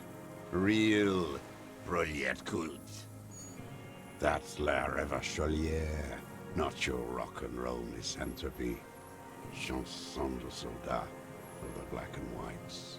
I'm not a misanthrope. I'm a half-dead police officer who's just doing his job. The job of a shitlicker. What is La Révacholière? It is the anthem of the world revolution. One of 3. In Grad, they sang Brave Children, favorites of history. And in Sinyao, it was some Samaran shit, I guess. How does it go, the song? How did it go? He looks at his gun on the ground and shakes his head slowly. Something about shooting rabbits. I don't know. I can't remember. It doesn't matter. It's gone now. He waves erratically with his hand, annoyed that he can't remember. A little tremor passes through him. It was dear to him. He resents forgetting it. Pick up the gun lying in the sand. His gaze follows your motions. The rifle feels surprisingly light in your hand. Frame stocked and patched in places with tape and wire. Still warm from his parched hands. Not the metal. The metal is ice cold. This weapon has been modified several times. Inspect it closer. The rifle's in a shabby state, like a crutch that's seen too much travel. Hieroglyphs are embossed into the forearm, made of walnut. On the butt, you see Vespertine writing, burnt into the wood. Triangong, 4.46mm, made in Sinyao. It's as he said, it's a triangong, made in Sinyao. Warm, personalized even. Looks like this weapon has seen a lot of use, hasn't it, sir? No response from the old man. The plastic cape around his shoulders rustles in a small bout of wind. This uses jacketed ammunition 4.46. Jacketed, military-grade ammunition. Stable in flight. Good for hitting something that's very, very far away. He says mostly to the old man. As he speaks, he stresses every word. He's liking this. The rifle has been patched and modified several times. I wonder how old it is. The old man does not answer. He just stares in front of him. Stow the gun. The old man keeps following your motion with his gaze. His right arm twitches suddenly. Some kind of involuntary response. Something is slightly off with his motorics. This looked very much like the murder weapon. It could be used against him to get a confession. In time. Who are you? My name is Josef Lilianovich Dross, Political Commissar of the 114th Anti-Aircraft Division of the 4th Army of the Commune of Revachol. I am a deserter, a partisan, and a prisoner of war. This is my termless surrender. His eyes turn to the reeds again, dead and dull. The Commune of Revachol? Do you mean the ICM? Your holdover from the...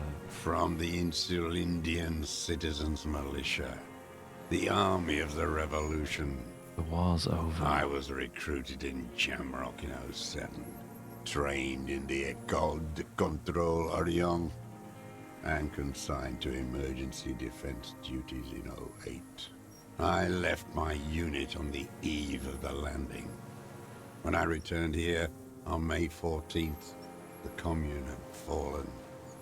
Still armed and ideologically trained, I wrote a criticism of myself and resumed partisan duties. 51 minus 8 equals 43. Been on this island for 43 years? No. Oh. I've been on other islands, too.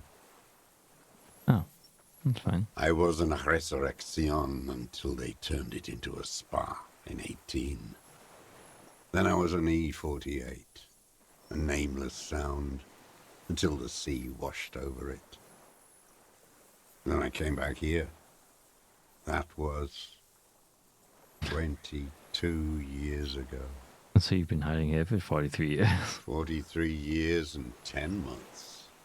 That's steadfast. It's not how a human being should live. But I had to. Then why did you? I couldn't just forget. I couldn't just forget what I saw. What have you been doing during all this time? Hiding, fishing, waiting. He looks across the water. Where the afternoon grows late, on Rue de Saint-Ghislain, people walk home. Street lights will soon be lit. Further inland, the streets are alive with workers, men, women, children. Street hawks and migrant laborers. The temperature is steady. Alto cumulus clouds form above Precinct 41. Always waiting. The old man turns his eyes from the shore and back to you. And then back to the shore and back to you. For what? For her to return. Her who? Girl child revolution. Girl child revolution? Always. I'm afraid she's gone. The material base for an uprising has eroded. The working class has betrayed mankind and themselves. The historic opportunity for a revolution has passed. It will not come back anymore, however hard I try, whatever I do.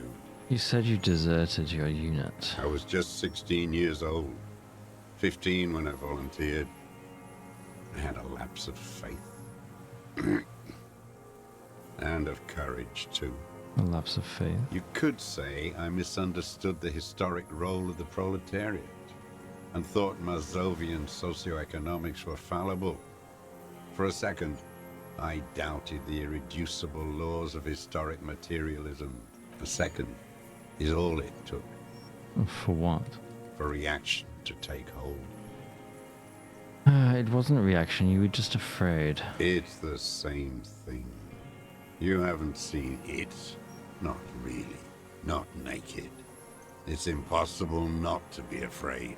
And this was when?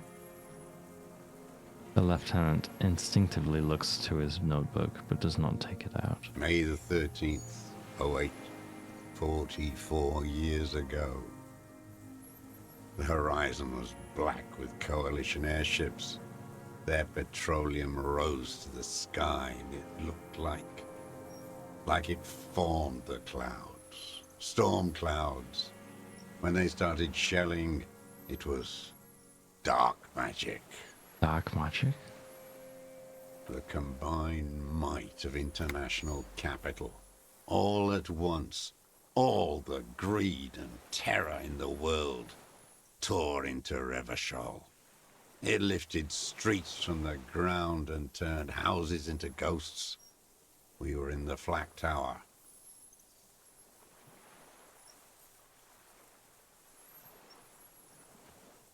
He gestures toward it. Huddled on the floor.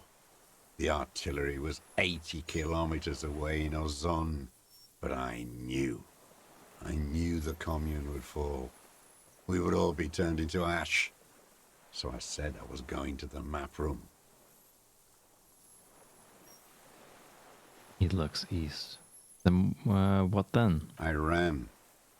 I climbed the chain link across the water and hid inland. In the bunkers underground. Like the weakest of the weak. A mouse.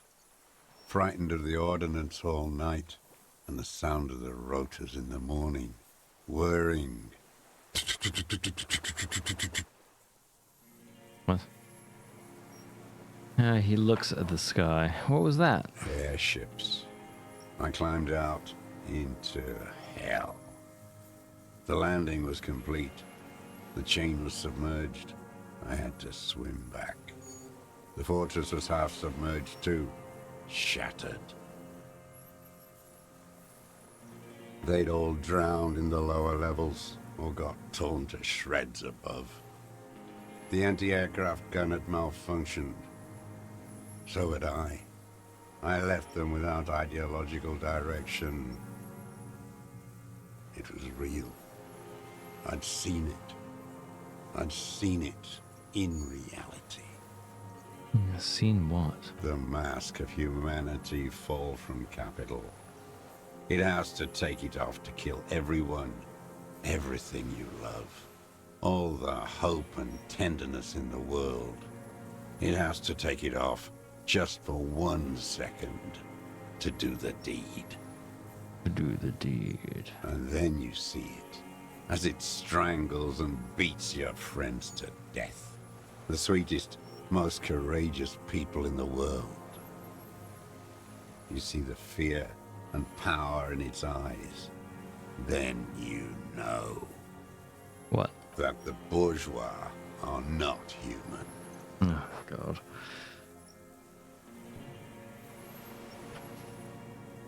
You've lost your mind. Now is not the time, Lieutenant Jeffreter. Oh. The lieutenant says gently. I had to. I had to fight it. I could not stop anymore. The old man falls silent. His black eyes keep piercing your skin as he looks to some great distance behind you, shaking his head slowly, retreating from it. What is this place, this island? It's not an island, Dwat. It's a defensive fortification of the commune of Revachol. And I am its last surviving defender. Oh. What was it used for? The congenitally deformed King Philip II built it to restrict access to the Bay of Revachol. We captured it in '02, retrofitted the fort with an AA gun to defend against an airborne landing. Against the whole world.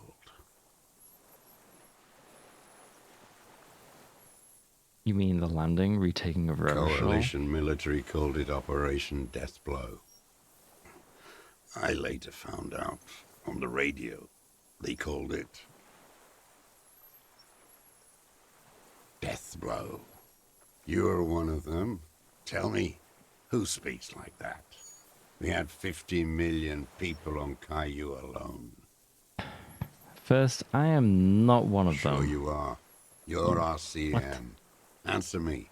Who calls an operation against 50 million people Deathblow? Coalition military? Iblis. Oh, Iblis? The black-eyed angel. What? Who? Shaitan Ahura, the darkened one. How have you survived all this time? How does anyone survive? I steal. Now hold on. You've been on an island. That's a choice. You could have become self-employed, create the system. You're insane and grotesque. Everyone steals. Vegetables, supplies. It's the life of a dog. He coughs once more and then puts his hand on his belly. How is your health, Mr. Dross? I've been throwing up blood since winter. Red, like beetroot. Been passing it in stool, too. He's He does dying. seem frail. Gaunt for his age. More like 75 than 65. Trouble putting on weight could mean cancer. The RCM can provide medical services. You need to be looked over. I need to die. You don't have medical facilities. You have guns. That's all they give you. Toy guns. This is a serious situation. You need to be looked over and we can do it. There's nothing to look over. My God. The triage is in, and it's black. Administer morphine. Moribund. How have you coped mentally? Obviously he hasn't. I haven't. I have holes in my brain.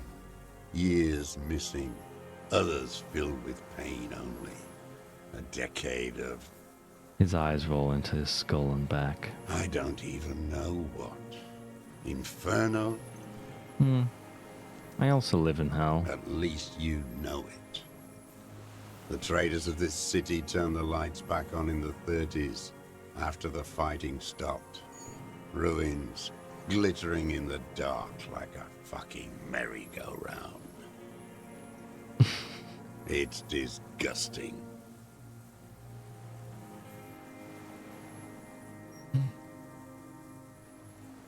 Are they not heartbroken? How could they have moved on? How have you concealed yourself all these years? It was hard in the tens. I didn't have partisan training. They were searching for stragglers, those bloodhounds. Floodlights on the water at night. There were posters, campaigns. We communards still hoped, and they needed to snuff that hope out. The East capitulated. Martinez and Coal City were turned to dust. But Jamrock, Forberg, even Coron, and Boogie Street, of course. Those fucking kips had Marsov coursing through their veins. And others too. Some cordons of Revachol was still fighting. There were cells. I tried to contact them. Soon they all went silent. The frequencies dead. How did you get between here and the mainland? At night, I used a dinghy. I only went after dark then. When I got to the city, I stayed underground. Patrols, you lot, the commons too. They'd started snitching. In the city, you move underground? From bunker to bunker. Not anymore. No one cares now. I don't even have to hide. They think I'm another antisocial vagrant. I could walk straight into that town if I wanted. I just... He falls silent, his gaze fixed on the shacks huddled together across the water. Why don't you just walk, though? I don't want to. They're all traitors. Pigs, rabbits, and dogs. Men without ideals are only animals.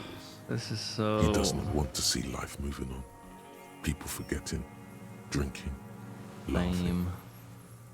Weapons cache into Saint-Ghislain 22B in the basement. Have you been there? So you finally found it.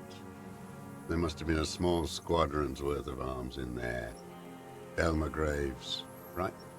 They were damaged beyond use. I know. So you've been there? Sleeping. Some nights. Ammo scrounging on others. Those McGraves were shit, even before they corroded.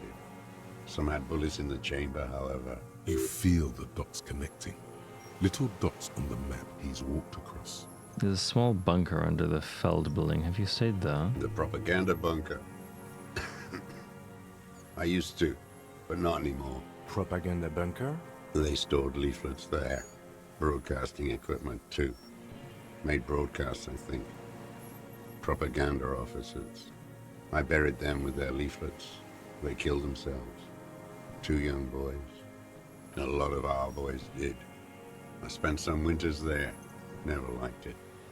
Kept thinking of them. No need to go underground anymore. It's better in the ruins, on the ground. The old man looks across the water, at the city, the ruins, the motorways rising above it.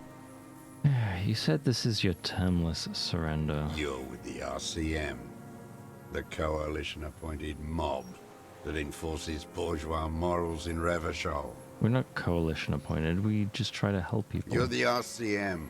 You represent the Moralist International, the enemies of humanity who took this city. I represent their adversary, le Parti Communiste d'Insolande. Take me to them as a prisoner of war. I have relinquished my weapon. I can no longer serve.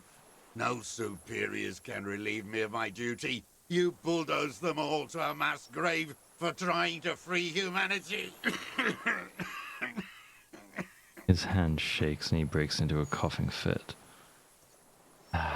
This guy, man, I don't care about him. A spray of blood from his mouth on the black charcoal in the fire. He's trapped in his old ways.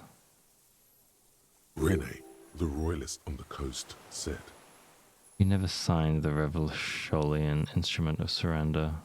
Liberal reactionaries signed that instrument. Traitors who should have been burned alive.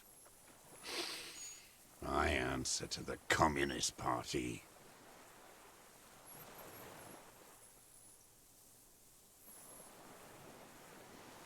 Mm-hmm.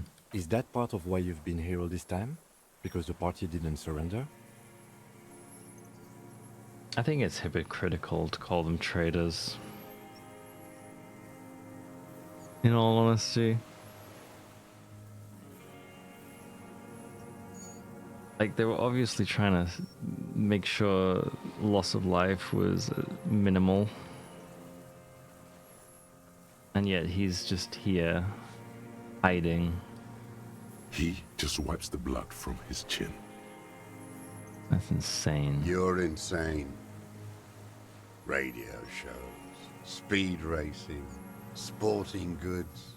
None of it is real. Like, the only reason he's alive is because he's just here. He's not progressing anything. He's not doing anything.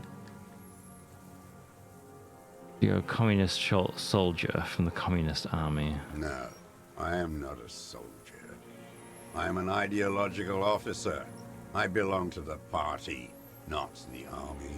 But you said you were trained and assigned to the Defense Corps. Trained in historical materialism, then assigned as a political commissar by the party.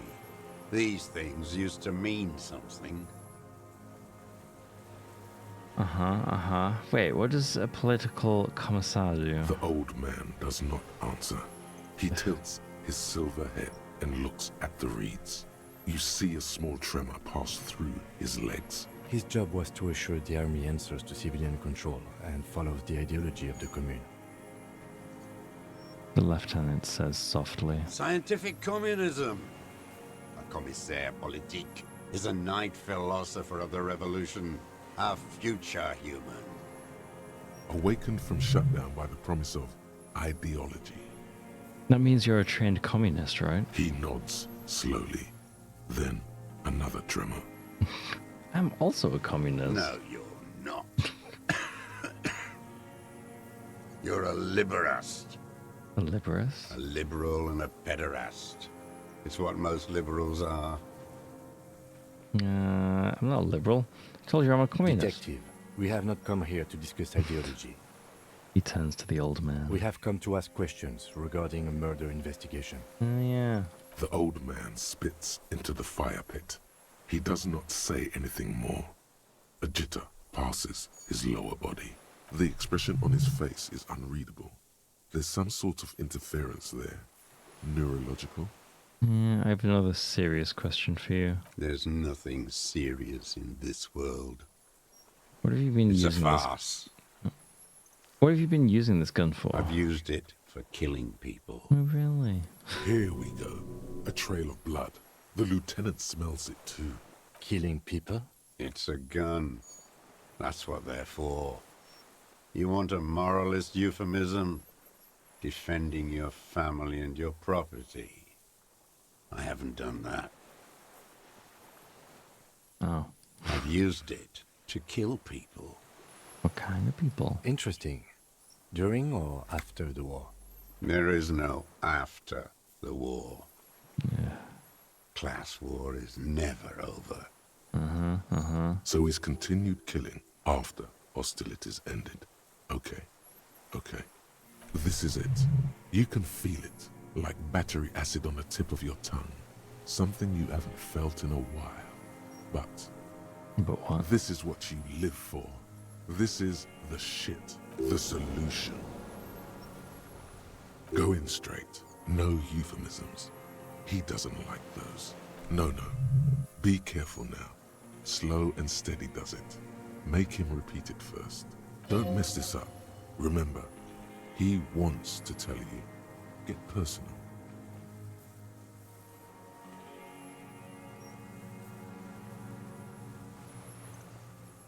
I know you want to tell me. Have you killed anyone with that gun in the last week or two? I don't want to tell you anything, you grotesque murderer. And why did you think that was a good idea? Don't listen to me. I'm wrong all the time. Damn it. So you're saying you killed people after fighting stopped? What did I just say? He keeps shaking his head erratically. Suddenly. He brushes something out of his eye. What did I just tell you? Don't drop the ball now.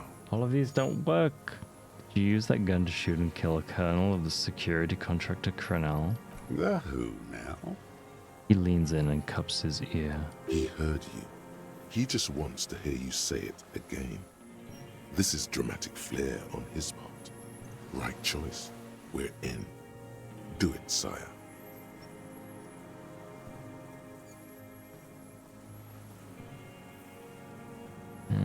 the fascist death squad who took a bullet in the mouth on the night of March 4th. Oh, yes. That one. Ugly piece of work, that boy. Did you kill him? The lieutenant takes a sudden step toward him. I am a son of a welder and an officer of the commune of Revachol. I do not collaborate with murderers and pederasts of the liberal regime. A drop of blood in the saliva. Exhaust him with proof. Pile it all on him. Get a confession. The gun. The murder weapon is the perfect opener. The scent of blood in the air. But what else? There was something you can't remember.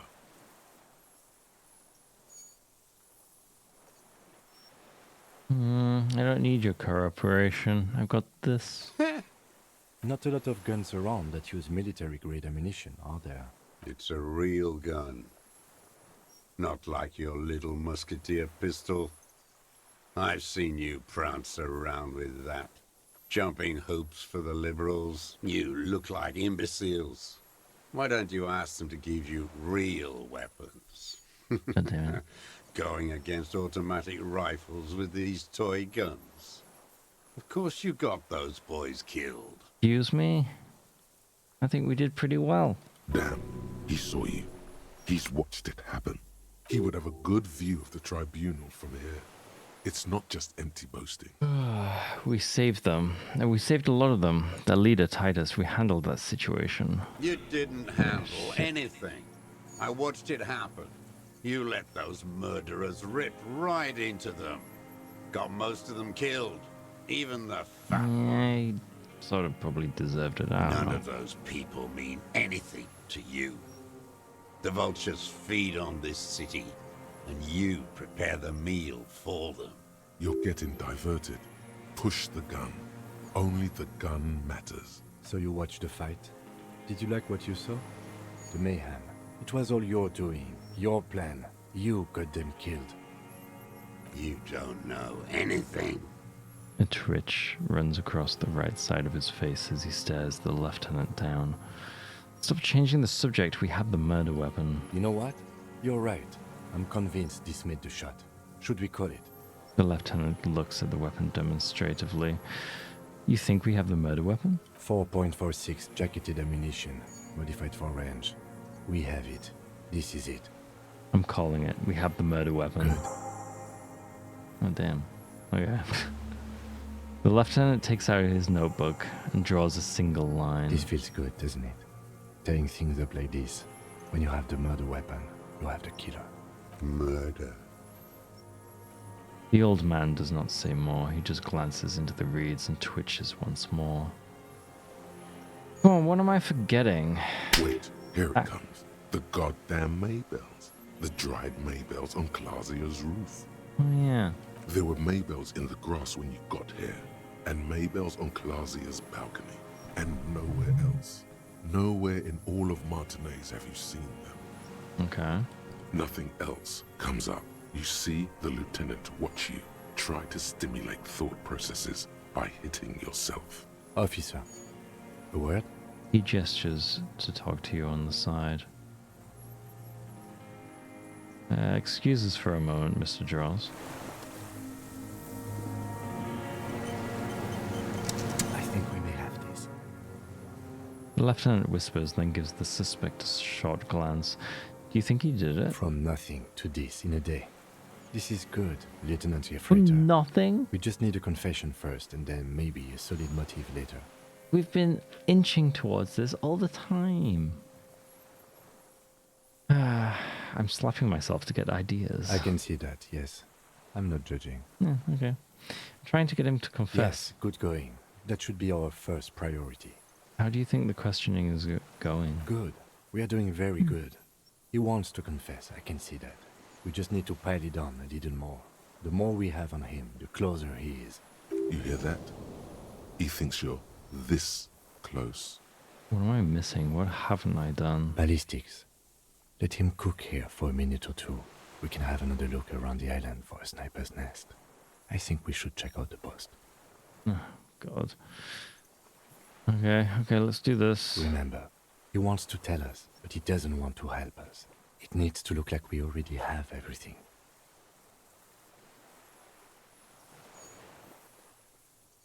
There is palpable excitement in his tone. He likes him for this. A lot. But there's something more, too. He thinks the deserter has more than just this case in him. 44 years here. You think he has more than this case? Oh, yes. And he hasn't spoken to anybody in a long time. If we get him open, who knows what will pour out. Pat him on the back. Shit. I have to like go find a tower? What tower? Like I have no idea what.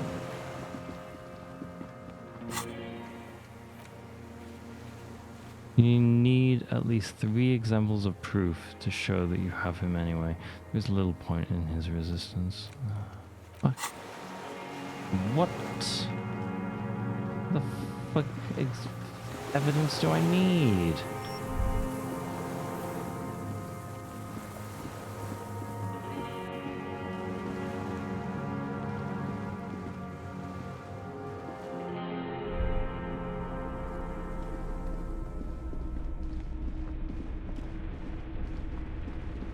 There's nothing up here.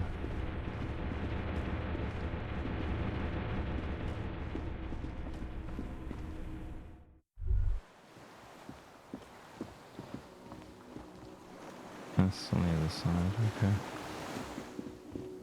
I don't understand. The tower on the coast. Does it mean that I have to go back? Okay, where is this? The inside of the fortress, you make out the console and the blast door.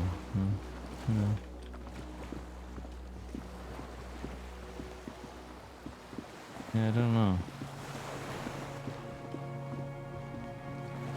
Like, I don't think I can go. Can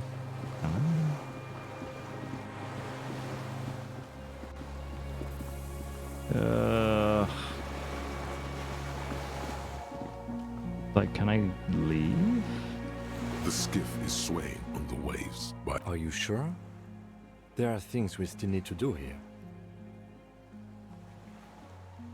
It looks like the ruined flag tower on the cliffside. You're right, let's get to it. Okay. So I can't leave right now. I don't really understand what I'm supposed to be looking for right now.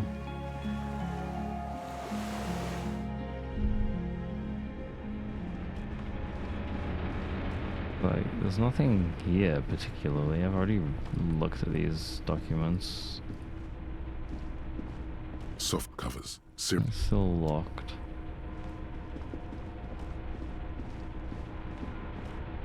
Oh my god.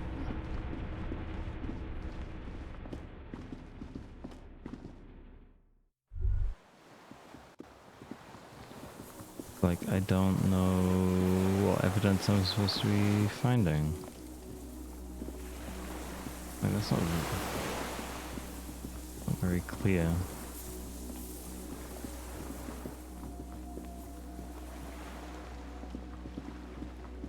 There's nothing here. There's nothing anywhere. I don't get it.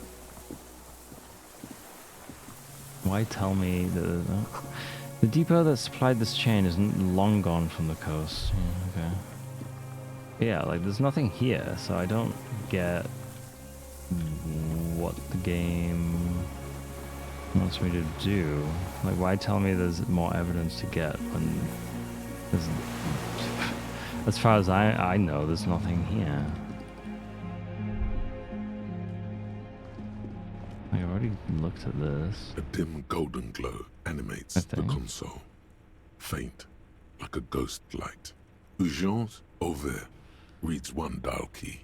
Allumer reads another. It's on. Turn emergency open. Automatic boot. Yeah, like I've already done all this.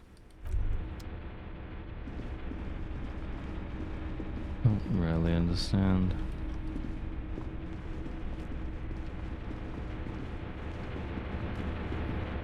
This old solid. The greasy old. Yes, anytime. You don't have to be.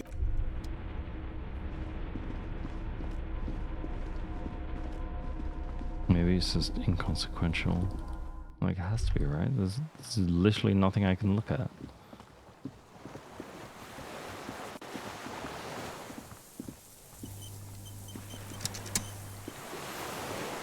Minions of capital. What do you want?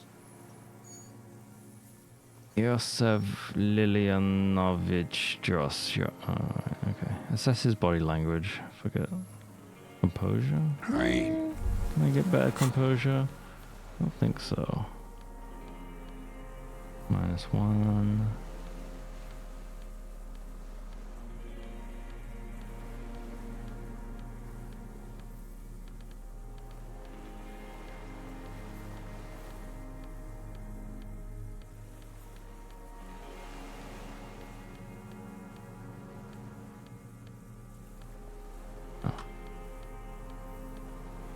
+1.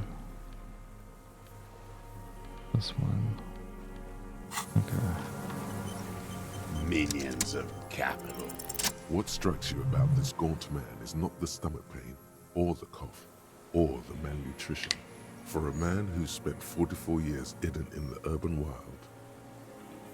He is surprisingly okay. Indeed. He speaks fluidly. His movements are rapid, if erratic. His voice, despite the cough, is there.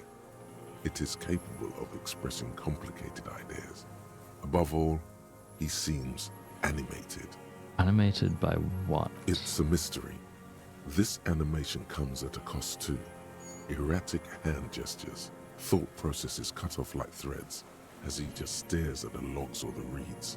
He also suffers mood swings, bubbling to the surface, unconstrained by his nervous system. Great leaps of emotion, from anger to grief, despair. Dementia? You've seen demented people before. This feels similar, yet different. When his thoughts move, they are lucid, keen even, not senile. Yeah, wouldn't a foul temper be a byproduct of his life? Perhaps, but his seems more than that.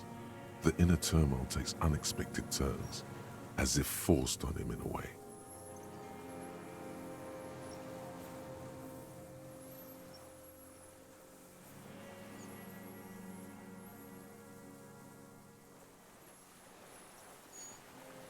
Yeah. No. Lead. Oh.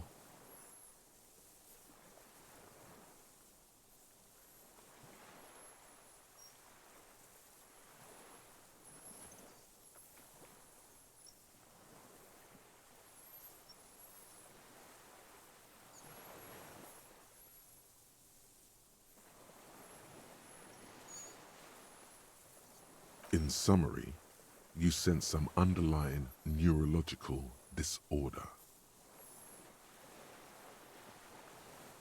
Mr. Dross, are you okay? How is your memory? No, I'm not okay. Oh, My well, that was shit's easy. blood, and I'm surrounded by insane people. You're surrounded by insane people. There's only you here. There it is again.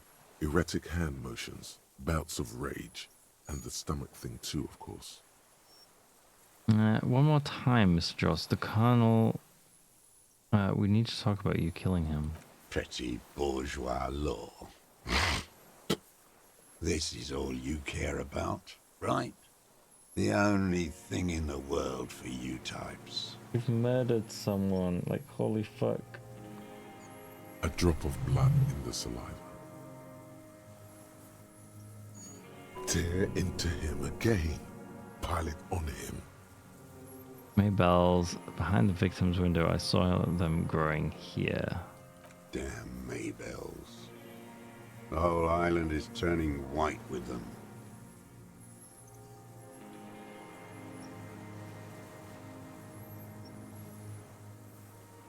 He seems tender suddenly, nostalgic even, a strange mood swing.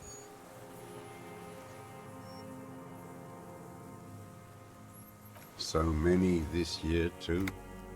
The spring is coming. No, it's already here. Wash the filth away. I haven't seen these flowers anywhere else in Matinees, only here. What? No. Young woman called Clasier. Ring any bells? Flowers like these were behind her window. Clasier. He knows her, but hadn't heard the name. Yes, Clasier. You hadn't heard her name, had you? My ears don't reach the city. You know her, right? You had intimate relations with the victim, the mercenary. With the victim? He turns his sight from the whitening field of flowers and falls silent, then the muscles in his jaw twitch and spasm. There is a small tremble, looks like a smile, a crooked smile, yet isn't quite voluntary. He's about to burst. Okay, let's... wait, what? Let's back off for a moment. Tell me this. You're lost, Dwat. You're lost. A tear into him again, pile it on him. Damn. He seems... So many this year. They blossom on the islets before. We fertilize them with our blood. I get it. Resurrection was snow white in May, before they ruined it. South, the Bay of Martinaise is dotted with little freckles of islets, turning green, with white flowers in white snow. The coast, too, before He knows her, but hadn't heard the name. There is a small tremble, looks like a smile, a crooked smile, yet isn't quite... Not a lot of guns. It's a new... Damn, he would have a good view of the tribunal from here. It's not just empty, but... You know what? Good. This feels good. Murder. Get it. You're lost, Dwat. You're lost. You're under arrest. Officer, are we sure? We could maybe get more. One more thing. The old man looks at his rifle. You startled him. Maybe it was the silence. He quickly gathers himself. I don't get it. Still, Like, what else can I ask? Could he Like, be afraid of? Like, I've exhausted all dialogue. I can't... Huh? Like, I've been everywhere.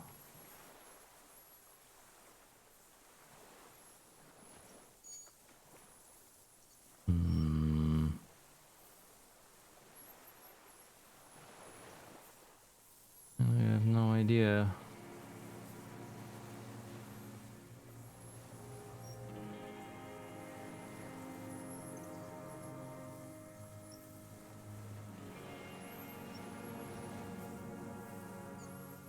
He hasn't even confessed yet.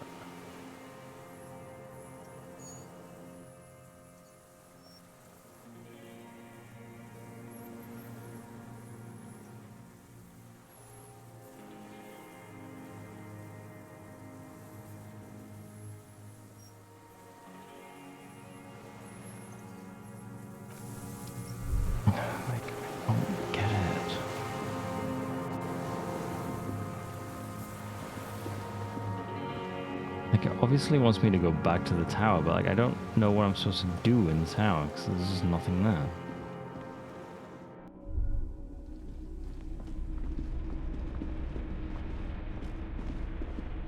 Like all this is just there. Blah blah blah.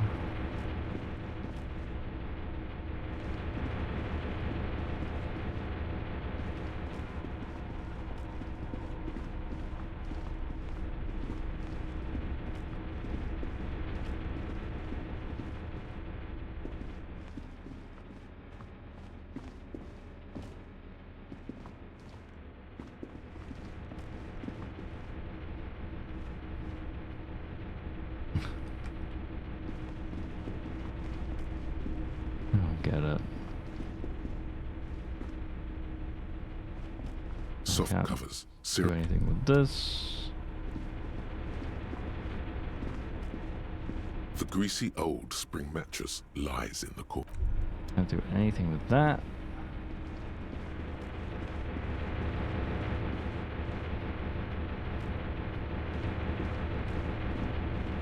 This old cylindrical...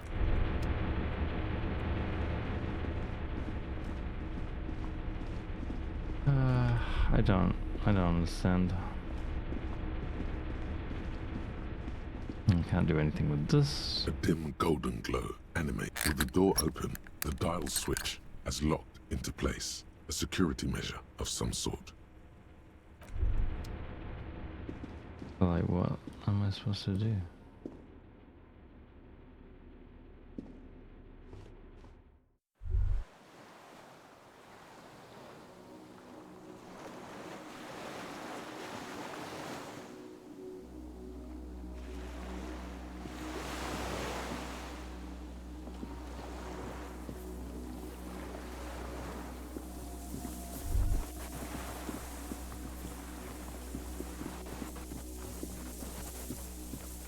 No, the sound's fucking up.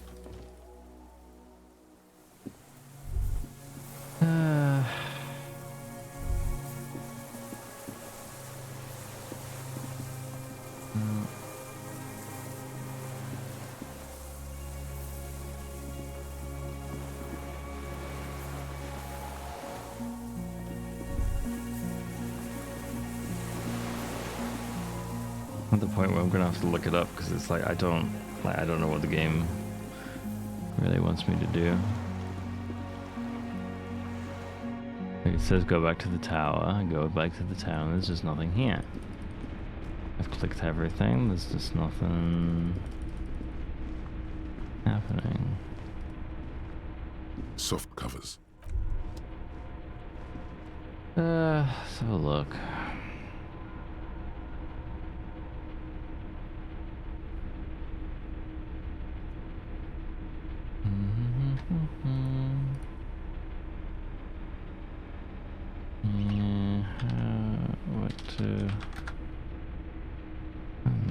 Evidence find and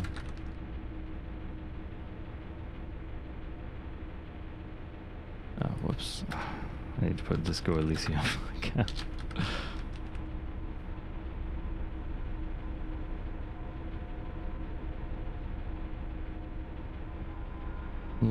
Fuel, yeah, we've done that. Interact with the disheveled mattress and bed.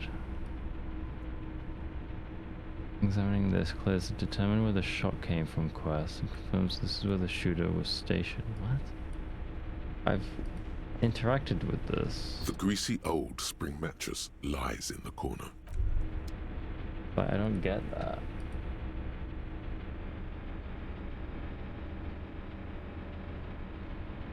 Unless there's a check happening that I don't get.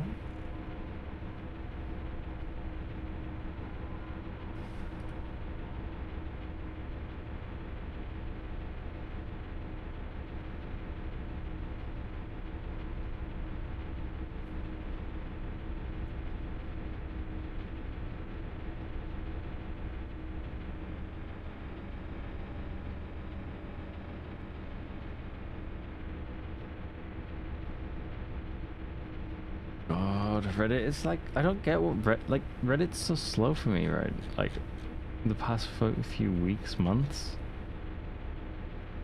Like I just have to sit here and wait for the comments to load every time. I don't get it.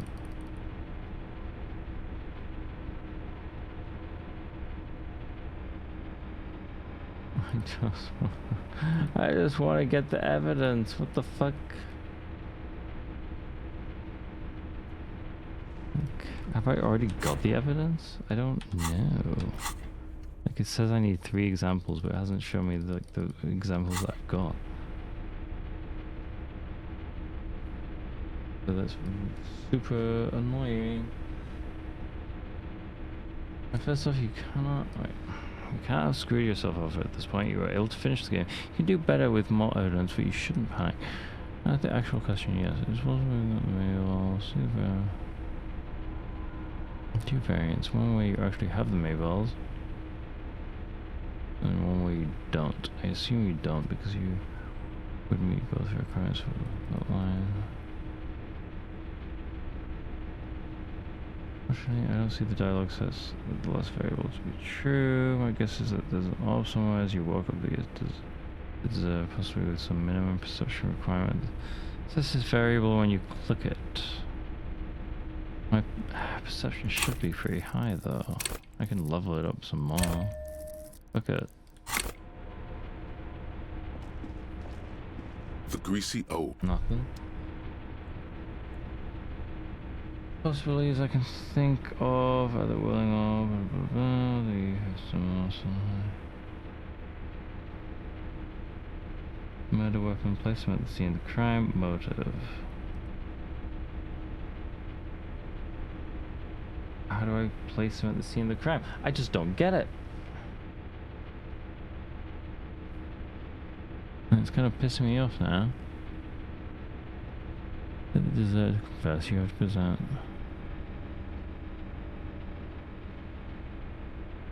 I dried my wheels from the roof. Footprints behind Clasier's bedroom. Well, I can't get that because I can get in. And the sniper's nest on the island.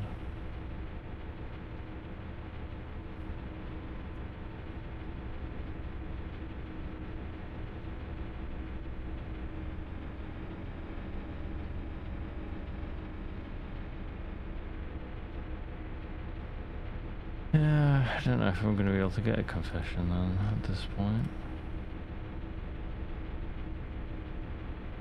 It's so stupid.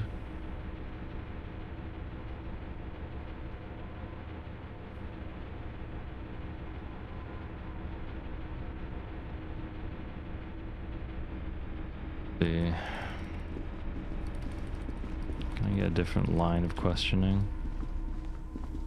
I think so.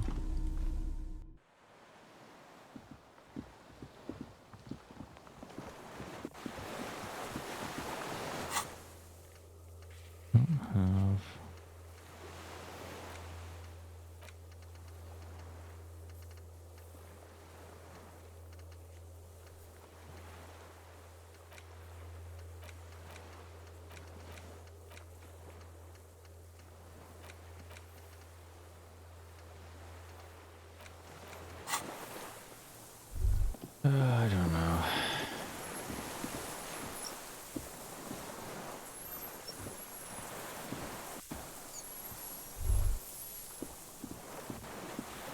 Minions of capital.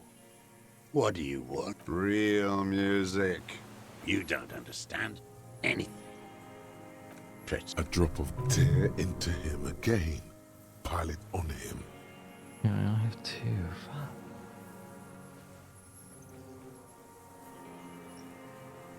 Doesn't make any fucking sense.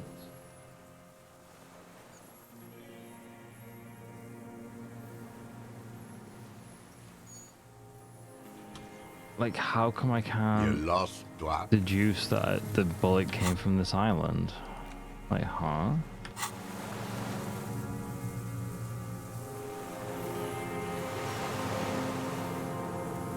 This is what's kind of pissing me off right now. Oh, hello. Never figured out how. Yeah. So like a lot of the guides have said that the mattress is the key, but then every time I've looked at the mattress, it's just like, go to sleep.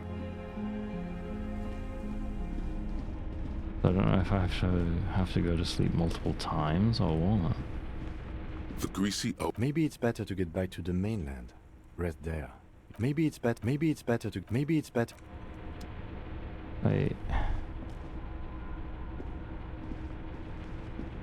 The greasy oak. I don't get it. It's kind of stupid.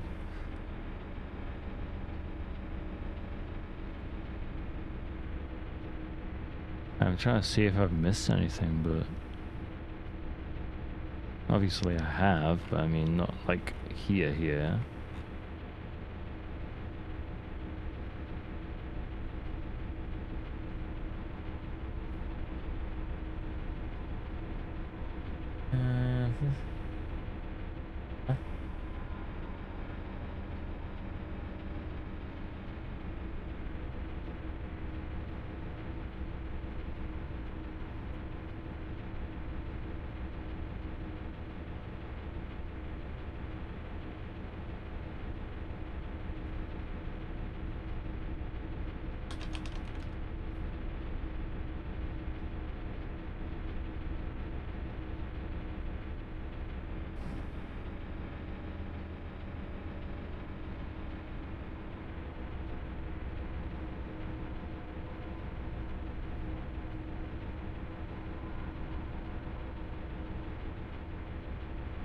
Yeah, I don't know. I guess I just fucking accuse him of it anyway.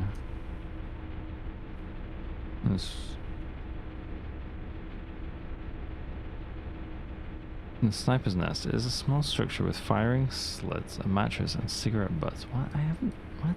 I assume it's The this. greasy But, old spring mat. like, am I looking at the wrong thing?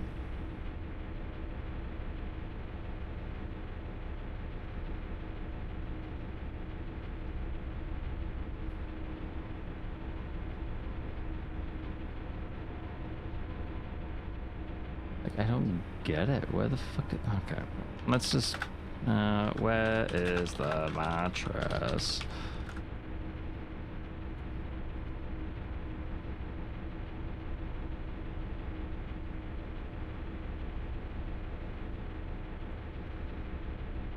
Like, it is literally this mattress. It has to be. But, like, I can't investigate it. I can't do anything with it. So, why?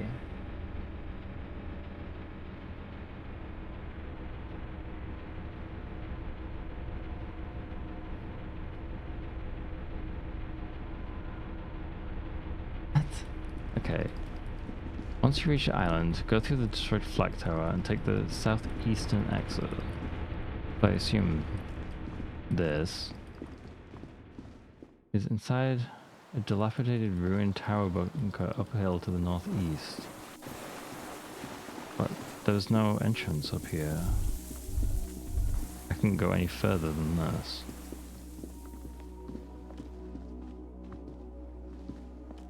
Like, what the fuck am I supposed to do? What are these fucking instructions?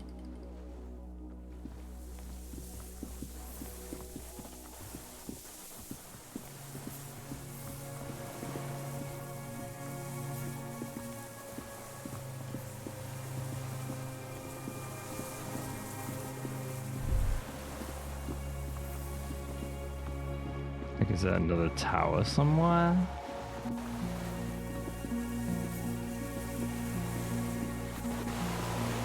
I don't see it. Because I can't find a fucking video.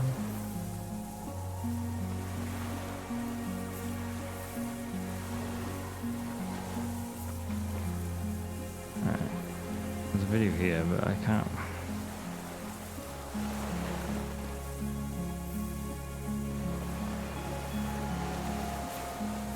The fuck? Where the fuck is this bitch?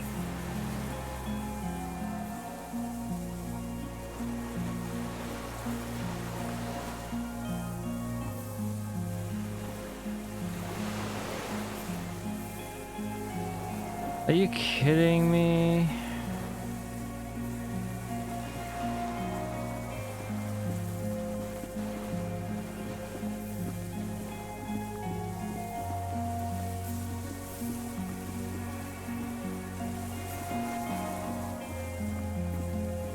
I'm just a fucking, like, look at this. This is stupid.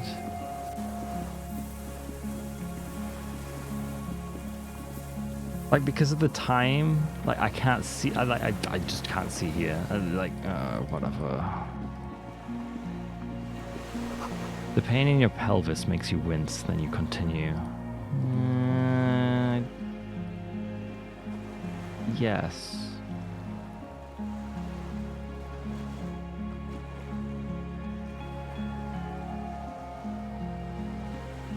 I'm just gonna do this. There we go.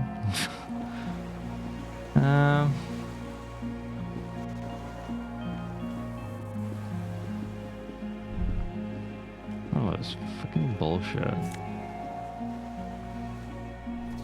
Oh, I guess this is where you get the fuel from if you don't have the fuel from earlier.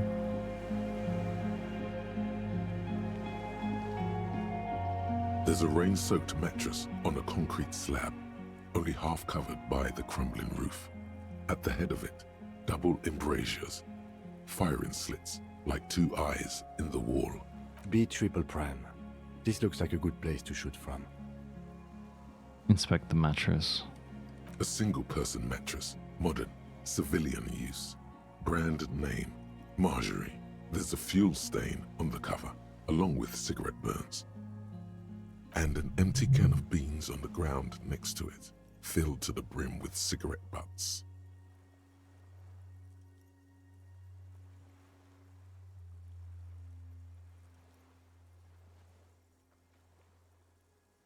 I pick one out of the can. The silhouette of a tobacco picker adorns the paper filter. The brand, Tio Moteri. Contemporary Revacholians prefer Druan, a local blend from the southern islands, or Astra, the legendary cigarette from Grad. Tio Moteri is favored by older men for its paper filter tips, sweet smell, and added tar. Like the ones we found in Land's End, remember? Yes, this guy gets around. Inspect the wall. There's a firing slit in the wall in front of you, like a little window. And touch the concrete first. Quite old and grimy from years without cleaning by anything other than the rain. Look through the hole in the concrete. The springs screech as you lean on the mattress and crane your neck to look out. Trepidation. A tingling feeling in your stomach. A small piece of Martinez coastline opens up in the square in front of you, like a tiny landscape painting. 1 kilometer across the water. The ruins look familiar. On the left? A towering skyscraper, its top floors shaved off by artillery fire. Capeside apartments. Rue de Saint-Ghislain, 33A and 33B. On the right? The red chimney and collapsed back of the 4-story tenement in front of the whirling in rags. Rue de Saint-Ghislain, 10. The doomed commercial area. And between the two? The box-shaped silhouette of the whirling in rags. Its sloped roof, a tiny fleck of light catches your eye on the rooftop. Sunlight reflecting off the upstairs window of Clausia's room. Motherfucker. What does that mean? Do you have line of sight to the window? More than that. With a pair of binoculars, I would be able to see inside the room. A pair of binoculars? Or a scope of a rifle? You'd be prone, lying on a mattress, barrel resting on the embrasure. Cheek against the cheek rest, hand on the hair trigger. On a calm day like this. I could make it. I could make the shot. Good. I think we have it, Detective. The origin of the shot. This is the sniper's nest. Affirmative. Better late than never. Nothing pointed here. Many leads pointed elsewhere. You're right. He looks north, over the fortification, then at the mattress. Then again, his face twitches. He's conflicted for a second. There's guilt there. It takes him a moment to rationalize it away. Yeah, it's fine. A weathered artillery map showing coordinates in the Bay of Revachol.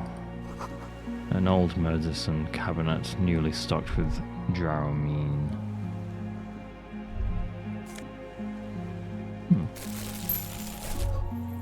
Oh, time to go back.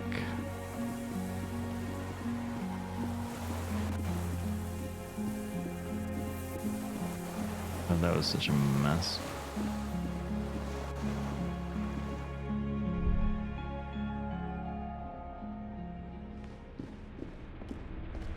No, I probably will have to call it soon, which is a bit annoying. I feel like probably at least one more stream left. I can't be that close, like I can't be that far from the end.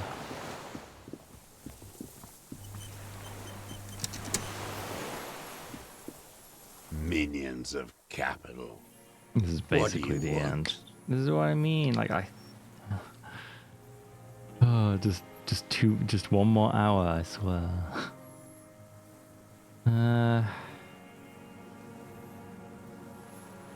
One more time, Mr. A drop of blood tear into him again. Pile it on him.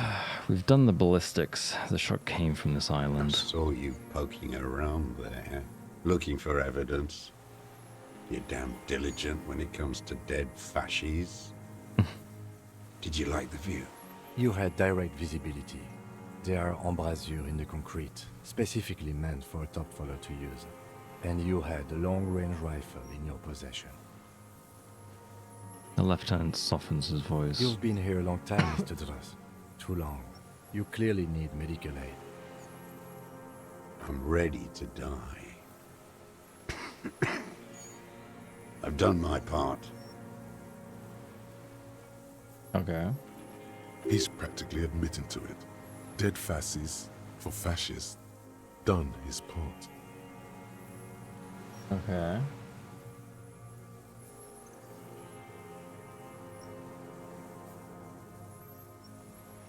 You said fascists. You're admitting you killed him? You're sad for your fascia brother, aren't you? One twig got broken.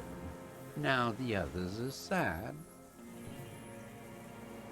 He waves his hand. There's a twitch, then one more on one in his right eye. A spasm of rage, sudden and uncontrollable. You know who he was. A coalition-trained murderer, armored and armed. He wasn't human. The blunt end of a hammer, dripping with blood.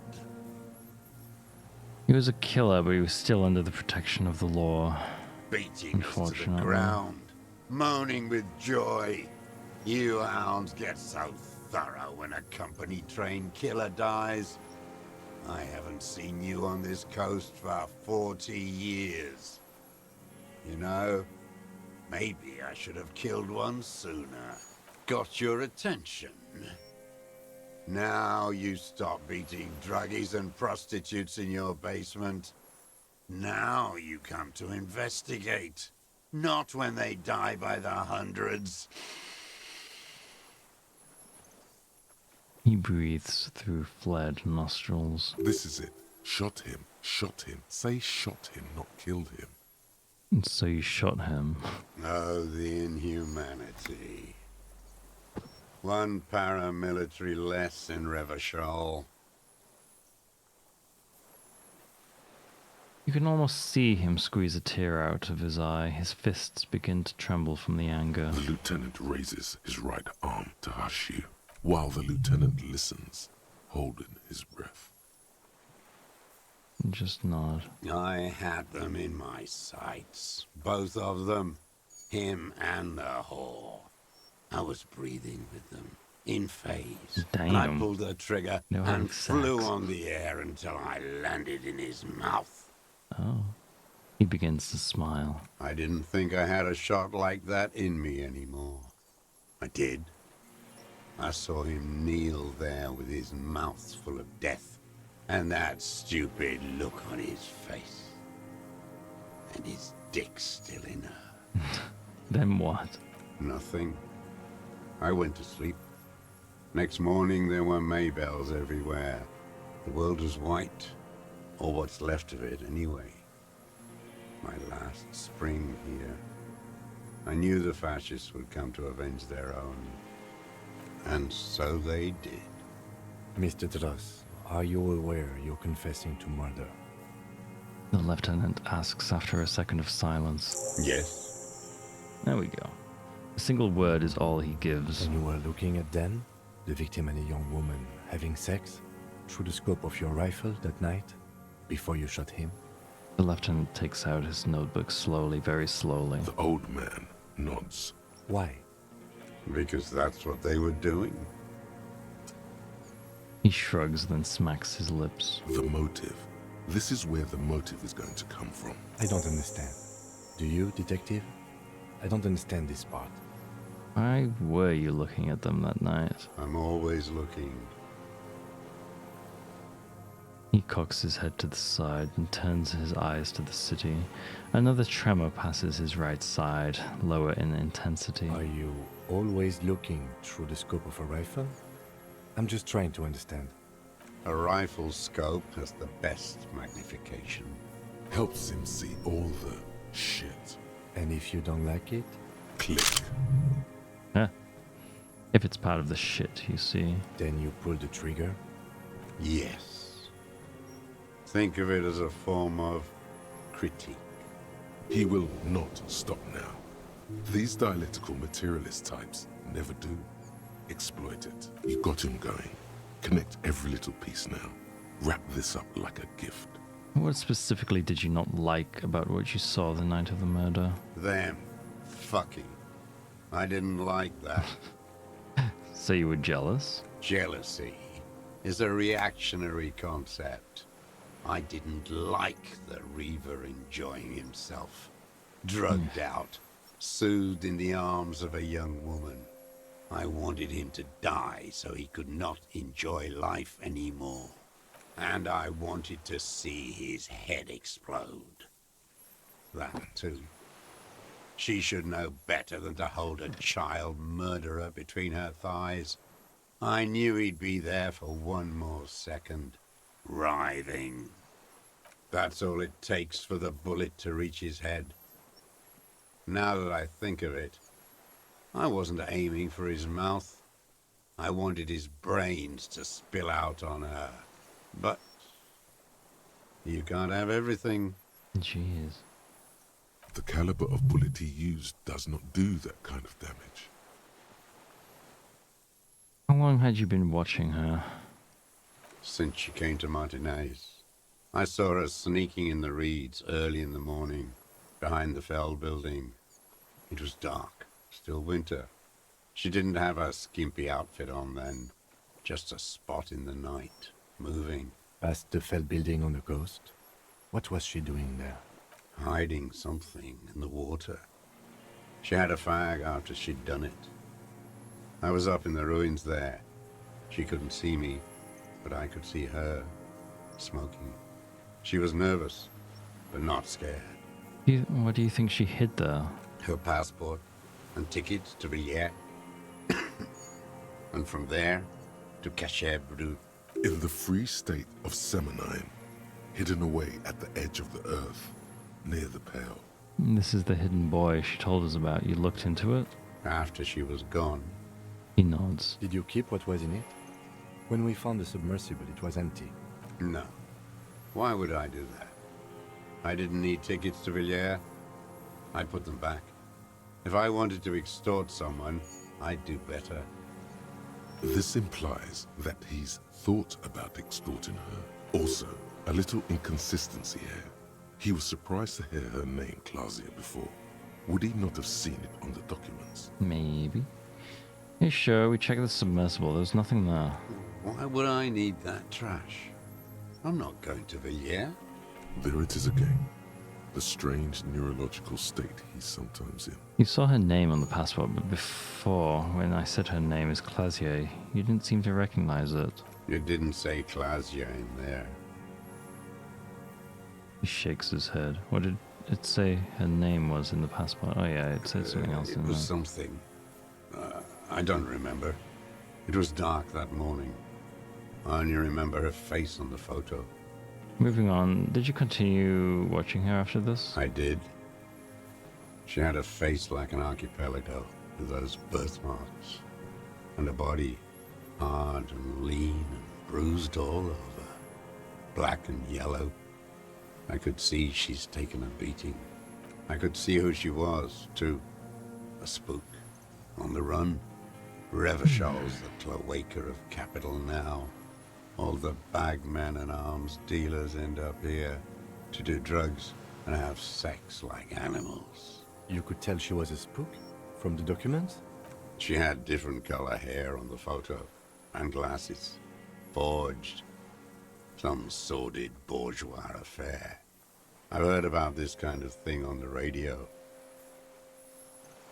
He's setting it up for you. The bruises. You can't make that out in a scope. And you could see her bruises through the scope of a rifle? You can't see bruises through a scope. It's just a blur. He shakes his silver grey head. How did you get close enough to see the bruises, Mr. Jaros? I have my ways. Ew. A cracked smile appears on his dried white lips. What ways? Tell me. Not in this lifetime, Dwat. He waves you off with a cough, his thoughts elsewhere. This one's gone. Make up somehow. Connect something else. Fast. You lost it.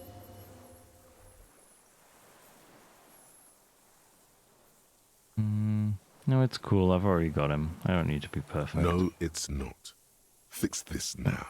Did you have Move feelings? on extra carefully. Be incredibly minute. Did you have feelings for that woman? There's nothing to hold on to. Only this. It's not enough. The coals of his eyes glisten suddenly, like stones dripping with water. Is he crying? Man needs to feel something else. It helps if you have your eye on something there. Something pretty. It's weakness, I know. There have been others? Yes, over the years. It's not unproletarian to feel something. Is that why you left the dried flowers behind her window? No. He starts to shake his head again. A sunflower on a withered stalk. Why then? I don't really know. I was there one night and she was crying, like a child, in the corner of our room on the floor, like she does sometimes. When was this? The day after I killed him. And you brought her Maybells? Yes. I don't know why I do the things I do anymore. You wanted to console her. Maybe. I told you. I have holes in my brain now. I wouldn't just sit here waiting for you. A sudden pang of rage. If you came 10 years ago, I would have killed you.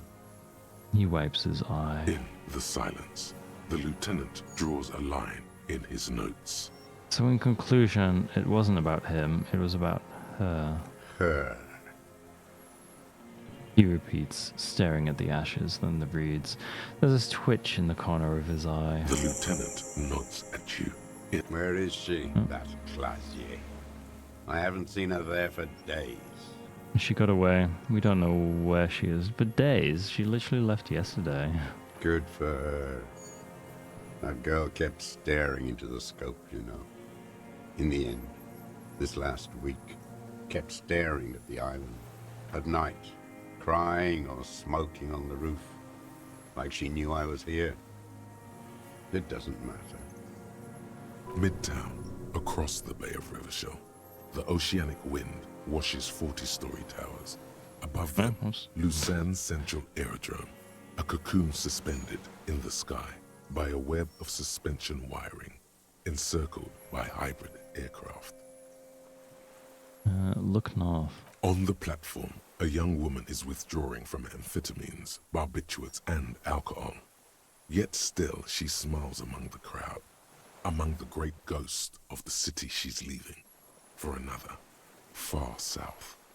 Smaller, distant, hidden, not like the great chandeliers she sees sparkle in the dusk below her. Streets, towers, tenements, and cold water. Across the water, a dark strip of ruins, barely visible. If she didn't squint her eyes, he knew she knows. She was looking at the island, figuring it out, day by day, cigarette by cigarette. We could get more. We've got him talking. Who knows what he's seen and done over the years? Been looking at anything else you haven't liked? A tragic comedy. Druggies, prostitutes, and rentiers. A strange little engine seems to fire up in him again. It straightens his back.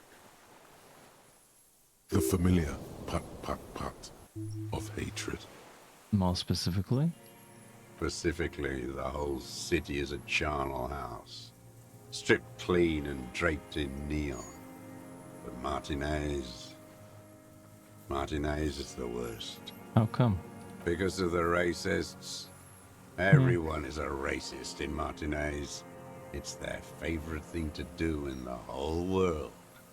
Listening to race-themed radio shows. In the ruins, in their lorries. He points inland. Pump full of steroids and Radio Revachol 92. Race this, race that. It's all sanctioned by that Social Democratic Union and the farce of a Social Democrat who runs it. Mr. Clark? Yes, the fly larva in his container. He let some nihilistic advertising yuppies erect a statue of Philippe III, a syphilitic murderer, on the town square, to spit on the working class. Let him finish, do not interrupt. Not since the serfs of ancient Perican masses has history produced a more inert social class than the Martinez proletariat. The rest of Revachol at least pretends to rebuild. These people still live in ruins. In tents, like animals, like those boom morons on the ice. A pity they didn't drown in that tent of theirs. He keeps shaking his head with sorrow for the sight he missed. That all? The worst of them is the blood-drenched Sucrion on her yacht, licking her lips. The old whore's gone now. Her gun-toting porcelain men are dead. So, actually, no. The worst is that old cock parading around in his uniform, throwing balls all day. It's not enough that the racists and liberals are dancing on our graves. The old loyalist ghouls still parade the ruins too. Every morning he's there, while the parasites he fought to protect are off in Ozone, or Quayamoran, or some other island they built their palaces on, feeding on drugs and having sex with their own children. That's all the rich really want. Sex with their own children. What? Throughout history, even the royal bloodline of the suzerain, it's all just an excuse for them to have sordid sex. At least that old cunt, Frisell, is now dead. Jeez. And so much sex. Now I have some questions about this. We did good when we pushed him under the horse car. Until, in the 30s, those disco whores. What? He breathes in, his breath heavy with hatred. You cannot make out a single word. The disco whores are too much. Hatred shuts down his brain's language center, leaving only a nonsensical sputter. There was something about a statue and nihilistic advertising agency people might be worth investigating. Disco whores? Whores. Is all he says. Even that word has to be pushed through his teeth with great force. The rage seethes too hard. There was something about the statue on the roundabout and syphilis. Syphilis is a disease Philippe III contracted in a whorehouse. The statue is an abomination. An abomination? The bacteria entered his brain and made him squander trillions on sparkling wine, cocainum, and monuments of himself. His son, Philip IV, the insane, contracted syphilis in the womb. Damn. He breathes in with a wheeze of hatred. That is technically possible, although Philippe III was not actually syphilitic. He was just mad. And he still went on to govern Revachol for 25 years. We lost 2 million lives toppling that mode of government. And those grotesque statues too. Hundreds of them. But it's still there. What a keen remark. Yes, it is, isn't it? It's still there. Do you know why? Because you forgot to take it down. Forgot? The party had each of the 141 Philippian monuments detonated with plastic explosives. We were pedantic about carrying out the order. No. He points towards the city. Some advertising cockroaches used their accumulated capital to erect a new, ironic version of it. Art is a bourgeois establishment. It's an affront to humanity. You mentioned the Union is social democratic and Mr. Clare is a farce of a social democrat. Another hideous disappointment. Unions are the real enemy. The true enemy of the proletariat. Placating the masses.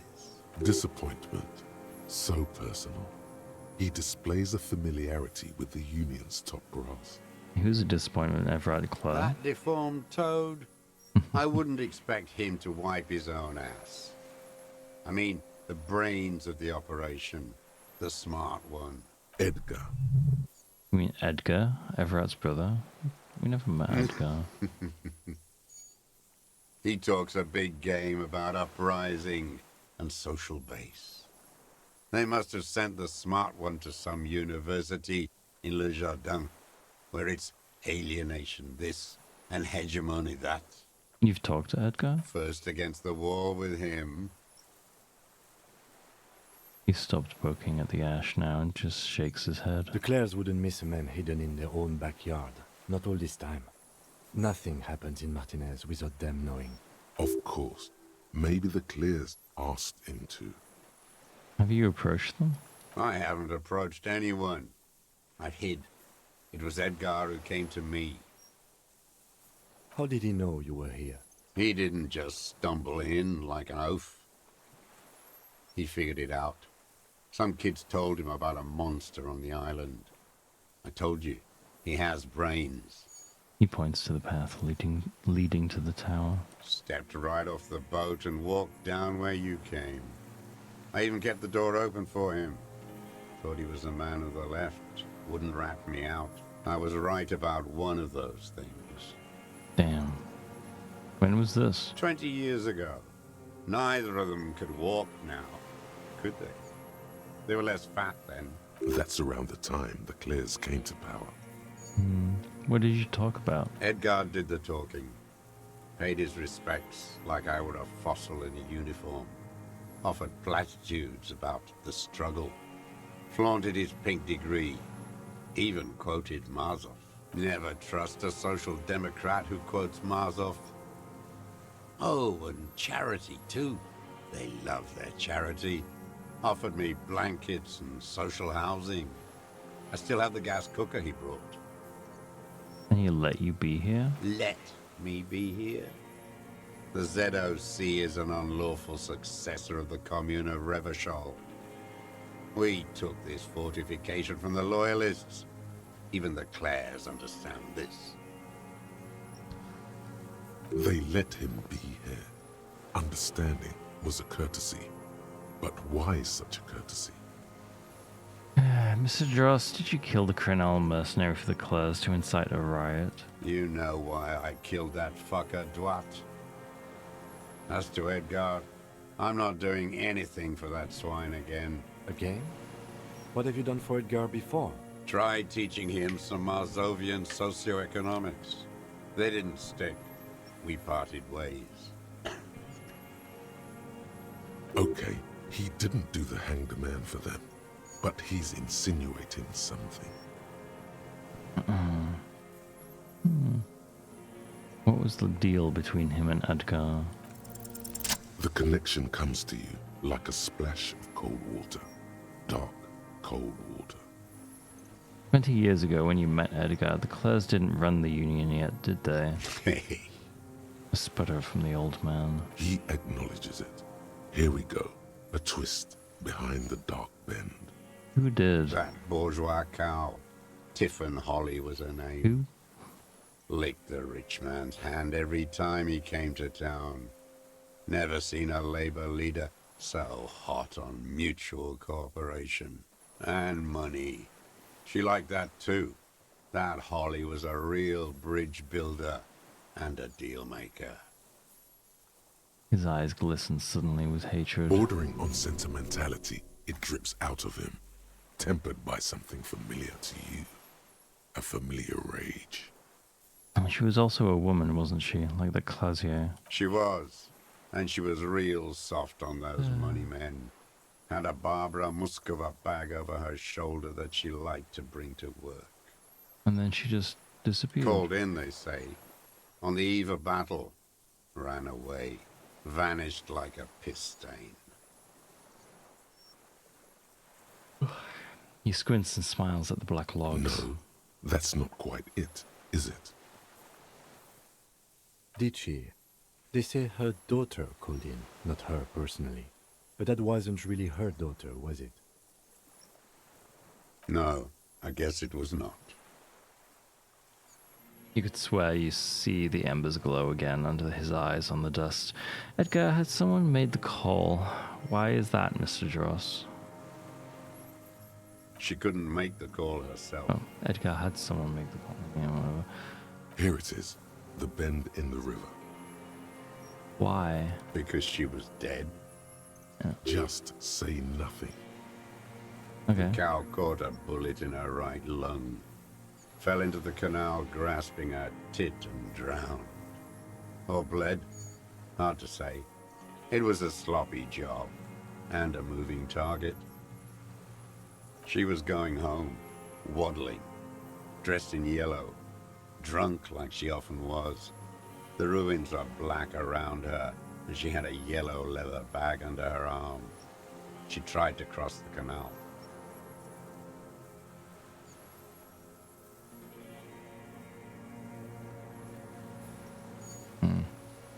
Heading home to Grand Couronne or Betancourt, someplace like that, where they build those new bâtiments for the people who flourish in the hell around her. And the ruins.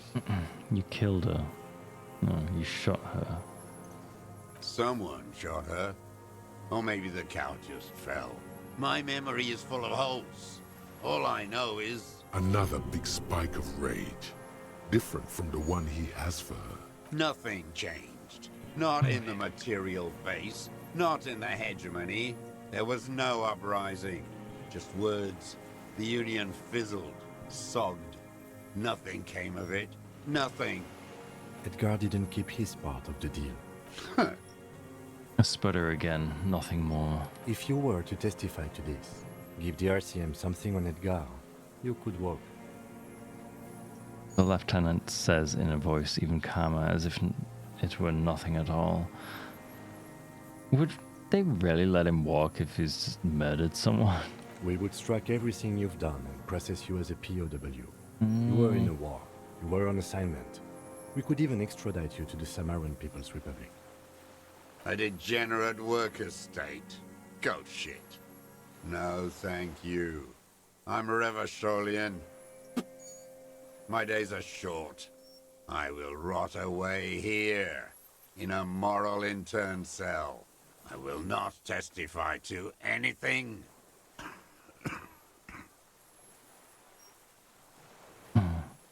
But you did do it. I saw it happen, and I liked it. That's all I have to say. I didn't live and fight for 40 years to end up as a collaborationist. I've heard it on Channel 8, 40 AM, Radio Revachol, late night. Everyone is a blobber in this world. Everyone betrays everyone. They're all already locked up for betrayal. The best ones, the ones with heart, were slaughtered, trampled. He looks to the city. The same old freezing hatred. Oh, God. By the cock parading in his colourful uniform, you mean Rene? Every fucking morning. For 34 years. Oh, fuck. Throwing that ball. One ball against the other. I've always loathed that game. That is not a working class game. This guy is so I don't care what they say on Radio June. Royalist ghouls played like it was life itself. Click, clack across the water each day. And that uniform, like a parrot's plumage. I won't even mention that he's a traitor to his race. A Patank maniac race traitor. Now I don't know about... I remember him. I remember him from Lanos. Not him, personally. His make and model. There were tens of thousands of them. I thought we took them all out before the Liberals came to their rescue. We missed one. That one.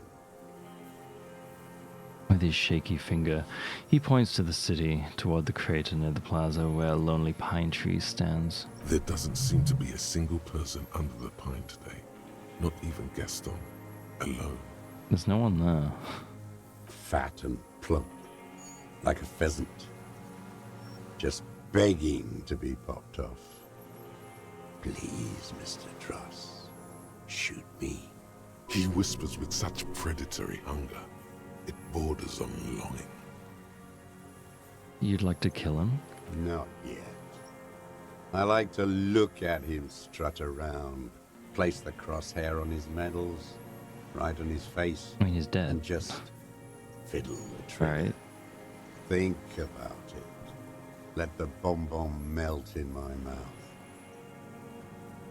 Save the treat for later? He is a I guess he juicy doesn't know. bonbon, that one. A real treat for the black day. The blackest. When I put that gun in my own mouth, I think. No, don't waste it. Put this lead in that cock, Renee. For the boys he killed. And then I look at him throw those balls, and I suddenly feel. He lets out a wistful sigh. Better. I even hid one bullet, so I'd always have one. For him. Damn. Haven't seen him around lately. Strutting around. Must be down with arthritis. I hope it hurts like hell. I hope he sweats blood. Renee is dead. He died of old age a couple of days ago. No. Yeah. I waited too long. I waited too long and now he's dead? Why would you lie? Like... There's no reason to appease this guy. I'm sorry, Mr. Dross. I understand you knew him for a long time. They're all dead now. Fuck it. If he really wanted to kill him so bad, he would have done. There must have been 1,000 black days on these islands. His health ailing. You had 1,000 chances to kill him. And I blew them all. What does it matter now? He's gone. Ancient dust. Mm-hmm. He reminded him of himself. The same hatred. The same. You try to think of something else. But no. It's just hatred. You cared about him. All human beings care about each other. Like... I cared for seeing his head explode. Now, God damn this world. Are you okay, Mr. Dross, to go You on? think I haven't seen people die? It's all I've seen them do. Fuck and die. All the other plans we had. To love. To colonize the Pale. It's all fucked. It doesn't look like he is. Okay.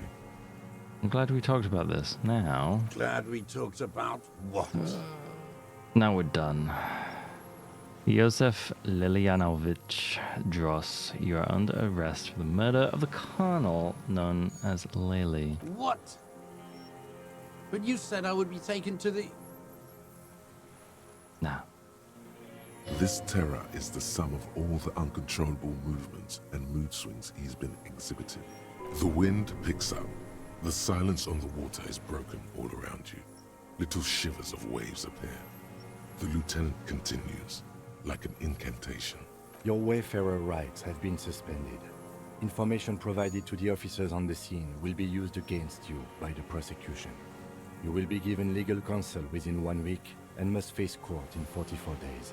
Do you understand? Do you understand? But... Kim is afraid. No, I don't want to. I have to stay here. He looks at the reeds, eyes submerged in growing terror. He's sweating. Beads are forming on his forehead. Your confirmation is not required, sir. Now on to the boat. There it is again. To your north, as it has been since you came to the coast. The reeds whisper, stalks rubbing against each other. But then, in the middle of it... What? Something completely different. It sounds like a bow, very slowly being drawn against the strings of a violin. A very small violin, made of reeds and rushes. What? Maybe there is room for 3 on the boat. Shush, Kim, do you hear that? What? What are you talking about? Is this... The old man's really voice. Oh. Yes. The old man's voice drowns in a sudden gust of wind. Your skin crawls.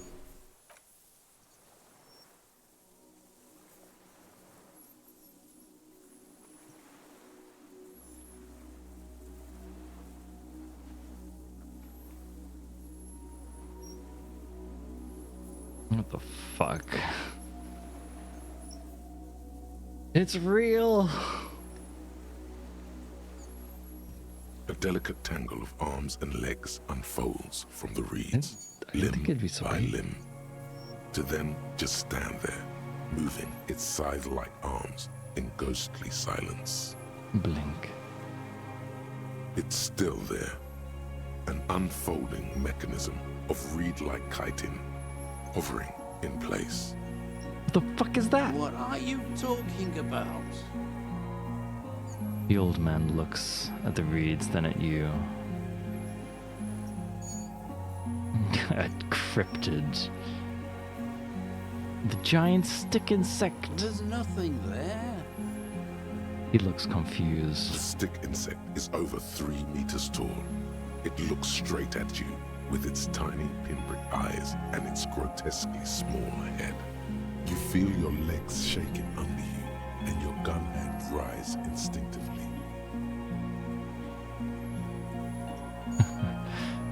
There is. I see it. Tell me what you see, damn it. I can't make out one small thing in the reeds. God damn it, you useless old man. Kim, can you see it? I can see it. Oh, thank God. 4 simple words, thank God. If you can see, then you're not insane. On the same wavelength. But that means it's really there, spinning slowly, in absolute silence. Its limbs long and slender. Be very, very careful. The lieutenant whispers, then takes a step toward the giant arthropod. Don't do it, Kim. Actually, I was saved. The creature stands on long stilt-like legs, antennae hanging from its head like a woman's hair, white and curled at the tips. It is no more than 5 steps away from you. Reed-like tufts stick out of its joints. Why is As it the letting me get insect close? moves its forearms, it produces a faint hiss, like a reel-to-reel machine spinning after the tape breaks. The hiss is different from the strings you heard before. It says something else in a lower pitch. Listen carefully.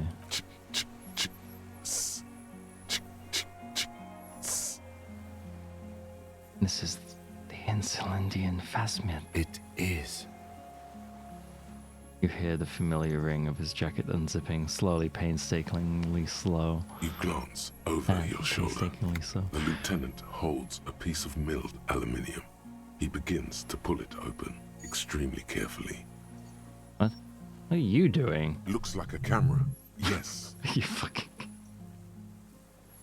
Are you sure you won't scare it off? We need a photo. No one will believe us. He continues to pull the lens open. From the corner of your eye, you see a sudden cascade of motion ripple through the phasmid's limbs. A series of ultrasonic clicks fills your ear. I am not palatable. Do not eat me. I am afraid. It's afraid. Stop now. I won't be one of those fools who didn't take a picture. There it came.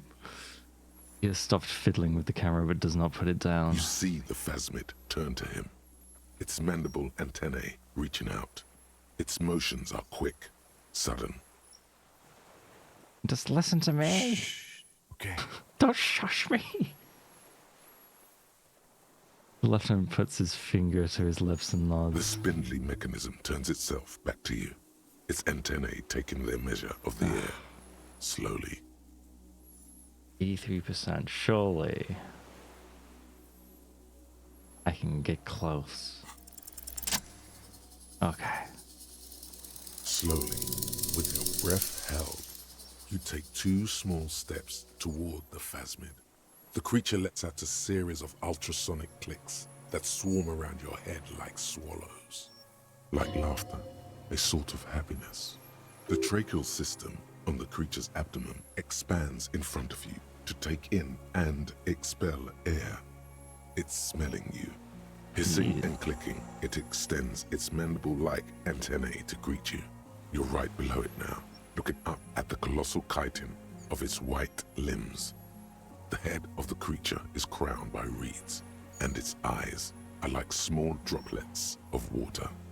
It's smelling me, Kim. Maybe it's it is smelling me. The pheromone. The lieutenant's mouth is agape. The insect's head is crowned with reed-like scales, the shape of seed heads. They rustle as the air moves. The ventricles at its abdomen continue expanding, like lunglets, breathing you in, your sour, greasy semiochemicals on the breeze. Raise your hand slowly. The insect stops its stridulation, seeming to observe you. Below its crown of reeds, little pinprick eyes detect motion, glittering. The world stands still around you. Suddenly, there is silence. No, stop. Be afraid. Okay, put my hand The down. invertebrate comes back to life, stridulating. Sets of complex eyes follow you, moving in tandem on either side of the insect's small head. Hello, I'm Harry. No reply. A total ancient silence comes from its mouth, along with what appears to be some kind of foam. The stridulations of its limbs continue all around you. Stand on your tiptoes and look more closely. You were right. Little bubbles form on the mouth parts of the creature, on its segmented lower lip. It looks to be foaming, slowly. The foam is white, then yellowish. The faintest smell, like you've never felt before. Like burnt roses. Kim, it's foaming. It may be poisonous. The lieutenant watches you apprehensively. The foam slowly turns a darker shade, like burnt caramel, as the insect moves its mouth parts, masticating. The little bubbles begin to burst, one by one, letting out that same smell, like summer burning. And tell me, what are you doing? I exist. Oh, it speaks. I exist too. Tell me what it's like for you.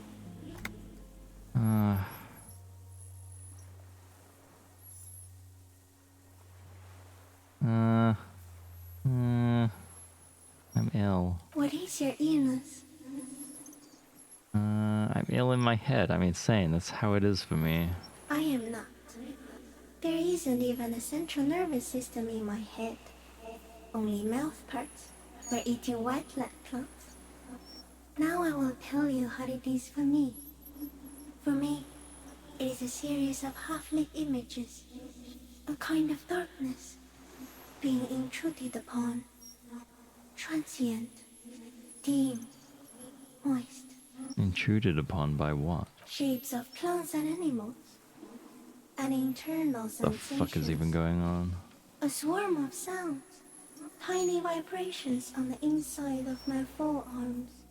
All speak of complexities It is so far weird. beyond my understanding. I mean, it's just a big stick insect that can talk, I right? am at the end of a narrow funnel. Weightless. So light.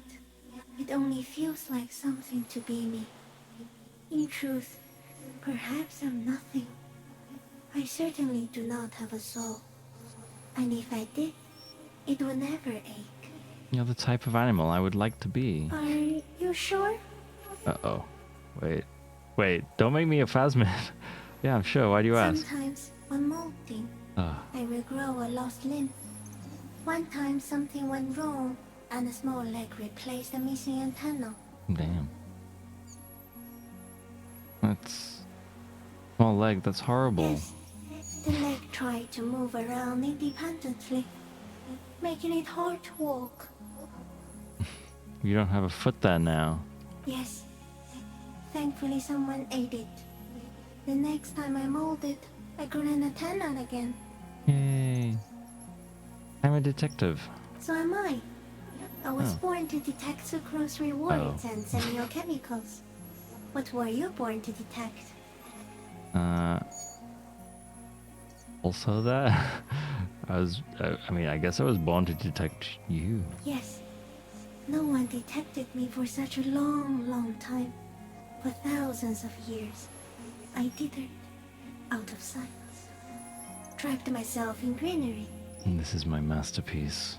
No one believed I exist. Almost no one. Until you came, detective. Dripping off blood that smells like strawberries. Across the calm sea. The first in 1,000 years. Is this a dream? What is even happening? No, you're awake. I am real. Light is forming me. This is real. How is it so smart? Where does this world? Where does this come from? All this around us, the world. Not even the birds know that. Not even the water lily. Need to know. Perhaps it's sent to us by a god. I think we should eat it. If it's a leaf, you can put it in your mouth. Or read. Yum yum. Yum yum. Wait, so you look like a reed and you eat reeds. Yes, they don't mind. Have you ever accidentally eaten another reed, Phasmid? Yes, I once cloned myself and Jesus. ate the little ones. It was winter, and I woke up at the wrong time. It was an accident. You're seemingly very happy about that. What exactly are you? I am an unknown species of the order Phantasmadia, endemic to the Insulandian Insula. For the last 350 years, I have hidden in plain sight, masquerading as the reeds, molding, cloning myself, unfolding at night to play with trash bins and boys.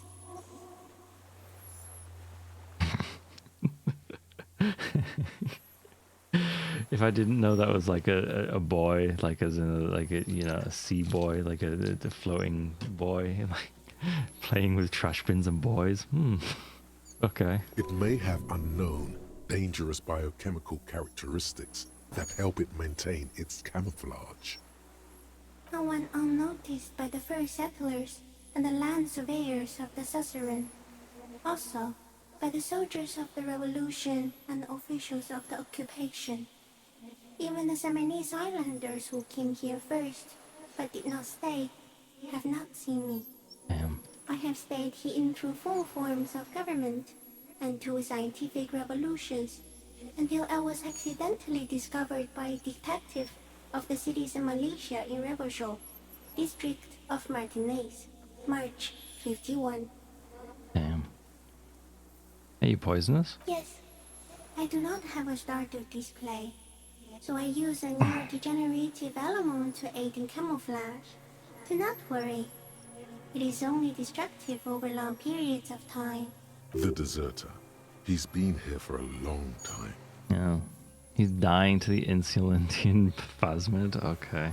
That's insane. No, you are. Oh. The moral of our encounter is, I am a relatively medium life form, while it is you who are a total extreme madness. A volatile simian nerve system ominously new to the planet.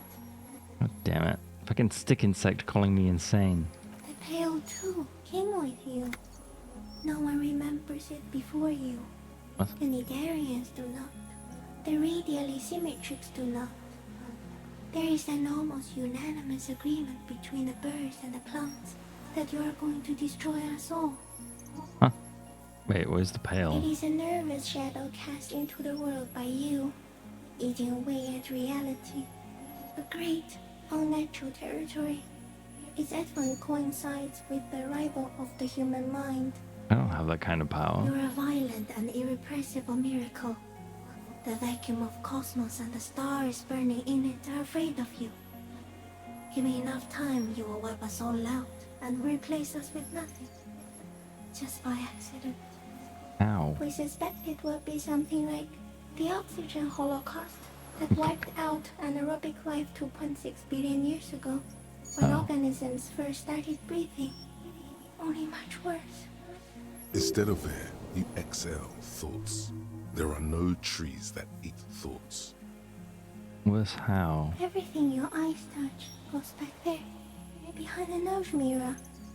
What if you blink? Are we still here? Please don't blink.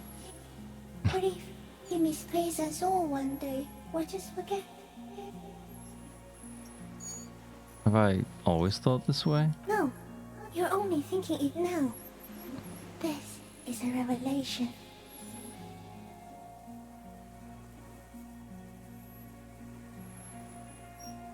I've already forgotten the whole world once when I drank too much. So it is already happening. Soon, one of you will close your eyes and open them to see that none of this ever existed. Kim, am I having a violent epileptic seizure right now? It doesn't look like that, no. What does it look You're like? just staring at it. Then I think I'm having a vision about the final fate of mankind. Okay. Is it somehow related to the case? Why are you obsessed with the case, Kim? Even now. No, I told you what it's about, our fate. The case is meaningless compared to this. I have totally transcended the case. I think we should take the picture, and then you should back away from the unstudied species. Damn it. I have to say goodbye now. I have no more thoughts, that was all. No, there is one more.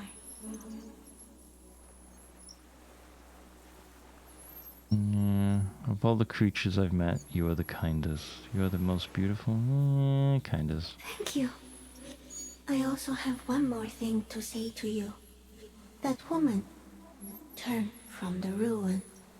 Turn and go forward. Do it for the working class. Wait, what woman? You cannot lie to me. Behind you, it smells of fires. So awfully far you were prepared to go in her presence. And it. I will try. She was middle class. It doesn't take a 3-meter stick insect to tell you that. What do you know about class, stick insect? Okay, Kim. Take the picture. Okay. With a slow ring of metal, the lieutenant slides the lens open and raises it to eye level. There is no change in the insect's motion while it's being aimed by the camera. It remains fixated on you. In 3. If it moves, you jump back. I'll shoot. Here we go. This is gonna kill me, isn't it? 2, 1. The shrill flash. Why would you put the flash on? Cuts the air like the blade of a You're sword. not supposed to put the flash on. Phasmid freezes Animals. in its Don't bright fuck. light. Head turned toward the lieutenant, hypnotized by the flash. It stands frozen before you. Jesus Christ, do people not know how to take pictures of animals? Like, you don't put the flash on. I got it. You hear the lieutenant whisper as the creature's shape develops onto photo paper in his hand. A polychrome ghost of white streaks against the reeds in the sky and you as a shadow before it. I slowly reach out and touch the creature's whisker. The antennae hang from a great height. With your hand shaking, you barely touch the tip of the left whisker.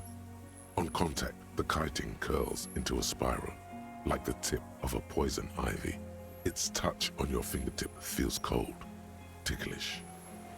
It is surprisingly delicate, the curly end of the whisker, like a young vine. It's even a bit wet. Be careful, detective. It's moving. Look at your finger. You were right. It glistens with some kind of moisture. The Don't creature lick in it. front of you stays frozen. And carefully pat its scythe-like forearm. The limb before you is incredibly light, like eggshell. It's much lighter than a reed. You feel a soft push could tip the creature over. Its hollow exoskeleton collapsing. Warning! Yeah. Pull your hand away. A sudden shiver passes the limb. Looks like the creature is awakening. Wave by wave from its stupor, some sort of countdown process is happening. That's all you have time to think. We got it. Another shudder pulses through the creature's limbs. It jolts back to life, like a record continuing where it left off, in a swaying, praying motion. Even the small black pearls of its eyes do not stray from you. Disengage slowly. As you're turning away, the phasmid mirrors your movements, stepping on the water, the long limbs carrying its feather weight without breaking its surface. Goodbye.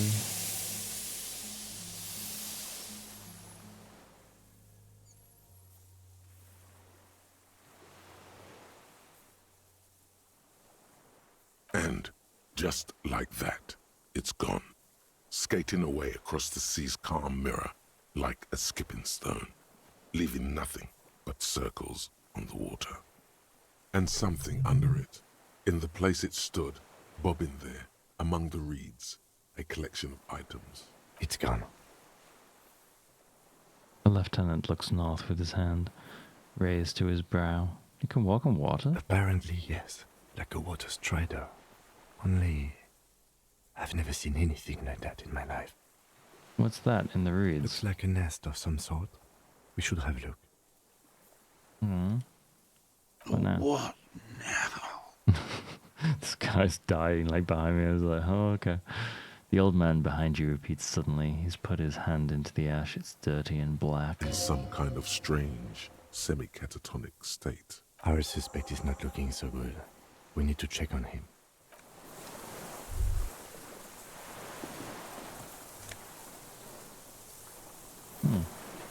A helmet. Rifle scope. And Clasier's passport.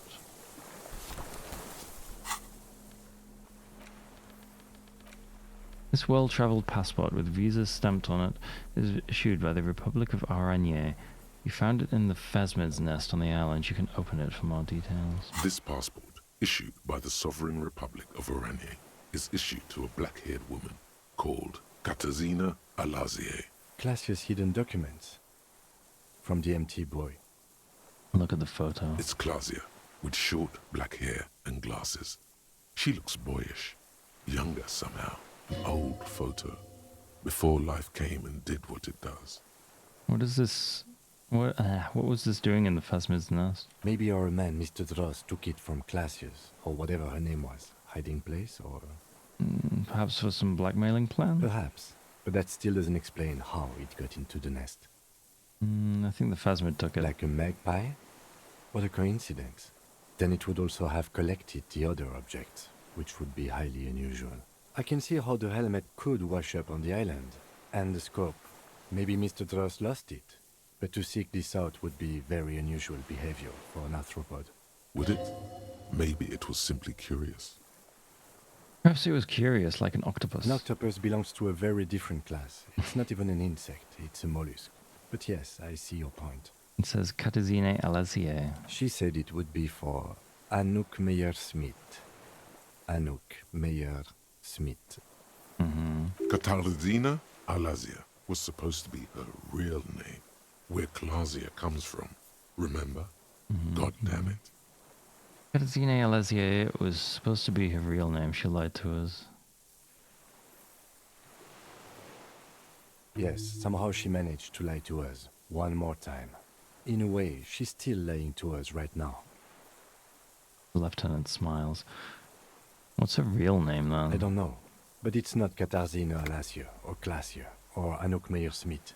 We didn't even scratch the surface with her, detective. Perhaps it's better that we didn't arrest her. Who knows what hell she'd be raising in my district by now. Put the passport away. Okay. Holy shit. Can we be done here? I need to end the stream. It's 3:15. Let's finish up with him and then... What is it? What do you want from me? I can't go. Something is very wrong with him now. So how could you not see the Phasmid? See? He stares at the reeds and falls silent. Mr. Dross? The man does not respond. He keeps staring, black eyes glazed over and bulging from their sockets, his gap-toothed mouth shaking with fear and longing. Wave your hand in front of his eyes. A light shiver passes him, followed by nothing. His hands are trembling, and he breathes slowly. He's going into some kind of psychomotor immobility. The good news is, this solves our transportation problem. Doesn't it, Mr. Dross? The trembling mouth appears to sigh. Between this and the broken tire he's used for a boat, I think it's safe to leave him here, while we go and get help. It will need to be medical first, I'm afraid. What has happened to this man? Old age and shock. He looks at him, then you. I think it's the phasmid. Yes, the arrest and the appearance of the phasmid, the combined stress. But you think it's something more than that, don't you? There's much more. Remember what it said when it spoke? Quite a few things about that health check you did on him make sense now.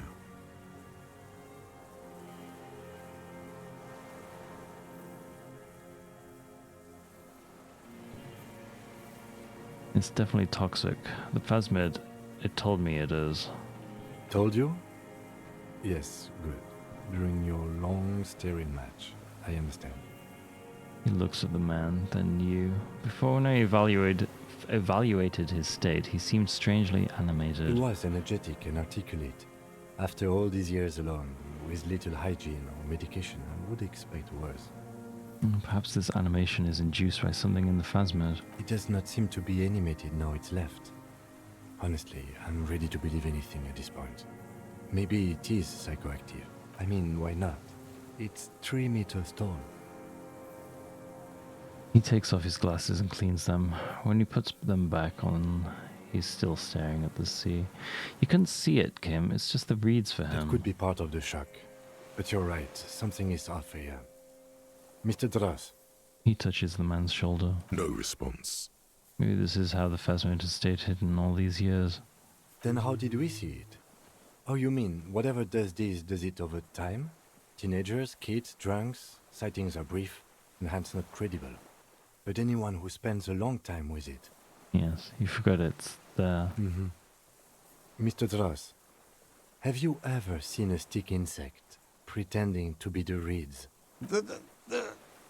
The old man stutters. The doctors will have to look at this. I hope your station has better medical personnel than 57. This is a little advanced for a nurse. Mm. He's been here for a long time. Who knows how much of it in its company? He did seem distressed when it finally came to arresting him. Like he didn't want to leave this place. And the insect, maybe. He looks at his notebook. I have absolutely forgotten to take notes. I hope I remember all of this. This will be one hell of a report. Thank God we have the photo. No Not one would lose that believe photo. without it. We found some things in the phasmid's nest, Mr. Dross.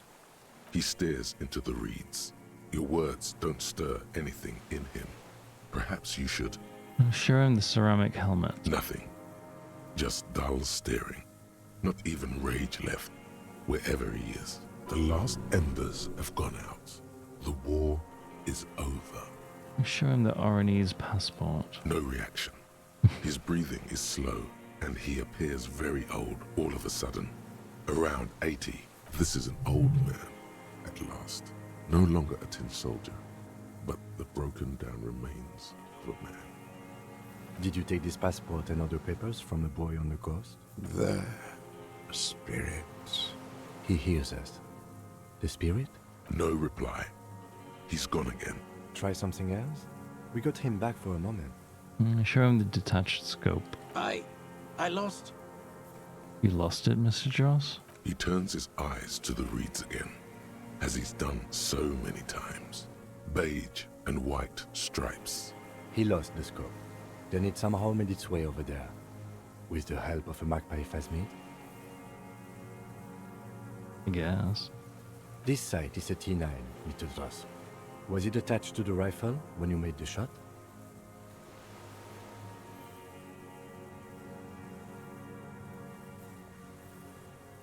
Silence. Not even a sigh. You've gotten all you will out of this poor being.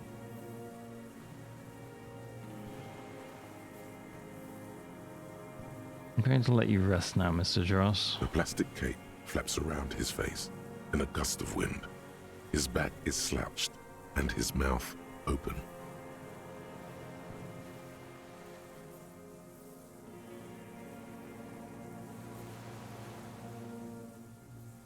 The blacks of his eyes are receding. His pupils are returning to normal. Hang tight. We should think about getting back to the mainland to get help. He'll be safe here if we don't take too long.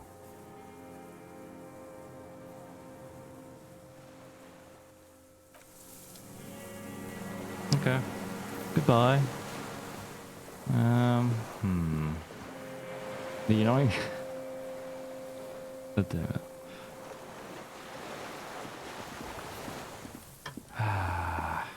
I guess we just keep going.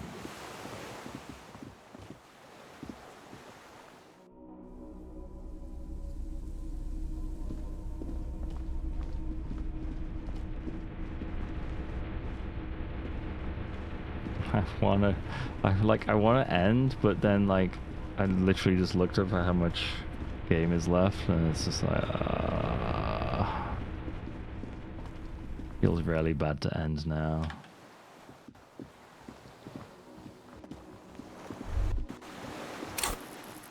I have 5 levels.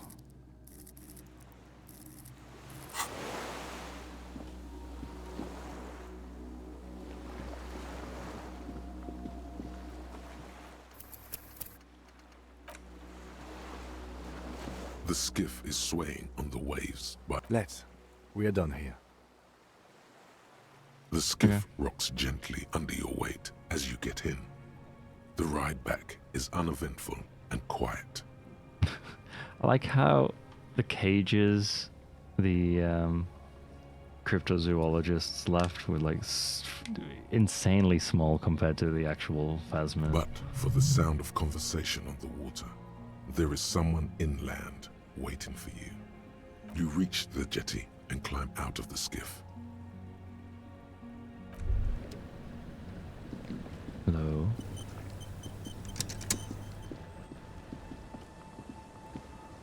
Look what the tide brought him. Who? Says the man without sunglasses. Suddenly, his expression changes and he tilts his head. Harry, you're bleeding all over the place. You're half dead. Whatever this is, it is completely unimportant compared to what you've just seen. This is the man with sunglasses from the Whirling in Rags. But where are his sunglasses? Wait, you're the man with sunglasses. That's right. And you're bleeding. Forget all about all this. There's a giant... We're not forgetting about anything. Damn it. Look at you. He points at you with both hands. No one else seems bothered by the bleeding. Bothered by it? Harry, you look like you need a fucking organ transplant. I'm fine. Oh, fuck it. Let's not get into that. Who are you people? Hello, I'm Trent Heilerstein. I believe we've met on several Wait, occasions. you? I'm your goddamn partner, Jean Vicomar. And this is your hello. special task force. Or What? what's left of it. What? Why did no one even just tell me that I had a special task force? You could have just said. Special Consultant Trent Heilerstam, Patrol Officer Judith Minot. Hi. Hi. We've come to scrape what's left of you after pavement. Lieutenant Kim Kisuragi, Prison 57. We've just come from the island, where our investigation led us. The scene is making even him feel as though he has to justify your actions. We might need your help with something later. He had suddenly regaining his confidence. But this is clearly a departmental matter, so I'm going to leave you to discuss it among yourselves. No, Kim, you've got to have my back. Let's destroy them. It's good to meet you, Lieutenant Kitsuhagi. She says warmly, flashing the lieutenant the tiniest of smiles. Letting the lieutenant know he shouldn't feel embarrassed over the shitstorm that's about to befall you. What is this about? Ari, we want to help you. Trent, I believe this is where you come in? I don't quite fuck are know what you? I'm doing here. I was asked to participate as an expert. I think I need to manage your expectations a little. I'm at best an enthusiast in cognitive science.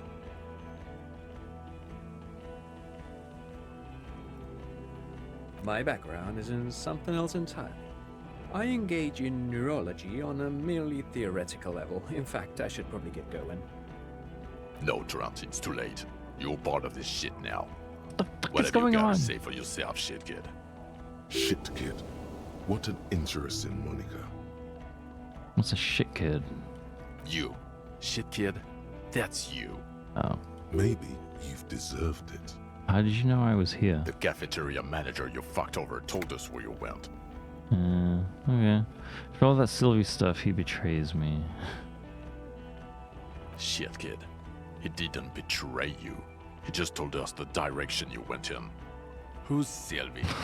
Sylvie's a whore. She rides the car carousel for fucking hell.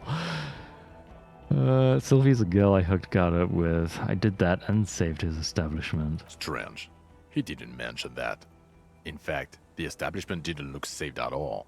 There was a giant aerograffito in front of the building, mixed with blood. It was this one junior delinquent. I don't know. It had shit kid written all over it. You aren't the man with sunglasses at all. You're not even blonde. Guilty as charged. I heard you'd lost your mind and your memory. I wanted to see if it was true, and it was. Good work, Harry. You're insane now. There's one less person for me and everyone else to rely on. He was too sarcastic for you to realize who he was. Actually, I suspected something was off. Did you? Or did you literally not recognize my face? We've been partners for how long, Harry? Don't answer that. You don't remember. Judging by the familiarity you feel toward him, 2 years minimum? Or maybe a short but close stint on the task force. You never told me you're not the horse-faced woman. Lieutenant, my name is not horse-faced woman. It's Judith Minot. I was assigned to your unit 2 months ago. I thought we were friends. We're still friends, I just have a stupid head. Okay. Because you're my commanding officer, I really want to respect you. I want us to have a normal relationship. That will never happen, Jude. He's the rudest man on earth. He's the reason why the rest of us have to take sensitivity training. And I hate sensitivity training. Damn it. It's a Trant Heidelstam. Turns out to be Special Consultant Trant Heidelstam. Yes, I'm Tran Heidelstam. I never said I wasn't Tran Heidelstam. Wait, what was up with the kid then? Mikhail? Mikhail's my son. Oh yeah? What was up with all the interesting history spying on me? No, I was just interested in the Feld building and the Martinez beachhead. And Mikhail wanted to see Martinez. It was a coincidence. God damn it. Him being there with his son, it was not a coincidence. It's difficult to see, but he was worried about you. And also interested in the Feld building. So what are you special consulting here? What indeed? I was asked to share my take on some of the more obscure theories developed in Königstein in the 30s, like partial psychotraumatic amnesia, group personality theory. He's here to see if you're insane. He is smart. Let's move on. Duped again. No one's who they say they are. Duped? Hey, here's a brilliant idea. Don't be a morbid drunk and you won't be duped so easily. Oh. Gardener, Scab Leader, this? Tell me, at least you are who you said you were, Kim. Yes, I'm still Kim Kisolagi, still a thank lieutenant God. from Precinct 57. You mentioned a task force. Yeah, Major Crimes Unit, under Lieutenant Dubois and Vicomar. Ring any bells? Yeah, totally, I get it. Major Crimes Unit. He doesn't remember. See? He really doesn't remember. It wasn't a sick joke. At least that's good. Yeah, that's very good. Where have you been all this time? Where have we been? We've been fucking off as far as I remember. He crosses his arms. You told us to fuck off. You said we're cramping your style. Your detective god. Fuck everything. All will burn. Detect or die.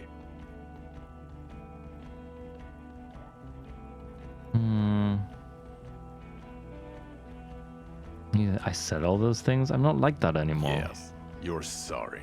You're the sorriest cop who ever lived. Nothing has changed, Harry. I've heard this repentance shit 1,000,000 times over. None of this is ringing any bells. The bells aren't ringing because you have brain damage. Trant, this is where you come in. How bad is it? Well, he doesn't have visible tremors, he talks without slurring, he can drive a boat, he's standing, reasoning. All good signs, but complete retrograde amnesia, episodic and semantic. Meaning, you forgot both who you are and the definitions of money, Isola, Pell, and so on. As displayed in the station call, our interactions with him, and I don't want to be a snitch, but also mine with him before when Harry did not seem to know who I was. It's all very interesting. Interesting? Yes, interesting. I have my theories, but I would like to hear Harry's thoughts first. Harry, what do you think happened to you? Neurologically, psychologically, and why not socioeconomically? What? I drank so much I lost my memory. That's about it. He's getting better. And I can confirm that he drank a lot of alcohol prior to it happening. I believe he drank. People do that, especially this one. What they don't do is forget their whole life because of drinking. But Detective Vigmer, he has blanked out before. I have? Yes, a couple of times. After some of the more serious benders. One was after the two drunks case, the other when we looked into that mural. So you don't remember not remembering. Beautiful. Interesting. So at first he dipped his toes into it, prepared. That's where he would have gotten the idea, yes. Practice. And then he used alcohol to get there, so to speak. What do you mean? Well, here's my theory. What if this is an absolutely normal reaction to the world we're living in? What if this is not a significant anomaly at all? Something to be explained, approached as a defect? Look at the sensory input here. He gestures toward the scenery. Look at the ruins, the neon. Listen to the radio, the multitudes, the people. Live here for 40 years. As a police detective, he's like a magnetic reader on the world tape, to borrow a known metaphor. Harry's been pushed flat against it. Total input. Hardwired to the free market. He just needed for it to end. Okay, Trent, thank you. That's absolutely meaningless. I'm glad we brought you. Will he or will he not be able to work in the major crimes unit? Is he a cretin now? I want to know that. He's not a cretin, and he is able to do work. If not in his previous leadership role, then as a line detective. I'm ready to lead again. No one even mentioned that. I misphrased my question. It should have been, is he able to put his clothes on and use the body? Or do we need to get him on a disability pension? What now? Now nothing. Now we're just going to stand here. Really? No. Now we discuss that. What the fuck did you do to a motor carriage? Why is it there, Harry?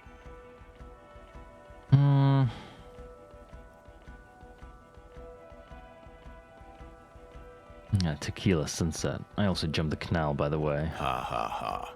Ho ho ho. Tequila sunset. Jump the canal. So funny, Harry. Thank you for fucking me. Thank you for destroying 45,000 real of police property that's coming out of my payslip. You know that, right? You're gonna get fired. And I'm gonna pay till I die. It doesn't matter. Your badge, Harry. Show me your badge. I got my badge right here. In a rush to demonstrate your badge, your eager fingers can't sustain a grip on the smooth plastic, and the badge slips out of your hand. Dad, catch it. Ah, thank God. Not today, badge. Yeah. Behold my badge. He asks, unimpressed by the piece of plastic in your hand. As if having your badge and gun are natural states, not achievements. What is it with all these material objects? Gun, just repeat gun. My gun is right here. Show him the Villiers 9mm. He has it. And he didn't drop it. You're drunk like a bum, Harry. Put that thing away before you kill someone. Yeah, not drunk. I haven't started drinking again. So you forgot to drink? I don't buy it. Why do you smell like a corpse then? It's just me in general. He's wounded. It's been a long week. Wait, what smell? I didn't even get close to the damn corpse, and I still solved the case. That's how good I am. From the way he covers his nose, you can tell the satellite officer Oh, is there we still go. I got the fixated achievement. on What the body? smell There we and go. not your incredible achievement. Yeah, it's been a bit of a week. I'm sorry I smell bad. A bit of a week? You're drunk, and you let a suspect escape, a certain Clasier, because you were too drunk to assess a flight risk. We've read the report, Sari. Lieutenant Kitsuhagi's. We know. Yeah, she was some kind of spy from the Occident, specially trained. Ah, well, if she was specially trained, I'm not even gonna get into the other suspect, the one who shot herself in the head. Let's not talk about Or her. the fact that you're Everclear's little peony now, doing I don't know what for him. That's small-time stuff. That's nothing. That's a humorous anecdote. Compared to the 6 people who were gunned down, the streets are literally red with blood, Harry. It was fucking mass murder. He did everything he could. We did everything we could. Yeah, The Kim. company hired and vetted mercenaries. Lieutenant Dubois got between them and the locals. He did so at considerable risk to his person. Remember, he was shot. We stopped an execution, not a negotiation. The loss of life was minimal compared to what it could have been. I also solved the case. It's solved, all of it. Detective, it's better if I do that. Oh, sorry, Kim. It's so much better if he does this. 1,000,000 times better. Thank you for the input, Lieutenant Kitsuragi. I didn't mean to suggest you didn't handle the situation. He brushes a stray strand of hair out of his eye and coughs. You've spent the week with him on this case. What is your take? On the case? On Lieutenant Geoffrey Dubois. Well, the drinking, the gun losing, also losing the badge. That's all true. Although he has not been drinking on the job this week. That's true. I didn't. I'm so glad that you mentioned that. See? 1 week. Then there's the self-flagellation issue. He likes to apologize profusely, making it sound like he's guilty of at least first-degree murder. It's not a good communication strategy for an officer. It's worrying, especially considering his political views. Detective Dubois is, as you may know, a Mazovian socio-economist. He wants to liquidate the ruling class, which, again, for a police officer, is a little odd. Nah, it's fine. You should yell something. That's not a good idea. Yes, let's let the big boys talk. Other still, he is also an ultra-liberal hustler who is always on the grind. How he reconciles these 2 points of view, I do not know. But Who he is knows? vocal about both of them. And then there's the motor carriage in the sea, something I was not present for. But despite all this, he is a great detective, one of the best I have seen, in fact. Yeah, bitch. He can talk human beings into telling him everything, and he doesn't stop. In all the time I've spent with him, he has not once stopped pursuing leads, however far-fetched and tangential. He is tireless, madly The driven. human can opener. Yeah. Well, except that one time when he stopped to sing karaoke. Oh, please. Which, by the way, was a valiant effort. He really sang his heart out. I did it because it was something to do. Yeah, it was what it was. Other than that one time, he has tirelessly worked on the case, and he solved it. We have a confession, a murder weapon, and the perpetrator, locked on the island right now, awaiting transportation. He's He probably apprehended dead. a revolutionary brigade who stayed hidden for 50 years, ever since the revolution, who's probably committed other murders over those years. Oh, and he also discovered a new species. A new species? Yeah. A colossal stick insect. It was on the island, camouflaged as the reeds. It unfolded from the reeds. I think we may be dealing with the Insulindian phasmid. He takes out the photo of the phasmid and shows it to the Oh officers god, across it's the gonna yard. just go The missing, wind isn't it? blows. You hear gasps beneath the howling of the wind. As you can see, it's about 3 meters tall, In fact, we think it may be the largest land invertebrate ever discovered. Boom shakalaka, motherfucker. God damn it. Fucking hell is that? Is this somehow connected to the case? No. Detective? Boom, boom, boom.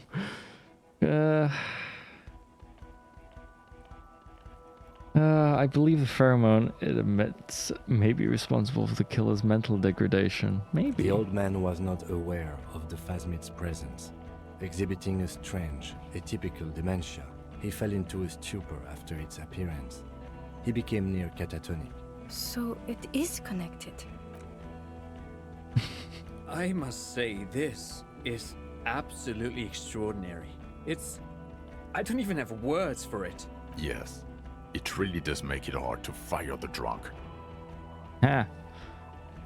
His tired eyes follow the photo as the lieutenant puts it away. This is a very, very sad man who has just seen something that's made him forget his sadness. Now you make your case. Now is the time. Now or never. Oh, shit.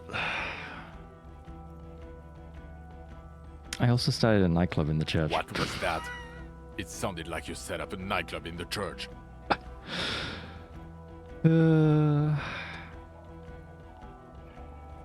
Yeah, and I discovered a hitherto unexplored anthroponetical phenomenon in there too, a 2mm hole in the world. That's great. Anthroponaut is a great new career for you. After police officer. I don't care. Go live in the Pale. 4 kids were living in a tent on the ice. They were going to drown when it melted. It's not optimal, but the building was abandoned, so he put them in there. It's okay. It's not that okay. Get off this subject now. Also, the phasmid was female. The reeds are its nest. Female? What makes you think so? You had to see it. It had the subdued colors of a female. And the nesting behavior too, I think. Incredible. Were there eggs in the nest? Not as far as I could see. There were other things there, though. It had gathered items in its nest, a helmet, a scope, and a passport. Actually, you know, this would indicate it was a male. This is far from anything in my field, but I think such nests are called bowers. They are for attracting mates. I mean, I still think it was. Of course, as I said, I'm only guessing. I didn't see it. I think it Must be reproduces by robust if it can move a whole helmet, parthenogenesis. As in cloning itself. But What makes you think so? observation.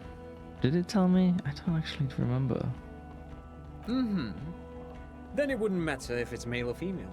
The bower would just be rudimentary behavior from before the parthenogenetic mutation. That makes sense. Yes. Very interesting. Such organisms are extremely vulnerable to disease. A single strain of bacteria could wipe out the whole species. Oh, I just touched it. We're And probably looking at passed conservation efforts here.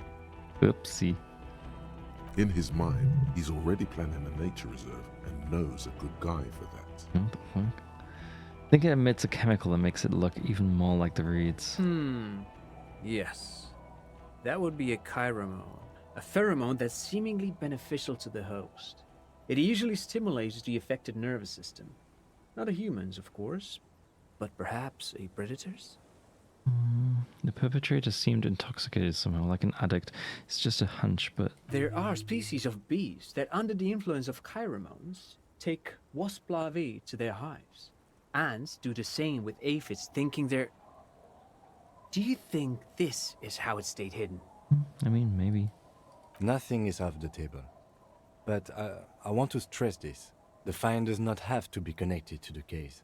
The case is 100% prosecutable, without any chiromones. Of course, Lieutenant. Of course. We should treat the case and the phasmid as completely separate from each other. People are not going to... He shakes his head. They're not going to go for this speculation in the constabulary. It had mandibles that looked like hair, and it was completely white on the inside. Yes, but also reed-colored, beige and brown, a little green on the outside. After unfolding from a single stalk, it still retained parts that looked like reed tufts on its limbs. Incredible. The PR value of this is exceptional. Carp discovers new species, maybe even discovers the Insulindian phasmid. No, that's too much. This would really help with some of the problems we've been having. Absolutely, this is great. This does not say vigilante murderers to me at all. This says science, news, human interest. You know, it's a really good thing you have that photo. Oh, it's funny. We're gonna take the discovery of this species away from the Australian man. Without it. He shakes his head. You're doing good here. Perhaps only for a moment, but still. The killer, Lilianovich Dros, we have a strong motive for him. Lilianovich. A revolutionary matronym. Revolutionary matronym? The custom started in Grad, where they have patronyms. Krasovich, Lasovich, etc. The revolutionaries saw this as a chauvinist atavism, so they used matronyms, derived from the mother's name instead. This man's mother was Lilian. His Lilian's son, Lilianovich. The custom was overturned after the revolution failed, but not before it made it to Revachol. So, it is what a soldier of the ICM would be called. Thank you, Trant. Thank you for that piece of cultural theory. You said you have a motive? Of course, excuse me, I just thought it was noteworthy. He wasn't quite sure about the straggler before he heard this detail. It must have convinced him. He killed a mercenary in an act of jealousy.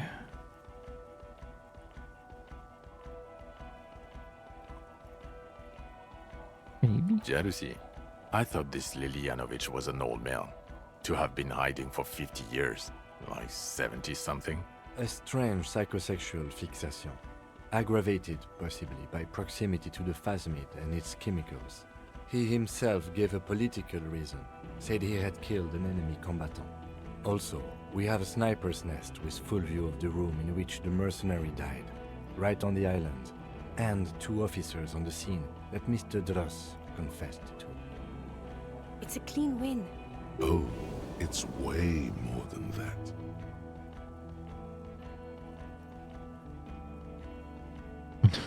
I'll win her back with this. No.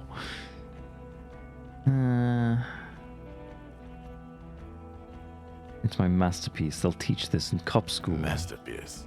Get over yourself, Harry. I can still smell the booze on the wind. Damn it. God damn it. Doesn't it ever leave? It is there. Like in your bones or something. It will pass in time. The previous head of the Debardeurs Union was assassinated by our killer. This is a conversation for when we are no longer out in the open. In Martinez, where Evrart and Edgar Clare have ears everywhere. The lieutenant lowers his voice just a little. And eyes, too. Your return from the island must not have gone unnoticed. Understood, of course.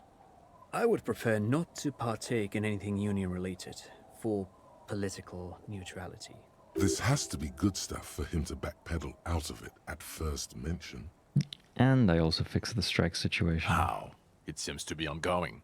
I see red banners on the gates. He didn't quite solve it. He cross-pollinated information between the company rep and Evrart, until the rep came to see that the Union desires war, at which point Mrs. Messier decided to... He shrugs. What? Hand clear the terminal?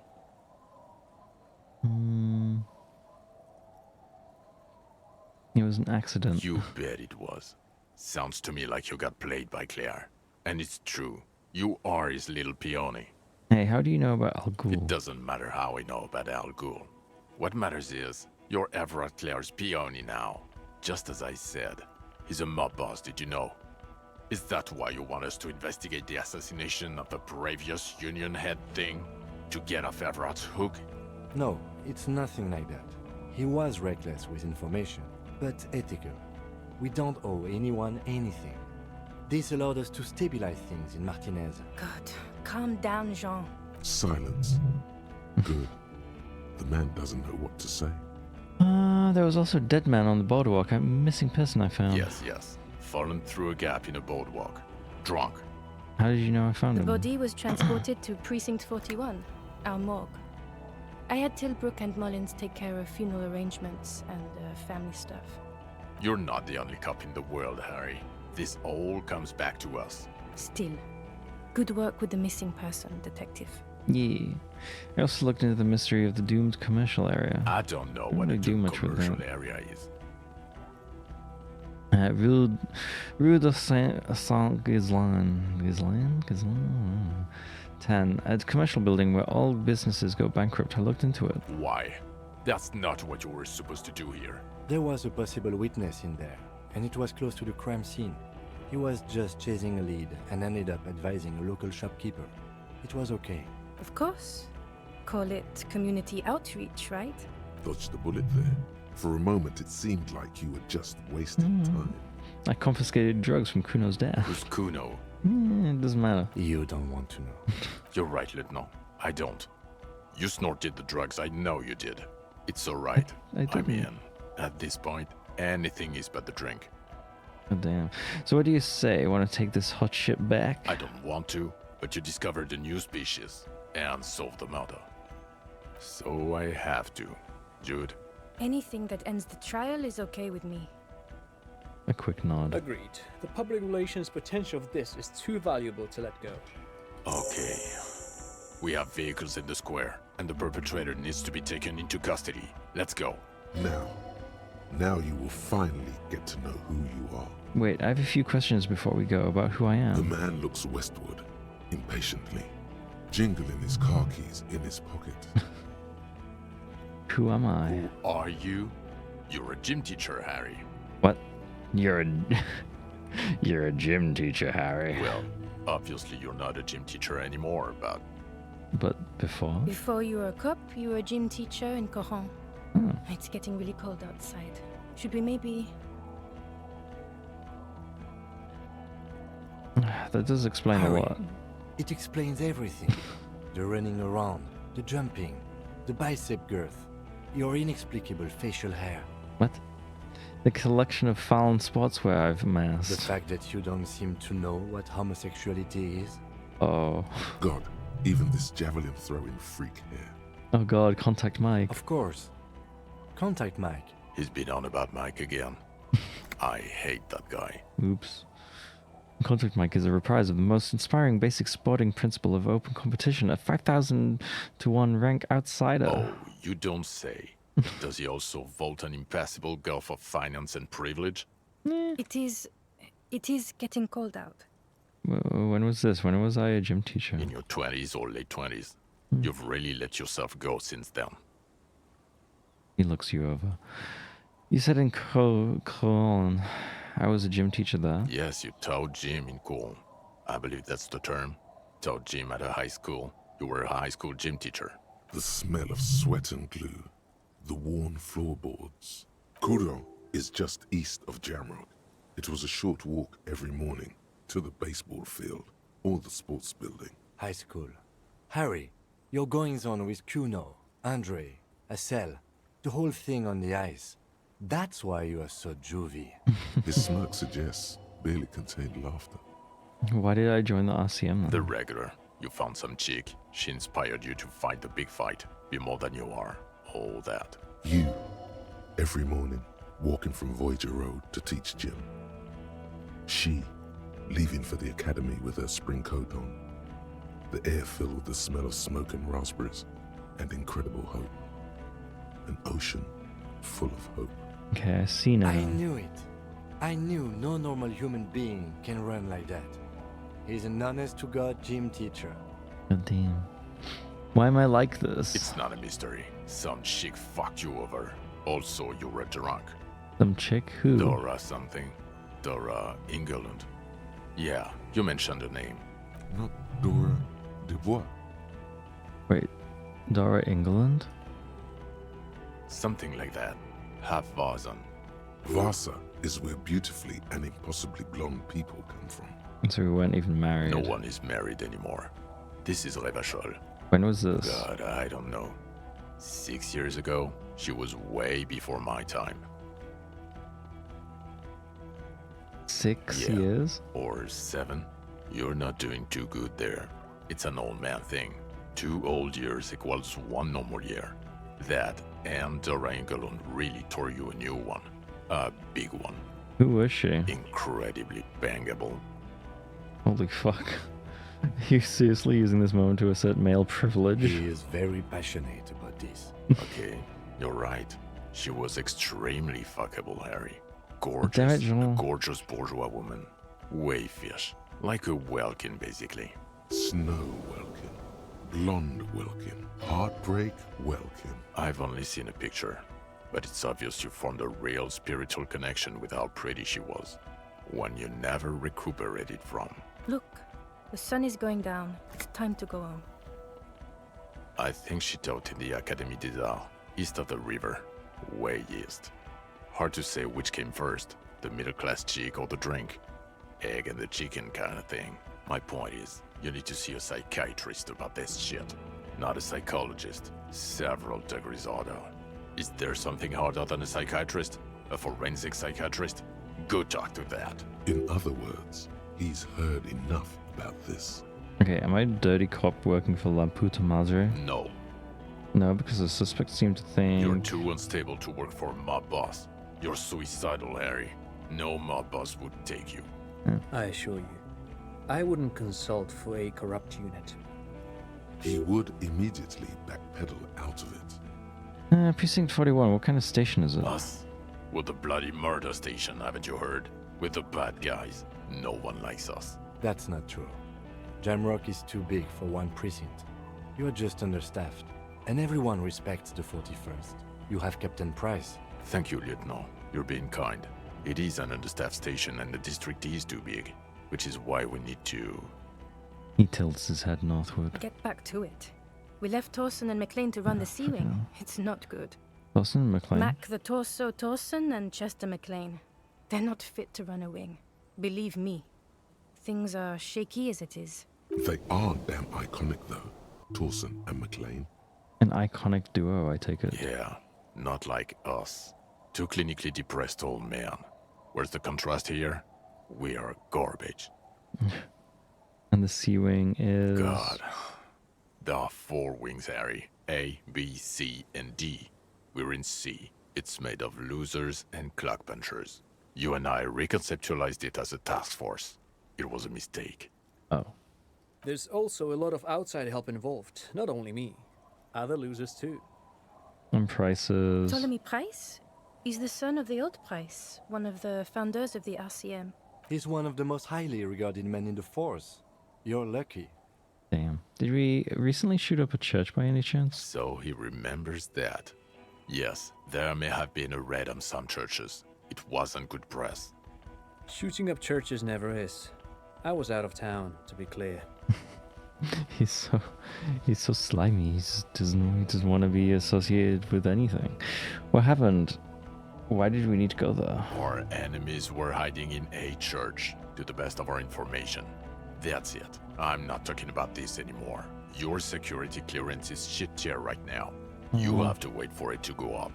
Your clearance will not go up while you're within earshot of the Union headquarters.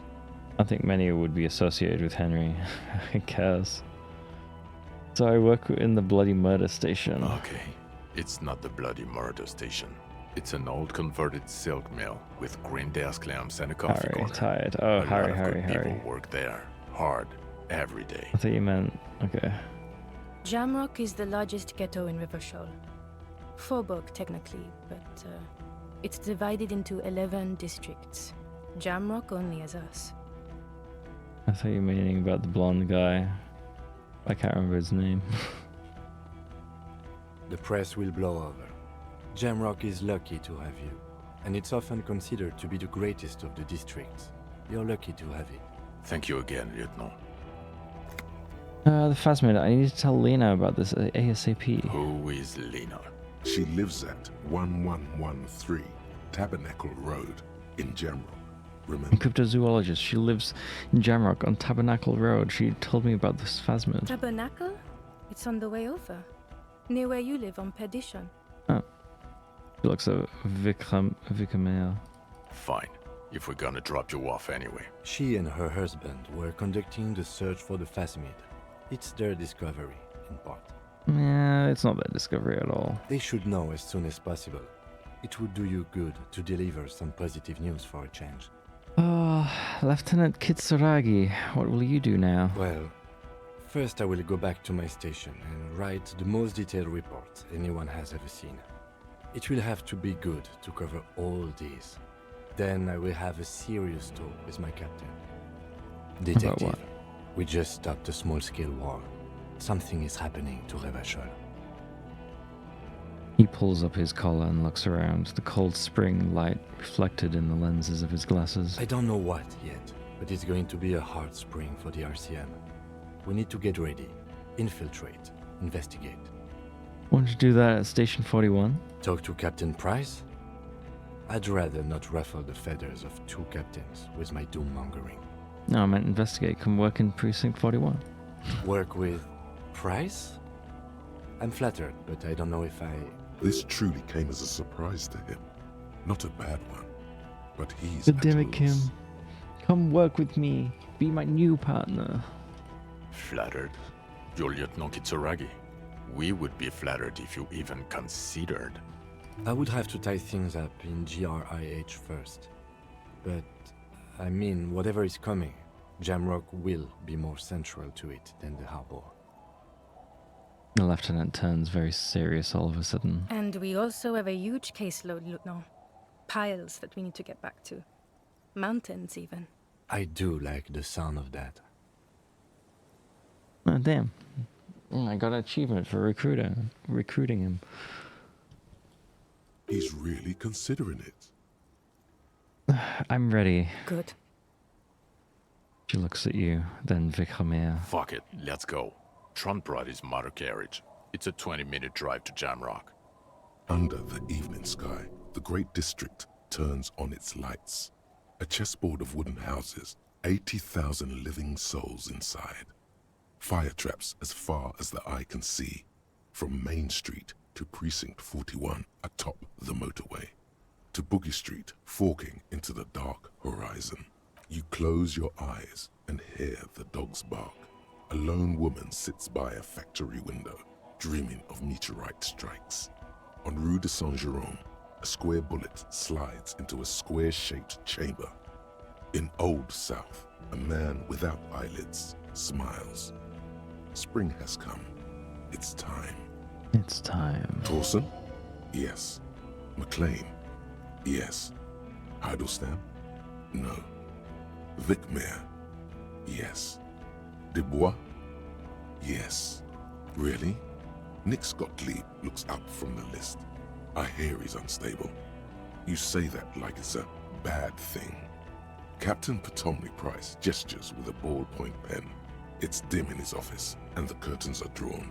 Harry's our man. He'll pull through. When he does, he'll side with the people. Understood. Gottlieb returns to the list. Minnow? Of course. Wonderful. Then can we please just go back to Jamrock now?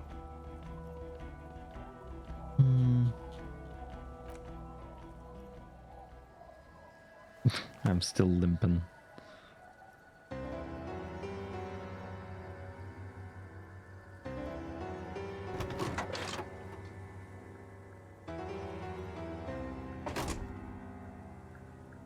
Congrats, you beat the game. Finally. I mean, Kim needs to pick up his car. Why is he getting in that car? I'm okay. Ugh, yeah, it's probably a good idea I didn't finish before this cutscene, but of this, like, conversation, but also... Ugh, this stream has gone on way too long. Drop him off, I guess. I guess we could.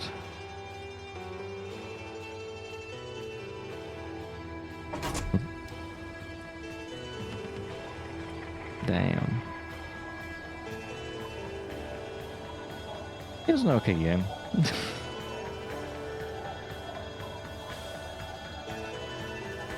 Oh, fuck. Yeah. I remember hearing, like, I feel like I remember hearing that this game was, like, overly communist or something, but I don't actually have the same sentiment. Like, I've been thinking of it, and it's just like, it just kind of puts everything in a gray area. So I don't actually know where that sentiment even comes from particularly. Like, there's a lot of communist, like, imagery, but there's also a bunch of capitalism and, like, liberal stuff, and I don't know. It all just, like, muddies together, and everyone, like, pretty much everyone was a bad person anyway, so... Like, the union kind of had their own motives and wanted to benefit themselves, and the capitalists wanted to benefit themselves, and everyone kind of just wanted to do things to benefit. Like, no one was being altruistic at all.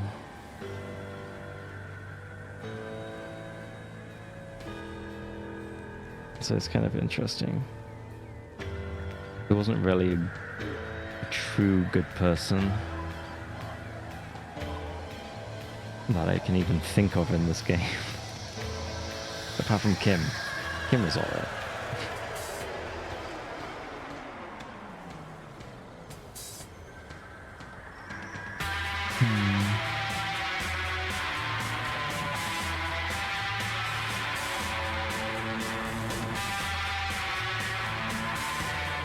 Can I skip this? I don't think I can. God damn it. Let's just turn it down a bit.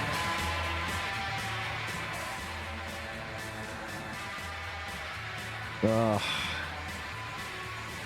But yeah, I don't know.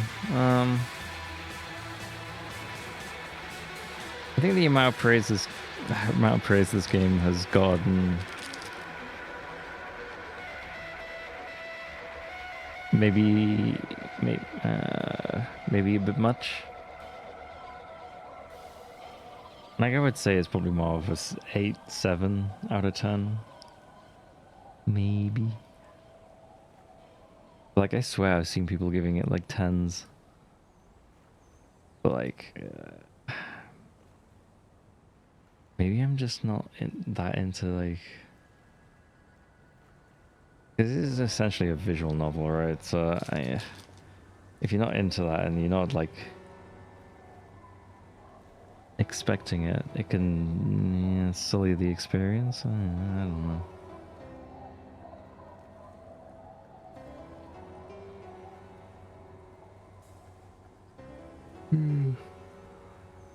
Like, I feel like the whole murder investigation was kind of like, I don't know, it didn't seem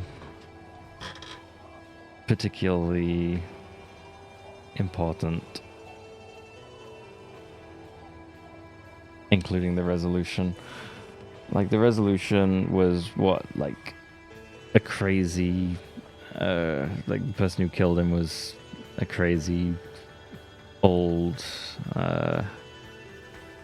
war veteran that just couldn't let go, right? That you never see in the entirety of the actual game until the end, and it's just like, okay, I guess it's not really, to me that's not detective work. It's just like, you have, the person who kills him has to be like about from the beginning, or like they have to be a suspect, because like if you just shove them in at the end, it just feels like a little, I don't know, it feels a bit cheap.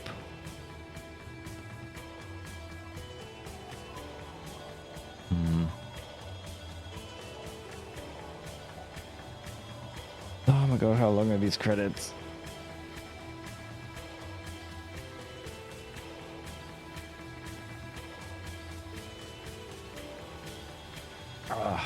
But I did enjoy it. Like, I enjoyed a lot of the, like, just, there's a lot of branches, it seems. And I think there's a lot of ways you can play it with, like, stats and things. Just unfortunately at the end, like, the latter, I guess, quarter, I was gaining so many levels, you kind of just level whatever you need at the time. But also there's so many stats, so maybe that's a good thing. Like, there's so many different stats to level and keep track of. Like, there's no way you can, like, level just one, like, a few things. And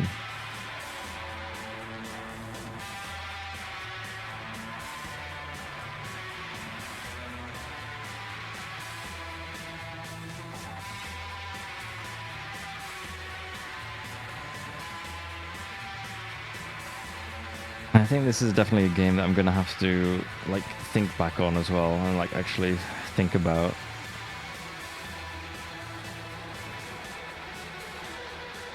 At the very least, it's a game that does make you think.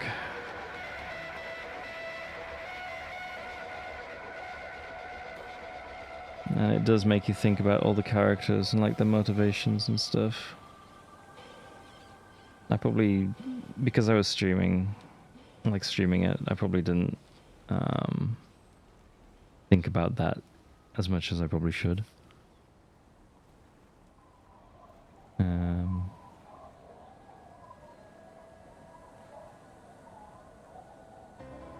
Yeah, I bet there's people that sympathize with Everett and his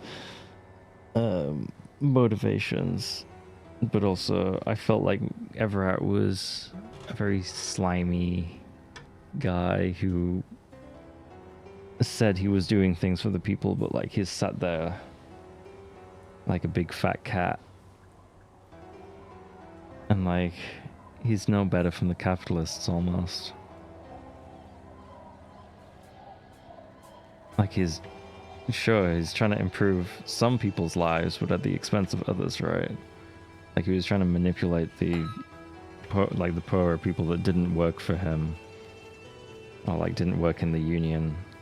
He was trying to, like, exploit them and use their, like, get their signatures to use their spaces and drive them out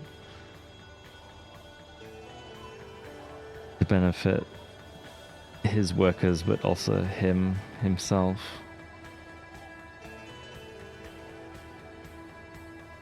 And, like, I ended up sympathizing more with Joyce just because she was, like, actually more helpful to me. And even though she, like, sort of brought in the mercenaries and instigated the whole thing, or, like, maybe her predecessor, I can't remember.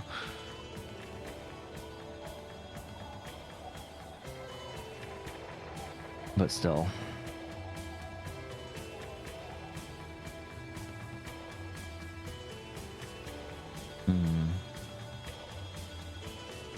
Kuno was a little bitch.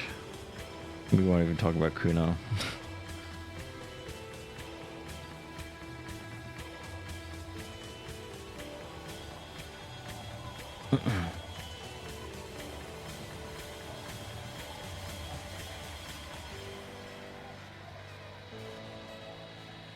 I don't know how long these credits have been going on for now.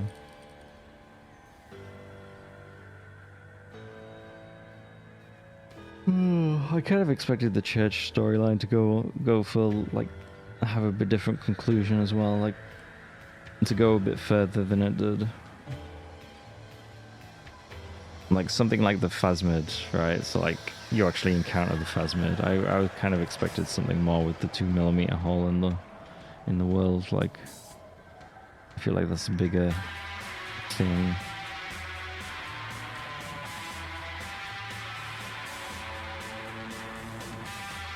Oh, this is so loud. Stress relief, Ziggy.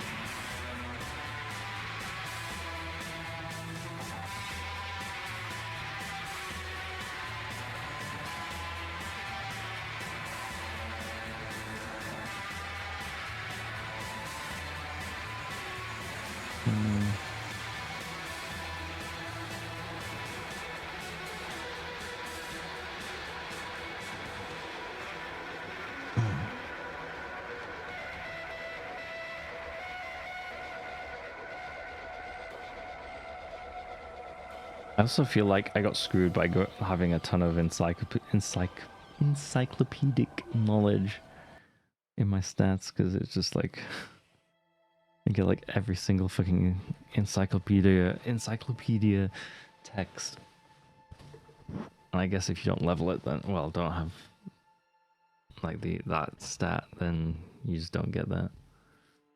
You don't get that much context, but also it's not really useful context. It would be nice if it actually mattered for the story and stuff. I guess that's it. Damn. How many hours have I played this? It took me 43 hours. Fuck. That's like listening to all the voice lines that were there, so I guess that's part of it. Like if I was just reading myself, it would have took me quite a bit less probably. At least half. Maybe a little bit more than half, but damn. 0.6% of players have the achievement for solving the case without even inspecting the body. Nice. I mean, fair enough. I mean, you kind of get pushed towards it, so like if you're just playing it casually, you're just gonna go do it. And I probably would have if you Tony hadn't told me about it.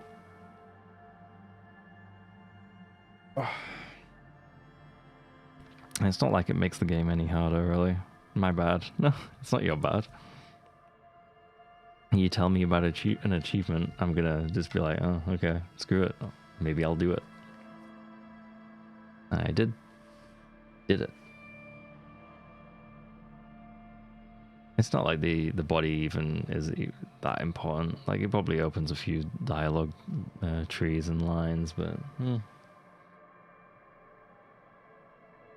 like completes a couple of quests.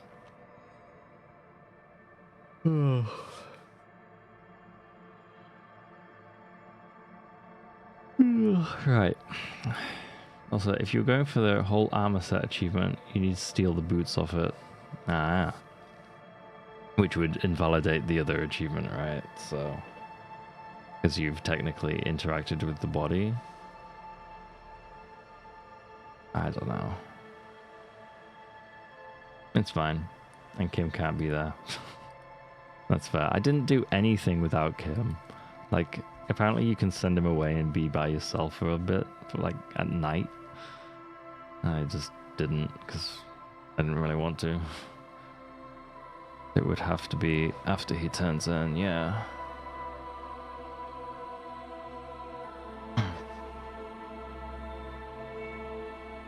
But I'm not gonna leave my bro. He's gonna...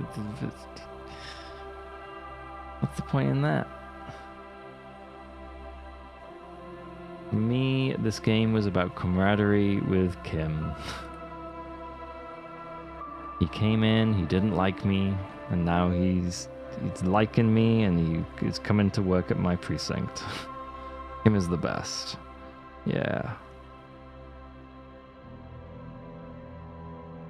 He's probably the best character in the game, but like, he's like your partner, so like he has to be. If he wasn't, then the game wouldn't be as good as it is, I guess.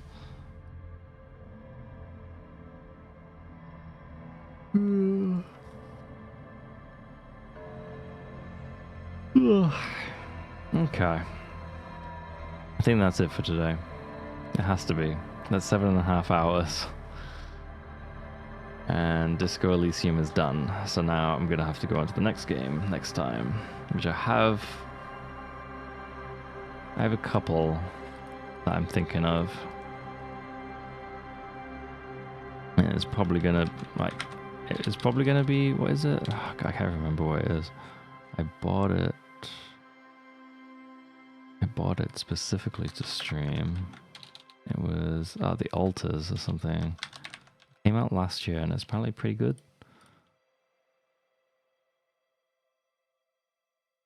So stay tuned for that at some point.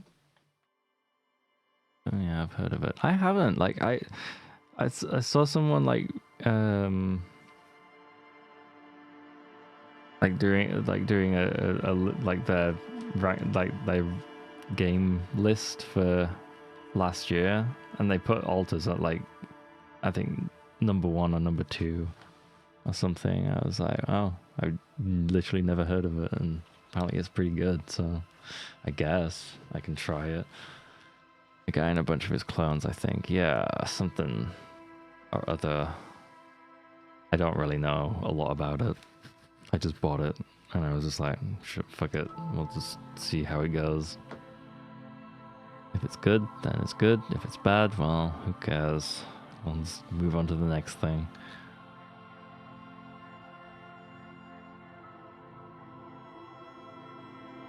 But yeah. Okay. That is it for today. Next raid will be, FF14 raid will be Tuesday, I think. Since we cleared this week, so don't have to do Sunday, Monday, thank God. Will there be a stream before that? Probably not. I kind of want to just relax and just kind of chill. But we'll see. Maybe I get bored, maybe I don't. Who knows? But yeah. Next raid Tuesday. Might clear that day, might not. And then after that, I don't actually know. Let's double check. If... Okay, yeah, the next raid is Tuesday. If we don't clear Tuesday, we have a raid on Thursday. And then we'll start the altars on Friday. Next Friday. I think that seems fine to me. Okay.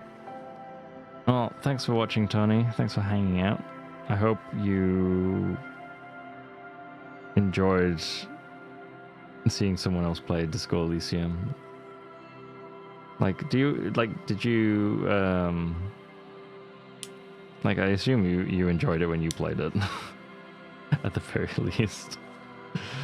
Otherwise, you wouldn't be watching this. Yeah, I enjoyed it, yeah. That's good.